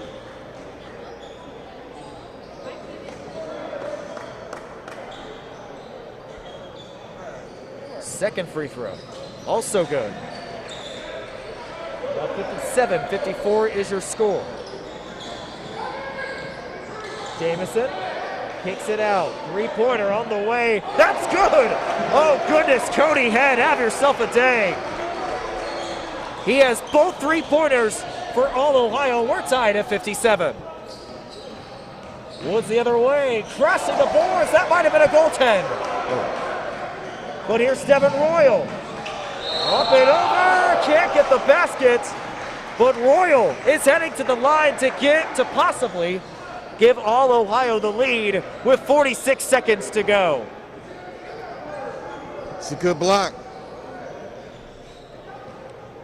Like I said, that might have been a goaltend. I thought that ball was coming down, but it was a bit of an obstructed view as Royal hits the first free throw. He's got 6 on the day, including some timely free throws and rebounds. 1 of 2 on the trip. All Ohio leads 58-57, 40 seconds to go. Woods going against Swain, gets a screen. Wanted to give us a little suspense here.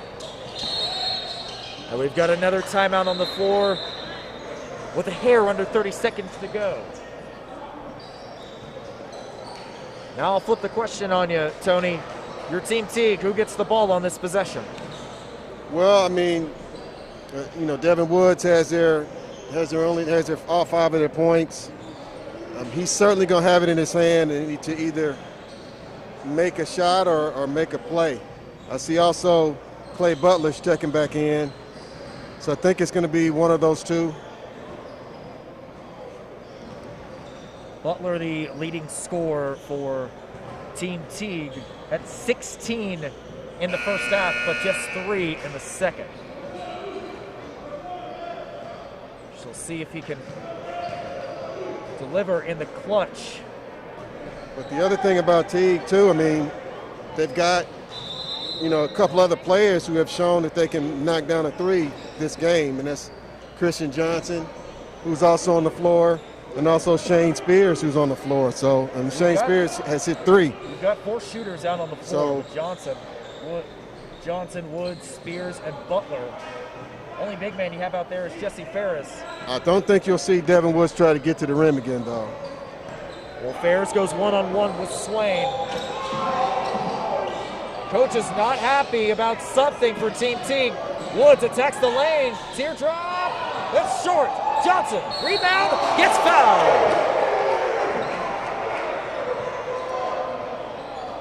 The coach is clearly not happy with Clay Butler. Well, that's what happens when you draw up the perfect play at the timeout and the execution goes awry. Well, we will see Johnson going to the line. He was 1 of 2 on his one and only trip.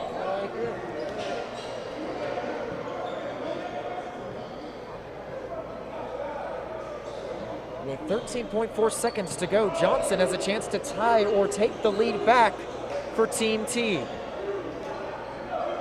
More Team Teague All-Ohio action coming up in just a few moments, folks. Again, the 2022 squads going head-to-head.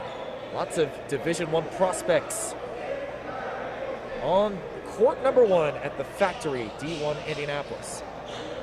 Clay Butler will take a seat. Josh Woods out of Pike High School checking back in for Team Teague.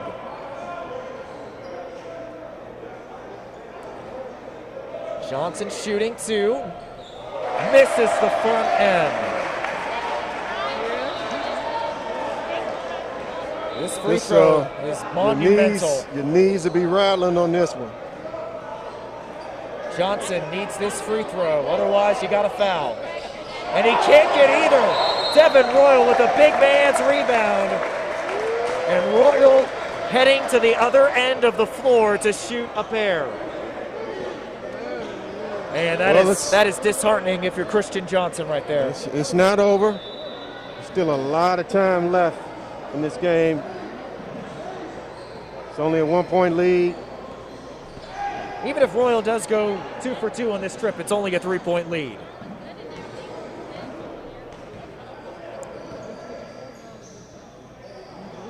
Royal knocks down the first one. He's 2 of 3 in this overtime period. Now we've got another timeout.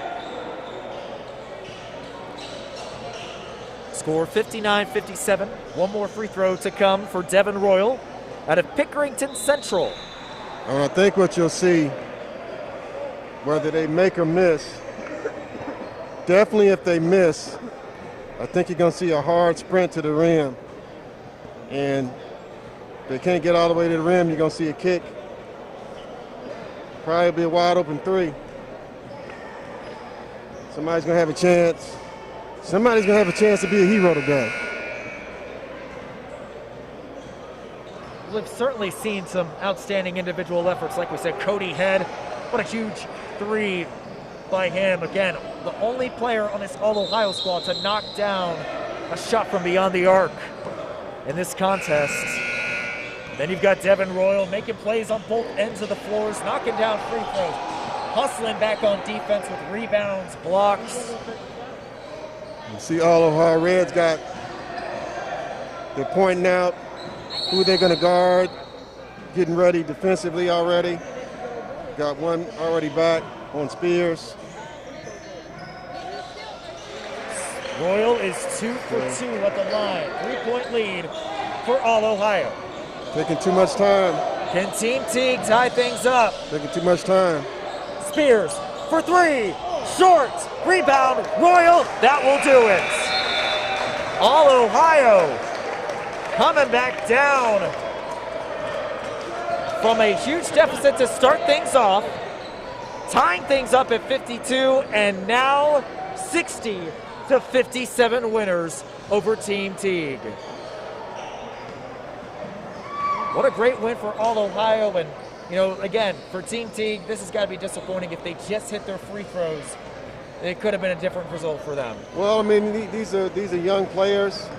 One of the things you have to learn from, and just look to get better. And we'll be speaking with a member from All-Ohio momentarily as we get set for this final matchup in this Team Teague Invitational coverage. We'll be right back momentarily.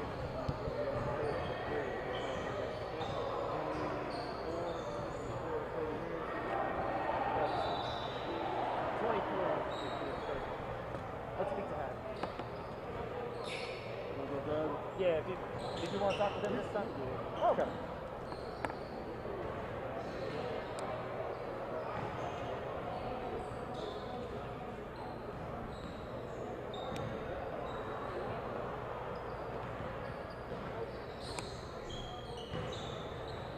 Who's talking? Tony? I am. Where you are? Yep.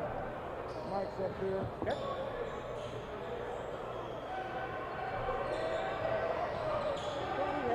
Because we're live the entire time. If you want to talk to them before you start the interview, be over here. Okay. Then come on and be ready to go.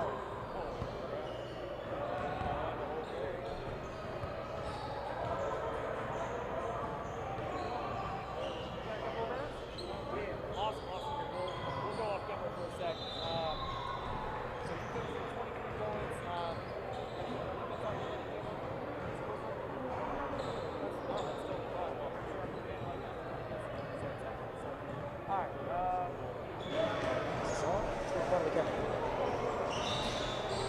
Hello, friends. Josh Ayan here with Cody Head, our MVP of this one, scoring 23 points and a win over Team Teague. Cody, you found yourselves in an early deficit. How were you able to weather that storm against Team Teague? We just didn't get down on ourselves, and our coach made us pick the intensity up. And we knew defense first, so our defense turned into offense. Like you said, defense leading to offense, and it was a game of runs throughout that contest. You definitely kept your composure throughout late in the second half, especially as you were down. How are you guys able to weather that storm as you tied things up and forced overtime? Just like I said, just keep the intensity up. Yeah. Cody, I got to ask about that game-tying three as well. I mean, you were down by 3 in overtime. You were the only player to hit a three-pointer for All-Ohio in this game. What was going through your mind as you hit that game-tying shot? I was just confident enough to shoot it. I'm not scared to miss or make the shot. So I'm happy that I took it to keep my team in the game, and it paid off. What more would you like to work on as you continue to play some games throughout this invitational the rest of the weekend? Defense, really, and more stamina. Awesome. Well, Cody, again, congrats on the win. We'll see you the rest of this weekend.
Remember, they said they needed numbers. Yeah, it was right here. Chris, do you have the other hand up? Oh, DJ got it. You need to break your numbers. Yeah, go get, yeah, because they're about to start.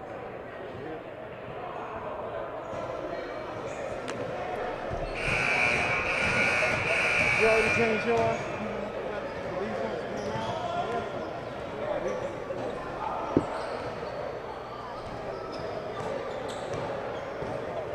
Let me see those other ones there. So you have 2 more?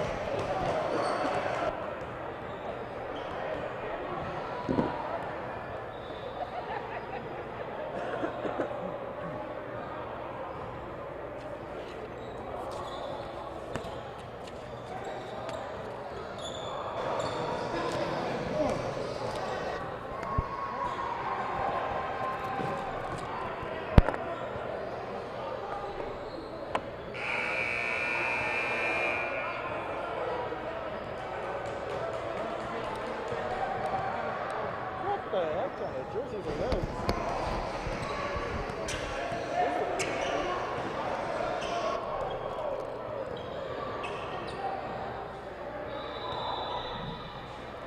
And we are back from the D1 Factory, Indianapolis. The final game in our live stream coverage here at the Team Teague Invitational. We've seen 3 straight games between Team Teague and all Ohio basketball, and this one is the best to come. Team Teague 2022 taking on all Ohio's red team, their top-notch squad. All Ohio in the Ohio State-inspired jerseys. Team Teague in the black and neon blue jerseys. Josh Ayen joined alongside Tony Leach from Prep Ball Stars. And Tony, you and I have had this matchup circled all weekend. Oh yeah, this is the one we wanted to see. This is one everybody wanted to see and is tuning in for. 2 thoroughbred squads with D1 talent oozing on both sides. Leland Walker out of North Central, giving it to Reggie Bass from Hamilton Heights Christian Academy. Walker, of course, one of those highly touted prospects in the state. Pulls up from the elbow and drills it. Hot start just like last time. Leland starting off this game the way he did in the first contest. With the ball now, 22, Chris Moncrief out of Kiki Prep Academy in Pennsylvania, and Jared Fry out of Hilliard-Davidson just scored the first basket for All Ohio.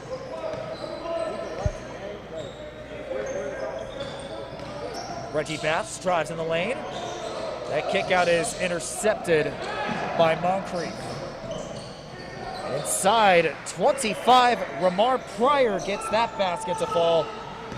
And All Ohio leads 4-2 in the early minutes.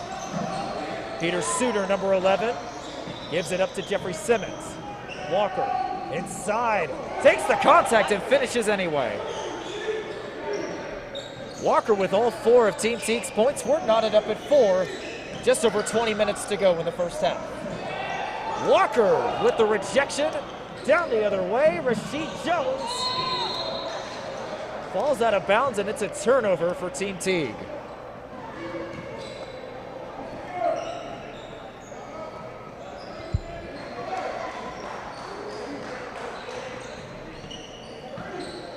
Michael Bova, the 6'2 guard out of St. Edward's High School, giving it up to Moncrief, but that ball falls out of bounds.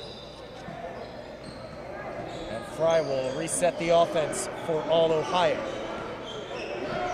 Moncrief gets a screen from his teammate, attacks the rim, and it falls through the 10. Already 3 players on the board for All Ohio. Leland Walker, meanwhile, can't get that 3-pointer. Fry, backdoor pass inside, and once again, with another basket. This time it's Priest Ryan out of Vincentian Academy in Pennsylvania. Man, you gotta love the way that All Ohio was spreading the wealth right now. They really are. I mean,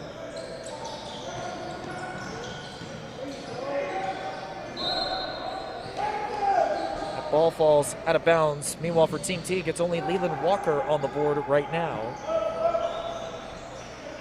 And we saw some signs of rust in their first contest against All Ohio. This was against their black team, so sort of like the JV squad. This red team is the higher of the two they've seen this afternoon. And you knew either way, going against All Ohio, they have been expecting a battle. Bass attacks inside and draws the foul. Bass, again out of Hamilton Heights Christian Academy, has plenty of Division I offers already from Florida, Texas Tech, Illinois, Providence, and his newest one from Kansas State. But Bass has been really a talented player on the radar for a long time. And he really just, I mean, I know a lot of people don't, for whatever reason, like prep schools, but it's really been good for him, especially academically. I mean, he was able to really focus on his grades, and he's gotten his grades up, or else some of those high major offers he's got wouldn't be there. So, and sometimes a player needs that, and he did, and he's made the most of it. Bass splits a pair at the stripe, so the score is now 8-5. All Ohio is in front.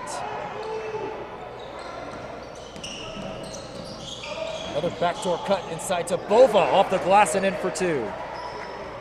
That's already the fifth player. All five starters for All Ohio are on the board. And what hustle by All Ohio.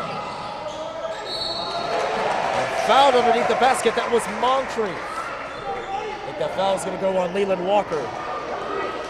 Well, so far in this one, I mean, All Ohio Red is playing harder, and they're playing more together.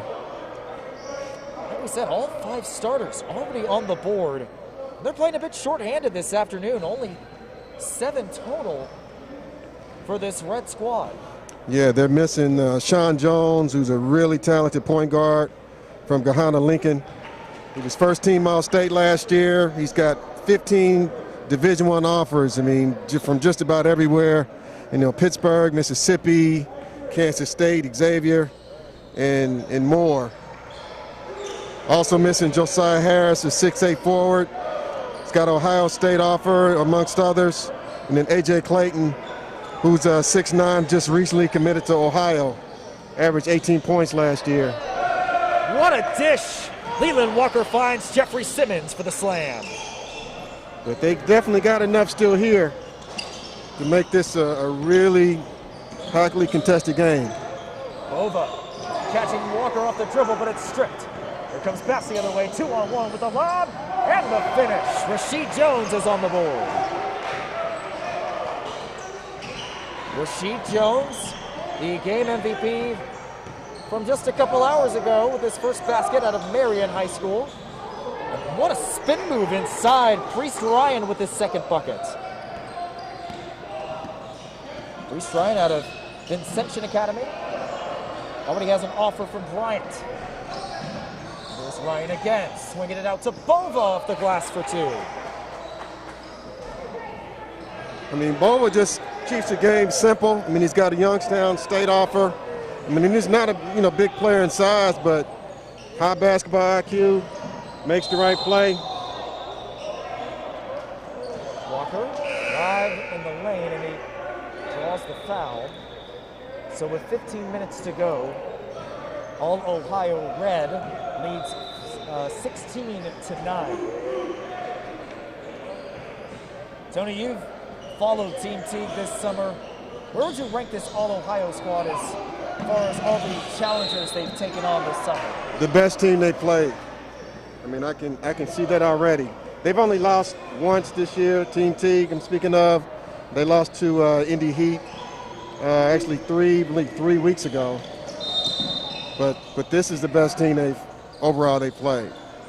Walker is fouled by Ramar Pryor out of St. Vincent, St. Mary, Ohio. I believe St. Vincent, St. Mary also is home to Malachi Branham. I could be wrong on that. I believe so. Malachi Branham, one of the top prospects, class of 2021, recently committed to Ohio State.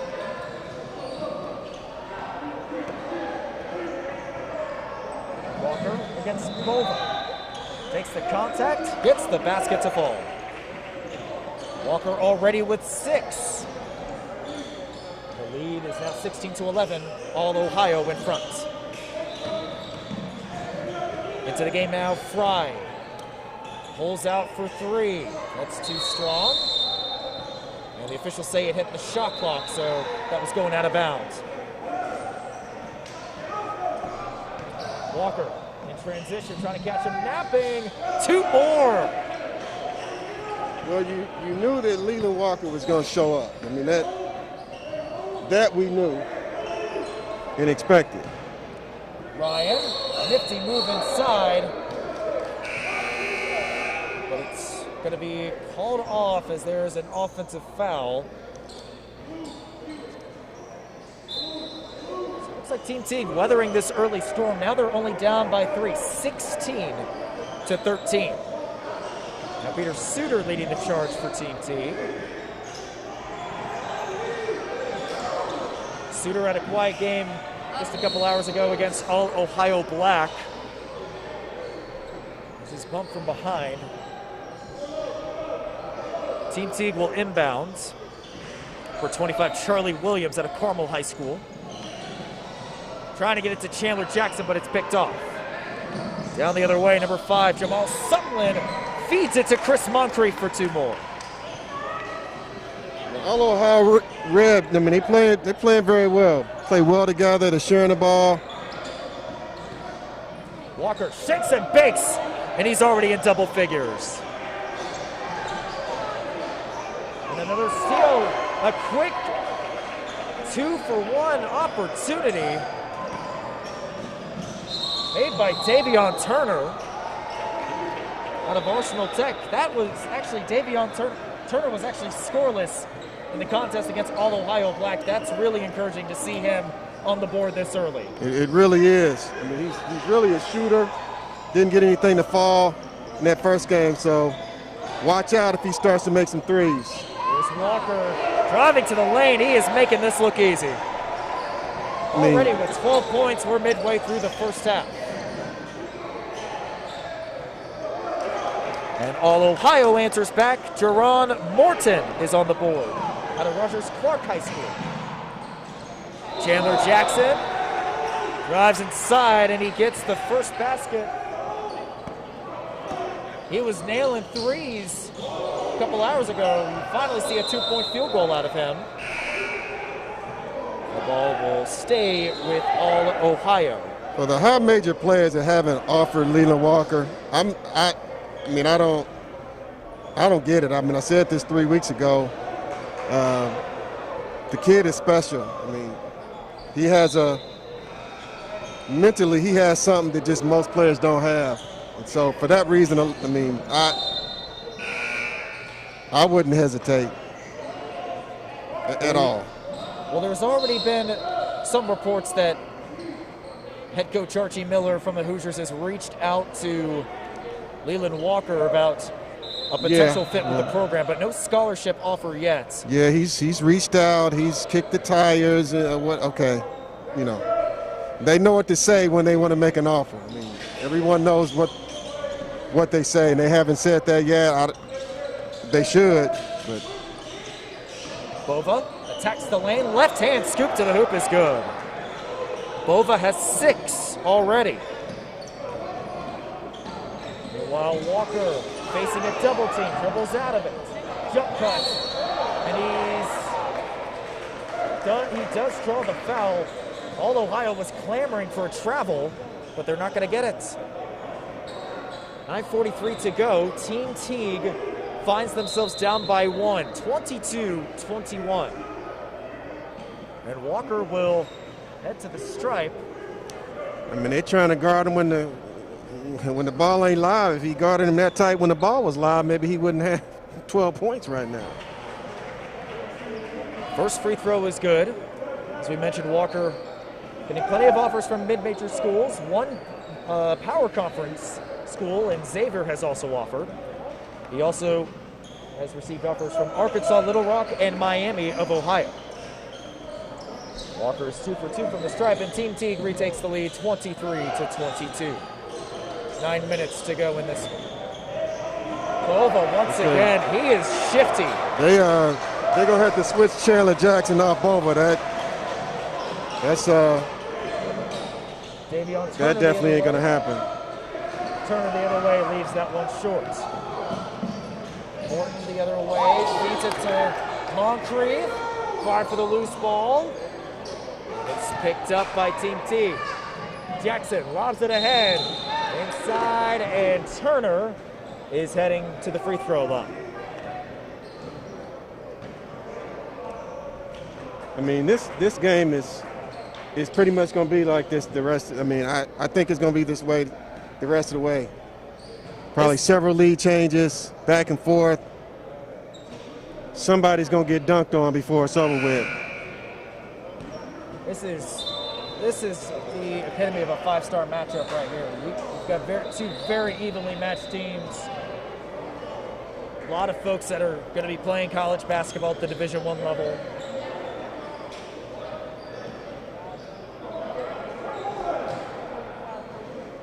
Turner knocks down the second one. He's 1 for 2.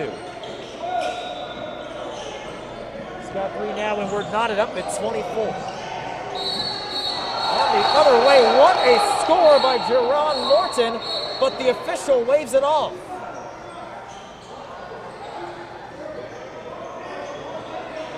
Morton says the foul is on the floor. However, because Team Teague already has 7, because Team Teague already is in the penalty, I guess Morton will be shooting free throws instead. So with 7 minutes to go, all Ohio Red has a chance to retake the lead. Morton knocks down the first one. Again, Morton out of George Rogers Clark High School in Kentucky. Got a good mix of Ohio, Kentucky, and Pennsylvania kids with this all-Ohio program. As Morton is 2 for 2. Well, they got the mix right. I mean, because they're definitely a talented crew, that's for sure. Bass, step back 3. Too strong. Rebounded by Bova. He is all over the floor. Really athletic. And that's swiped away from there. Outlet pass to Turner, who lays it in for 2. Turner with 5, and Team Teague ties things up at 26 apiece. The runner in the lane is good. Jamal Sumlin with his first basket. Almost everybody in a uniform for All Ohio has scored in this first half. Yeah. That is balance. It really is. I mean, no matter who's in the game, they're in the flow, they're making plays.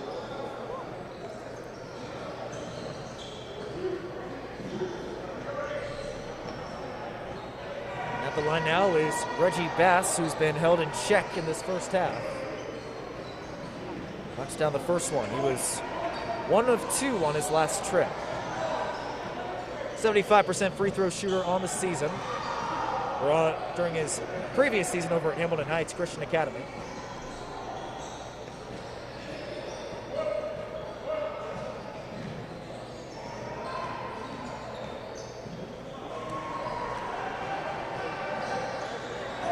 And Bass knocks down the second one as well. So once again, we are tied 28-28. Sumlin scored the last bucket. Attacks the lane and he draws the foul. You gotta love the aggressiveness from this All-Ohio team. They're not settling for threes. Instead, they're choosing to go pound for pound with this Team Teague squad and attack the paint.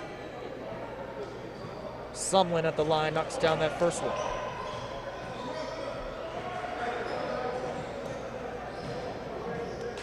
Sumlin out of Rhodes High School in Ohio currently has an offer from Akron. You gotta think some more on the way, especially when a team as talented as this. Jeffrey Simmons the other way. Ties it up once again. Sumlin, Euro step up and in. Man, my goodness. Teague's got to pick up sooner. They got to pick up full. I mean, they can't start picking up when the guys are getting scoring range. They need to pick up now. Speaking of picking them up, somebody's got to pick up Reggie Bass. The flawless step back triple. Here's a three, trying to answer right back. That's no good. Meanwhile, Rasheed Jones kicks it out, nearly stolen. Turner steps into a three. That's short. Jones gets the miss. And Bass trying to attack right back. Does draw the foul. That's going against Morton.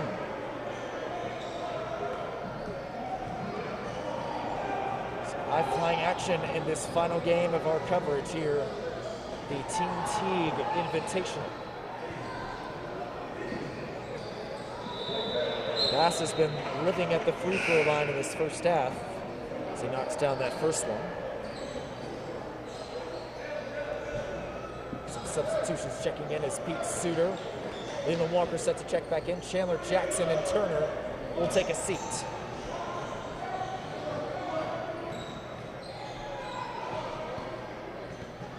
Second free throw for Bass, rattles home. Team Teague leads 35-32 with just over 2.5 to go. There's a new look by Team Teague showing a zone. See how Moncrief chooses to attack. Bova off the three, gives it to Morton. Morton is called for traveling, good call by the officials. Picking up that pivot foot.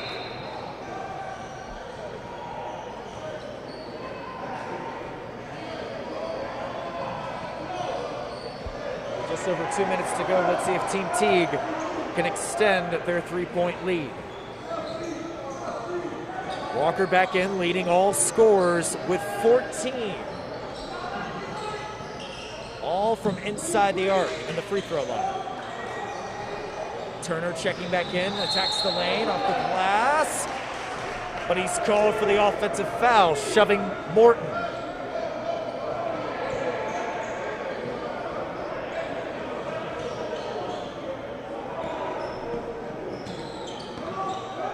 Teague showing zone once again. Morton giving it to the corner. Inside, Moncrief finishes with two more. Moncrief is up to 8. Tied with Michael Bova for the team lead. It's a 35-34 game with a little over a minute to go in the first half. Reggie Bass fires from Curry range and delivers. Reggie Bass is cooking today. He's showing why he's got those 5-6 high major offers. Second three-pointer for Reggie Bass. And with under a minute to go, Team Teague leads 38-34. There's a step-back triple. That's well off the mark. Outlet pass intercepted by Morton. Kicking it to Bova, who's wide open. That's no good. Sumlin can't get the board, and it's last touched by Sumlin. Team Teague will get possession. If there's one knock on this All-Ohio squad so far, is that they have not converted a three-pointer. I mean, that's surprising. But they've had so much life at the rim.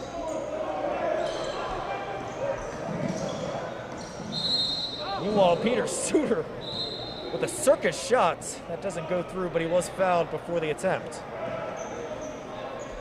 And with that, in the half, that's going to be the final possession of the half as Team Teague is in the double bonus. So Suter will shoot a pair to close out the half, potentially give Team Teague as much as a 6-point lead. Suter leaves that one short. He's had a quiet afternoon. He did pick things up in the second half of the win over All-Ohio Black, but still uncharacteristic for the leading scorer out of Carmel High School. And with that, your halftime score is 39-34. And with the 2-minute halftime period, we'll keep it right here. And as we look at the box score, Rasheed Jones out of Team Teague with 2 points. Tell you what, really entertaining first half. I mean, we expected it to be that way, and then, man, it hasn't disappointed. I mean, you got to see why a lot of these players are getting recruited the way that they are. I was really impressed with Bova. He's got 8 points. He was able to run his team, but he was also really crafty. I mean, he was scoring on a 6'7" player, getting to the rim with ease. Really athletic. I saw him grab a rebound down there with 2 hands, and he went up for it. I mean, he's not the tallest kid out there, but he's got some bounce, you know, so you're able to see that. So I get it why he's getting recruited, and just the rest of the team. You know, some that came in off the bench and really gave him a spark with 6 points. Moncrief led him in scoring along with Bova, and he was really solid. So, I mean, they've got a really talented team. And then, of course, you know, Leland Walker, I mean, he's a Lamborghini player. I mean, you know, when the lights are bright, when the popcorn is hot and there's butter on it, Leland Walker shows up, and that's what he's doing. But not far behind him is Reggie Bass. This has been the best I've seen him play. I mean, he's got 11 points so far. I mean, so it's really entertaining. But the stars are shining this afternoon. Great individual efforts in the first half, like you said. Leland Walker and Reggie Bass. Meanwhile, for All Ohio, it's been a much more balanced approach. Nobody in double figures, but everybody who has seen the floor has scored. Chris Moncrief and Michael Bova lead the team with 8 points apiece. And like you said, Jamal Sumlin providing a spark off the bench with 6 points. We're ready to get set for the second half. Final game of our live stream coverage at the Team Teague Invitational. Once again, Josh Ayen joined alongside Tony Leach from Prep Ball Stars. I want to thank everyone tuning in this afternoon. Great afternoon of hoops here at the Factory D1 Indianapolis. So the thing about Team Teague, I mean, for the class of 2022, really since really before that, but as they've gotten older, they've been a dominant program. They've won some national championships. They've won several big tournaments. They actually fought to get on the Adidas Gauntlet last year and won the Gold Gauntlet after not even being invited to it.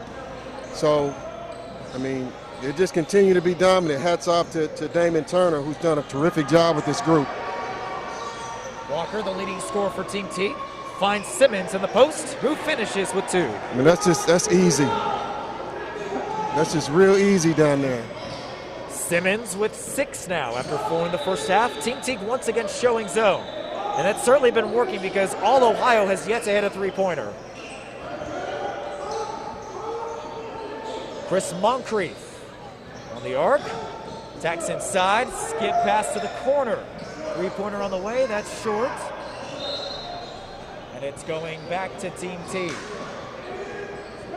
That was Jared Fry on that 3-point attempt out of Hilliard Davidson. Currently has offers from Ohio University, Toledo, and Miami, Ohio. A quick timeout on the floor with 21:10 to go.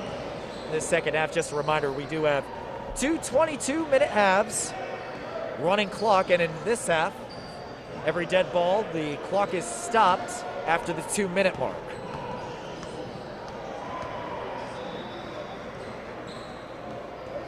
All Ohio has been thriving on the downhill attack. Seems like they've been out-hustling, I should say, Team Teague on almost every loose ball situation. But Team Teague, it seems to have settled some things down with that zone defense. Well, they really have, and you know, the big difference is in the first half. I mean, Abram, you said it. I mean, that All Ohio Red hasn't hit any threes. I tell you, that 3-point shot can really make a difference.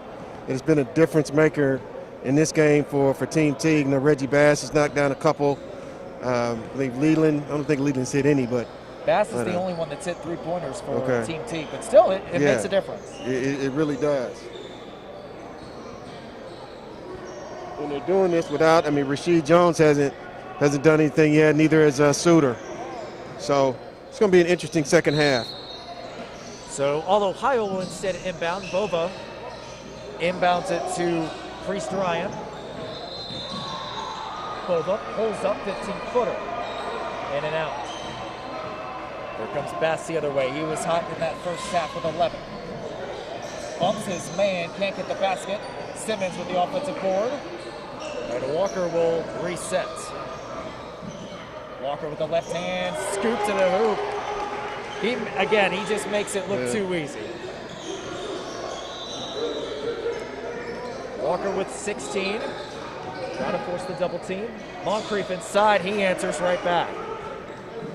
And here's a steal by Bova. Finds Jared Fry from Curry range, that's no good.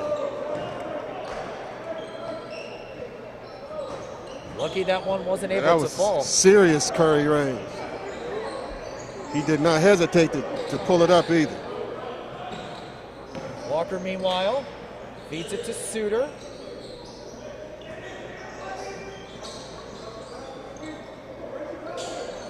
And 20 minutes to go. Team Teague still ahead 43-36. High-low entry pass to Simmons. Draws the foul.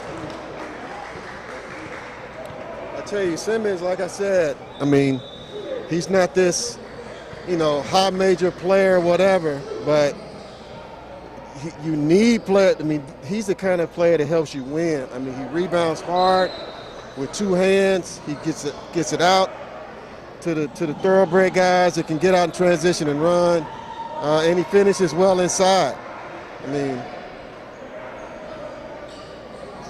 got to make his free throws, but. An uncharacteristic empty trip. He was a 76% free throw shooter this past season at Fishers High School. New ball Fry. Can't get the pass.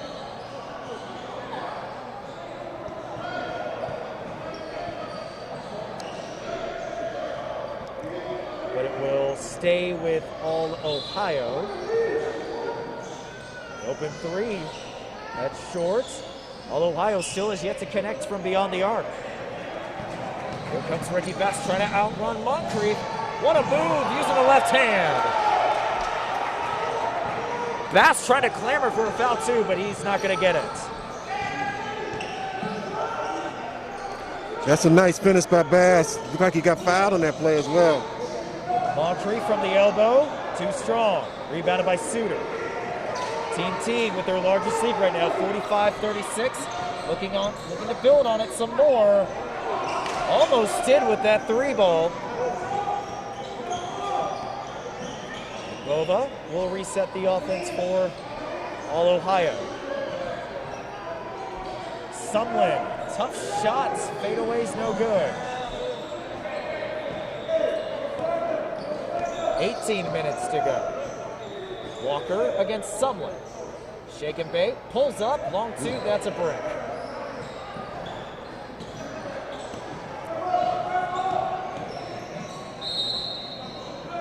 Whistle and a foul is Fry.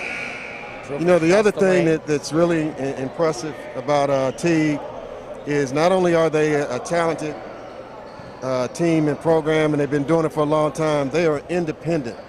And I can't stress that enough. They've done it without being a quote-unquote shoe team.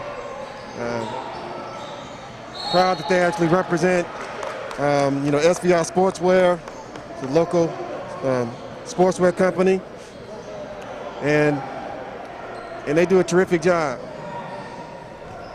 Jerome Morton with the and one opportunity, and that was a much-needed basket for All Ohio. Morton had 4 off the bench in the first half, and he completes the three-point play. Morton averaging 16 points per game at Rogers Clark High School. As Walker looks to reset the offense for Team Teague. They lead 45-39, under 17 minutes to go in this contest. Walker, another move inside. What a reverse layup right there. Wow. I mean, somebody stop that man. Kid is special. Can't say it enough.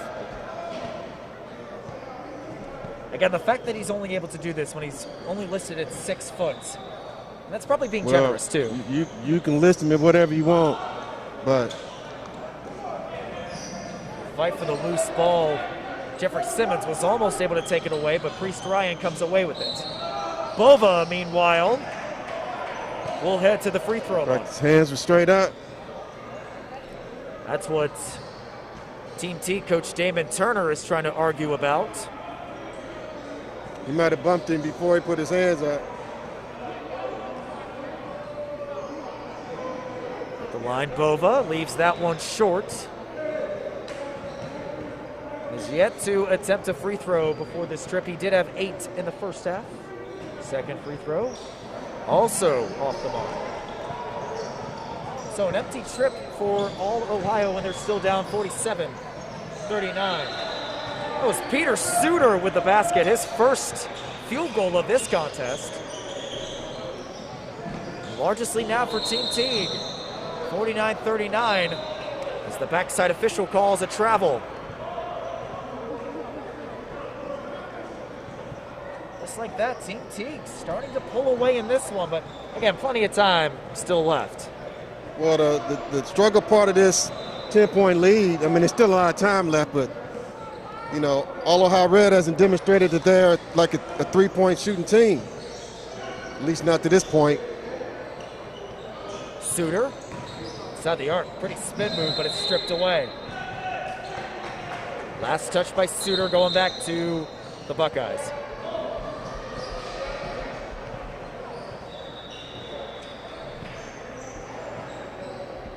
Meanwhile, Jared Fry is set to check back in. No, I wonder if Jared Fry has any relation to Kevin Fry, former Xavier basketball player. Not sure. I know Kevin Fry has some younger kids, but I don't think they're of high school age yet. I'll have to fact check that one. Meanwhile, Jerome Morton gets the basket. He's got 5 in this second half. Cuts the deficit down 49-41. Meanwhile, Reggie Bass drives inside. He's rejected, but gets his own miss. All out of bounds. Last touch by Team T, going back to all Ohio Red. Nearing the halfway point of the second half, Team T still ahead 49-41, 13:35 to be exact.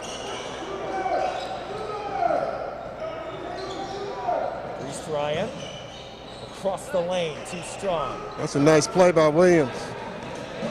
Charlie Williams on the rebound, Davion Turner for 3, in and out. Neither team really finding their stroke from beyond the arc, but Team Teague nonetheless still in front. What a backdoor pass inside, Morton once again. All Ohio chipping away at the lead a little bit. They've scored the last 4.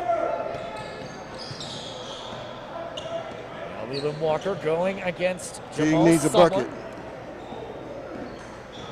Once again, quiet in the second half, and that's a 3-pointer, that's good.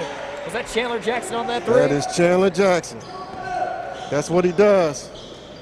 Chandler Jackson, his first 3-pointer of this one. He was scorching hot a couple hours ago against all Ohio Black. Morton again, that's tipped away. Sumlin gets the loose ball, kicks it to the corner, and Fry stepped out of bounds. Going back to Team Teague. So Team Teague once again extending on their lead, 52-43. Just over 12 minutes to go in the second half. Walker with 2 baskets in the second half, out to Jackson for 3. Tell you what, I've said it before, but I really like Chandler Jackson.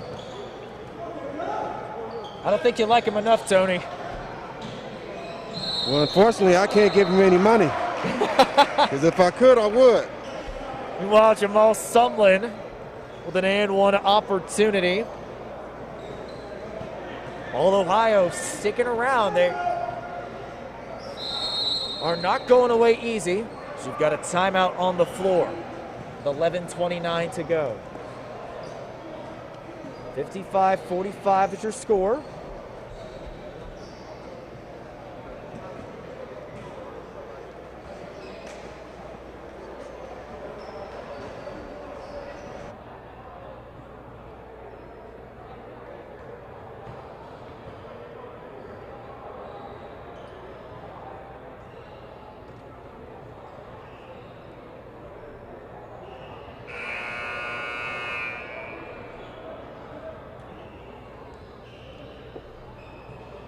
And of course, we want to thank everyone tuning in to the Team Teague Invitational live stream.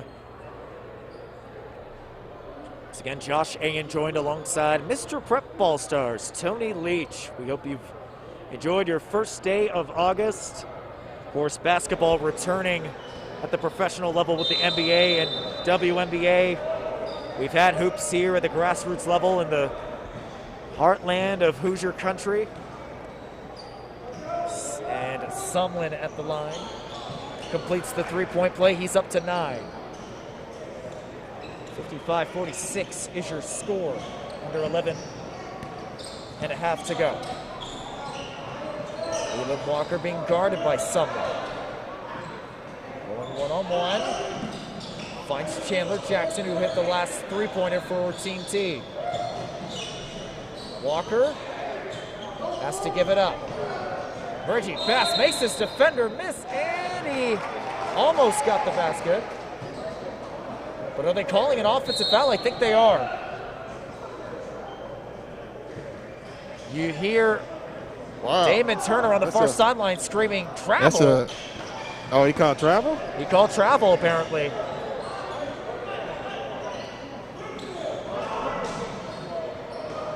Meanwhile, Bova trying to end the three-point drought. He can't. Chandler Jackson loses the handle, and it's picked up by Sumlin.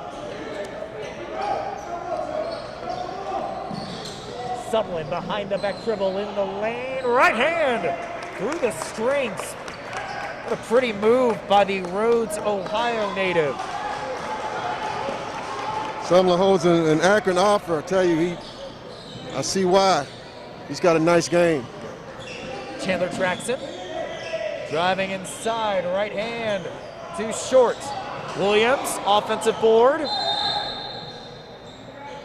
And we've got another timeout on the floor. Damon Turner, recently hired head coach of Indianapolis Tech High School, wants to talk things over. Under 10 minutes to go in this contest. It's a good timeout. Try to call a play.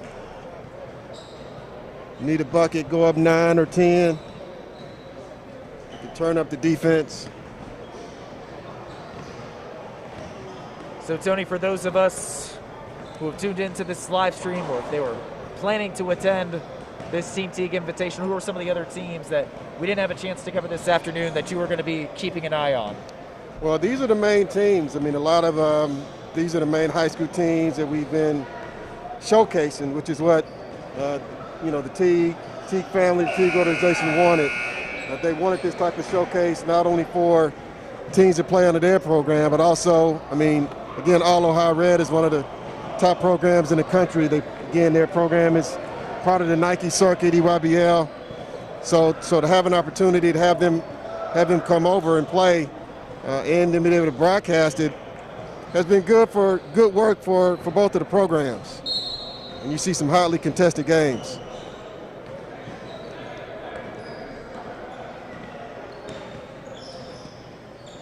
Davion Turner makes his defender miss. Met at the rim by Michael Bova, but he does draw the foul. Good move by Turner, who again had a quiet afternoon against All Ohio Black. Starting to find his footing a little bit. Did have 5 points in the first half. Well, he's definitely been more active on both ends in this game. Of course, like we said a couple hours ago in that matchup against All Ohio Black, Turner trying to stake out a claim as one of the top ball scorers for Indianapolis Tech this coming season. So that was a good possession. Not only you get some free throws, you got to keep the clock running and score. Chandler Jackson saying, get that out of here. Definitely one of the top blocks we've seen today. Swatted that into Hendricks County. And a good shake and bake move by Ramar Pryor, answering right back. That's what you call cooked. Ramar Pryor in his back for that basket. Walker gets his own miss. Now Turner going to work against Bova again. Turner picks up his dribble, gives it to Bass. Clock-consuming possession on this one. Team Teague still ahead by 7, 57-50. 8 minutes to go. Bass is stripped. Fry picks it up. Fry working against Walker. Gonna post up here. And that shot was altered by Walker. Officials on the baseline are calling a jump ball. Possession arrow will favor All Ohio. However, Jamal Sumlin stepped on the near sideline. There's 7.5 minutes to go. And Team Teague, let's see what they have in store. Let's see if they can put this one away against All Ohio. Bass, left side of the lane, no good. Here comes Morton the other way, giving it up to Bova. Still no three-pointers in this contest for All Ohio, as Bova scores his first basket of the second half. They're slow walking them down a little bit. You got to wonder if fatigue may play a factor here. They did play just a little over an hour ago. And what a dish to Walker, to Charlie Williams, who's been held in check. He does get fouled on his way to the rim, however. Good play, good pass by Leland Walker, making a play for his teammates. Charlie Williams went strong and got rewarded with some foul shots. Charlie Williams, one of two Carmel Greyhounds on this team, knocks down the first free throw. Currently has an offer from Florida Atlantic University.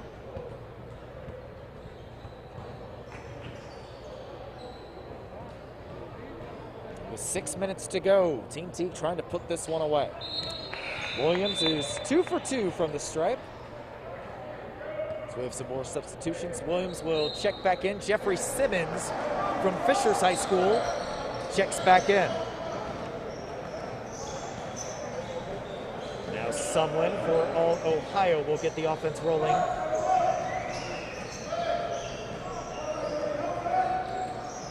Pryor spins, pops, that one's no good. Jostle for possession, another jump ball this time. It's gonna go, well actually, it should go to Team Teague, and that's where it will go.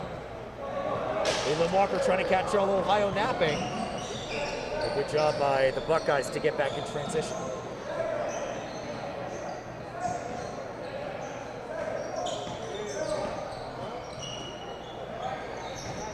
Rasheed Jones in now.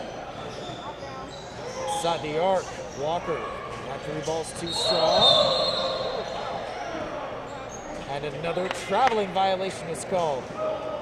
It's good defense by Peter Suter, causing that turnover.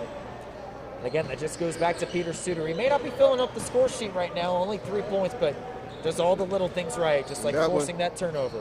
That one doesn't show up anywhere. There's no stat for that. Nearly a turnover. Still a loose ball, picked up by Sumlin. Sumlin finds Moncrief, who's fouled, and will head to the basket, or head to the free throw line for a potential three-point play. Moncrief has been held in check in this second half. Only one basket. He has a chance to cut down this deficit even further. It's a 5-point game with 4 minutes to go. A lot can happen in that time. All Ohio Red, they just keep fighting. I mean, Teague has kind of took their foot off the gas a little bit. And don't know if, hopefully they can finish the game out playing that way, but that's kind of hard to do. Walker rejects the screen from Suter. Finger roll up and in. That was a much needed basket by Walker. Sumlin with it now. Drives inside. That's rejected by Rasheed Jones. And a foul from behind on Michael Bova. 61-55 your score now, just over 3 minutes to go. And time running out for All Ohio to stage a comeback.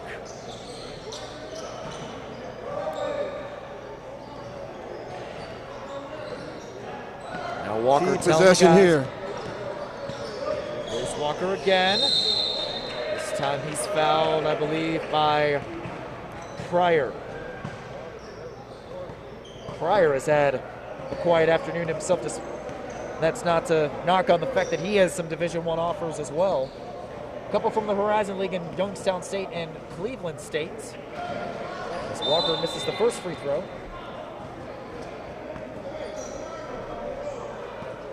Walker, meanwhile, with 20, leading all scorers.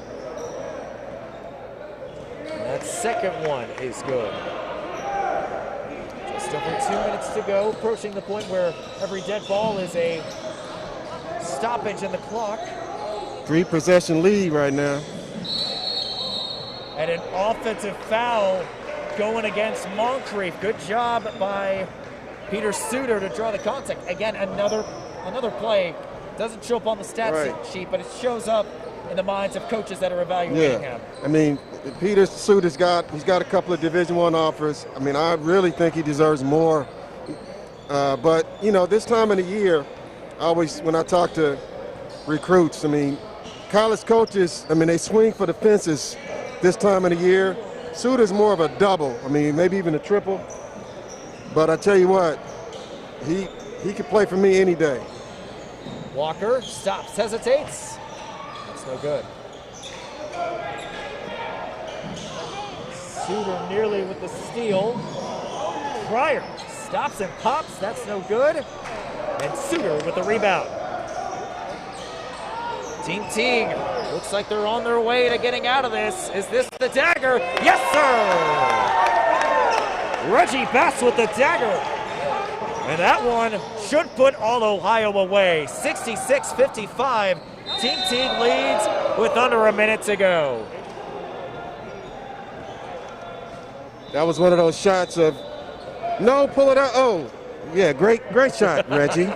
That's what I wanted. Exactly how they drew it up, right? At the line, Pryor will shoot a pair. His first trip to the free throw line, first one no good. Sometimes when you're a player like that and you're feeling it, and you got it like that and you make it, everybody's happy, except the opposing team. 4 minutes to go, and Team Teague looks like they faced their toughest test to date. And despite the early challenges, have passed this one with flying colors. Team Teague will just elect to dribble this one out. Simmons flushes it home for the exclamation point. I'll tell you what, you can't get a more impressive victory than this one, because when the game first started, it looked like Team Teague might be in a little trouble. Yeah, here they are, up 12 with under a minute to go. Team Teague trying for one more highlight reel play, but it looks like they'll just settle with a 68-56 win. So Team Teague on their summer, like you said, Tony, only one loss to their record.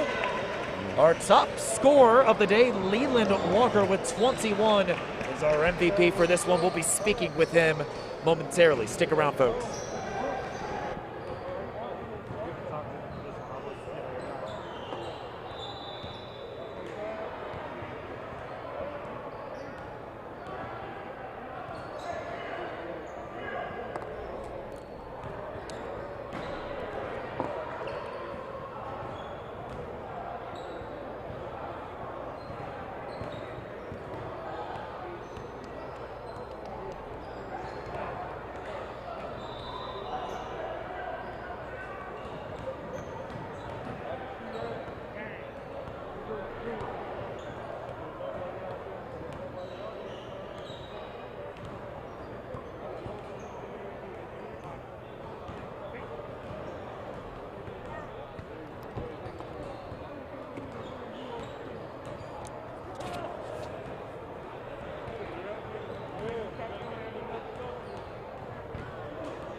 All right, and we're back. I'm Tony Leach with Prep Ball Stars. We're at the Team Teague Invitational.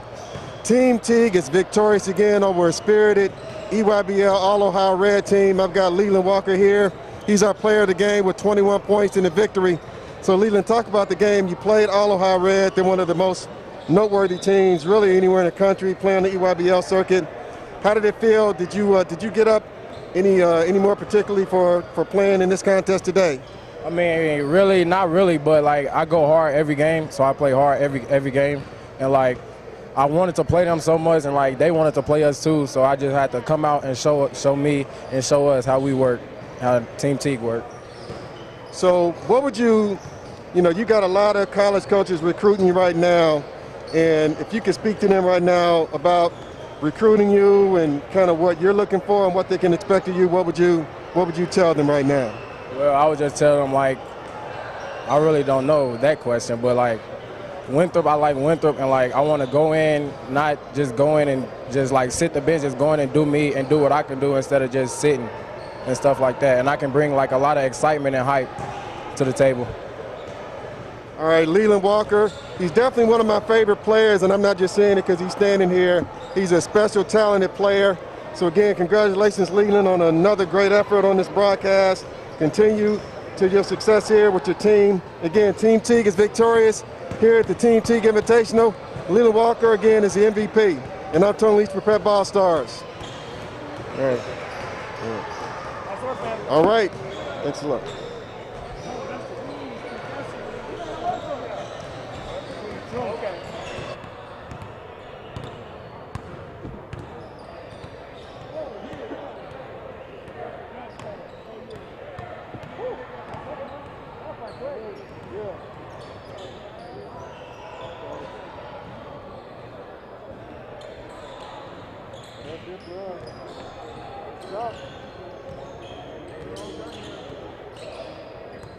Yeah.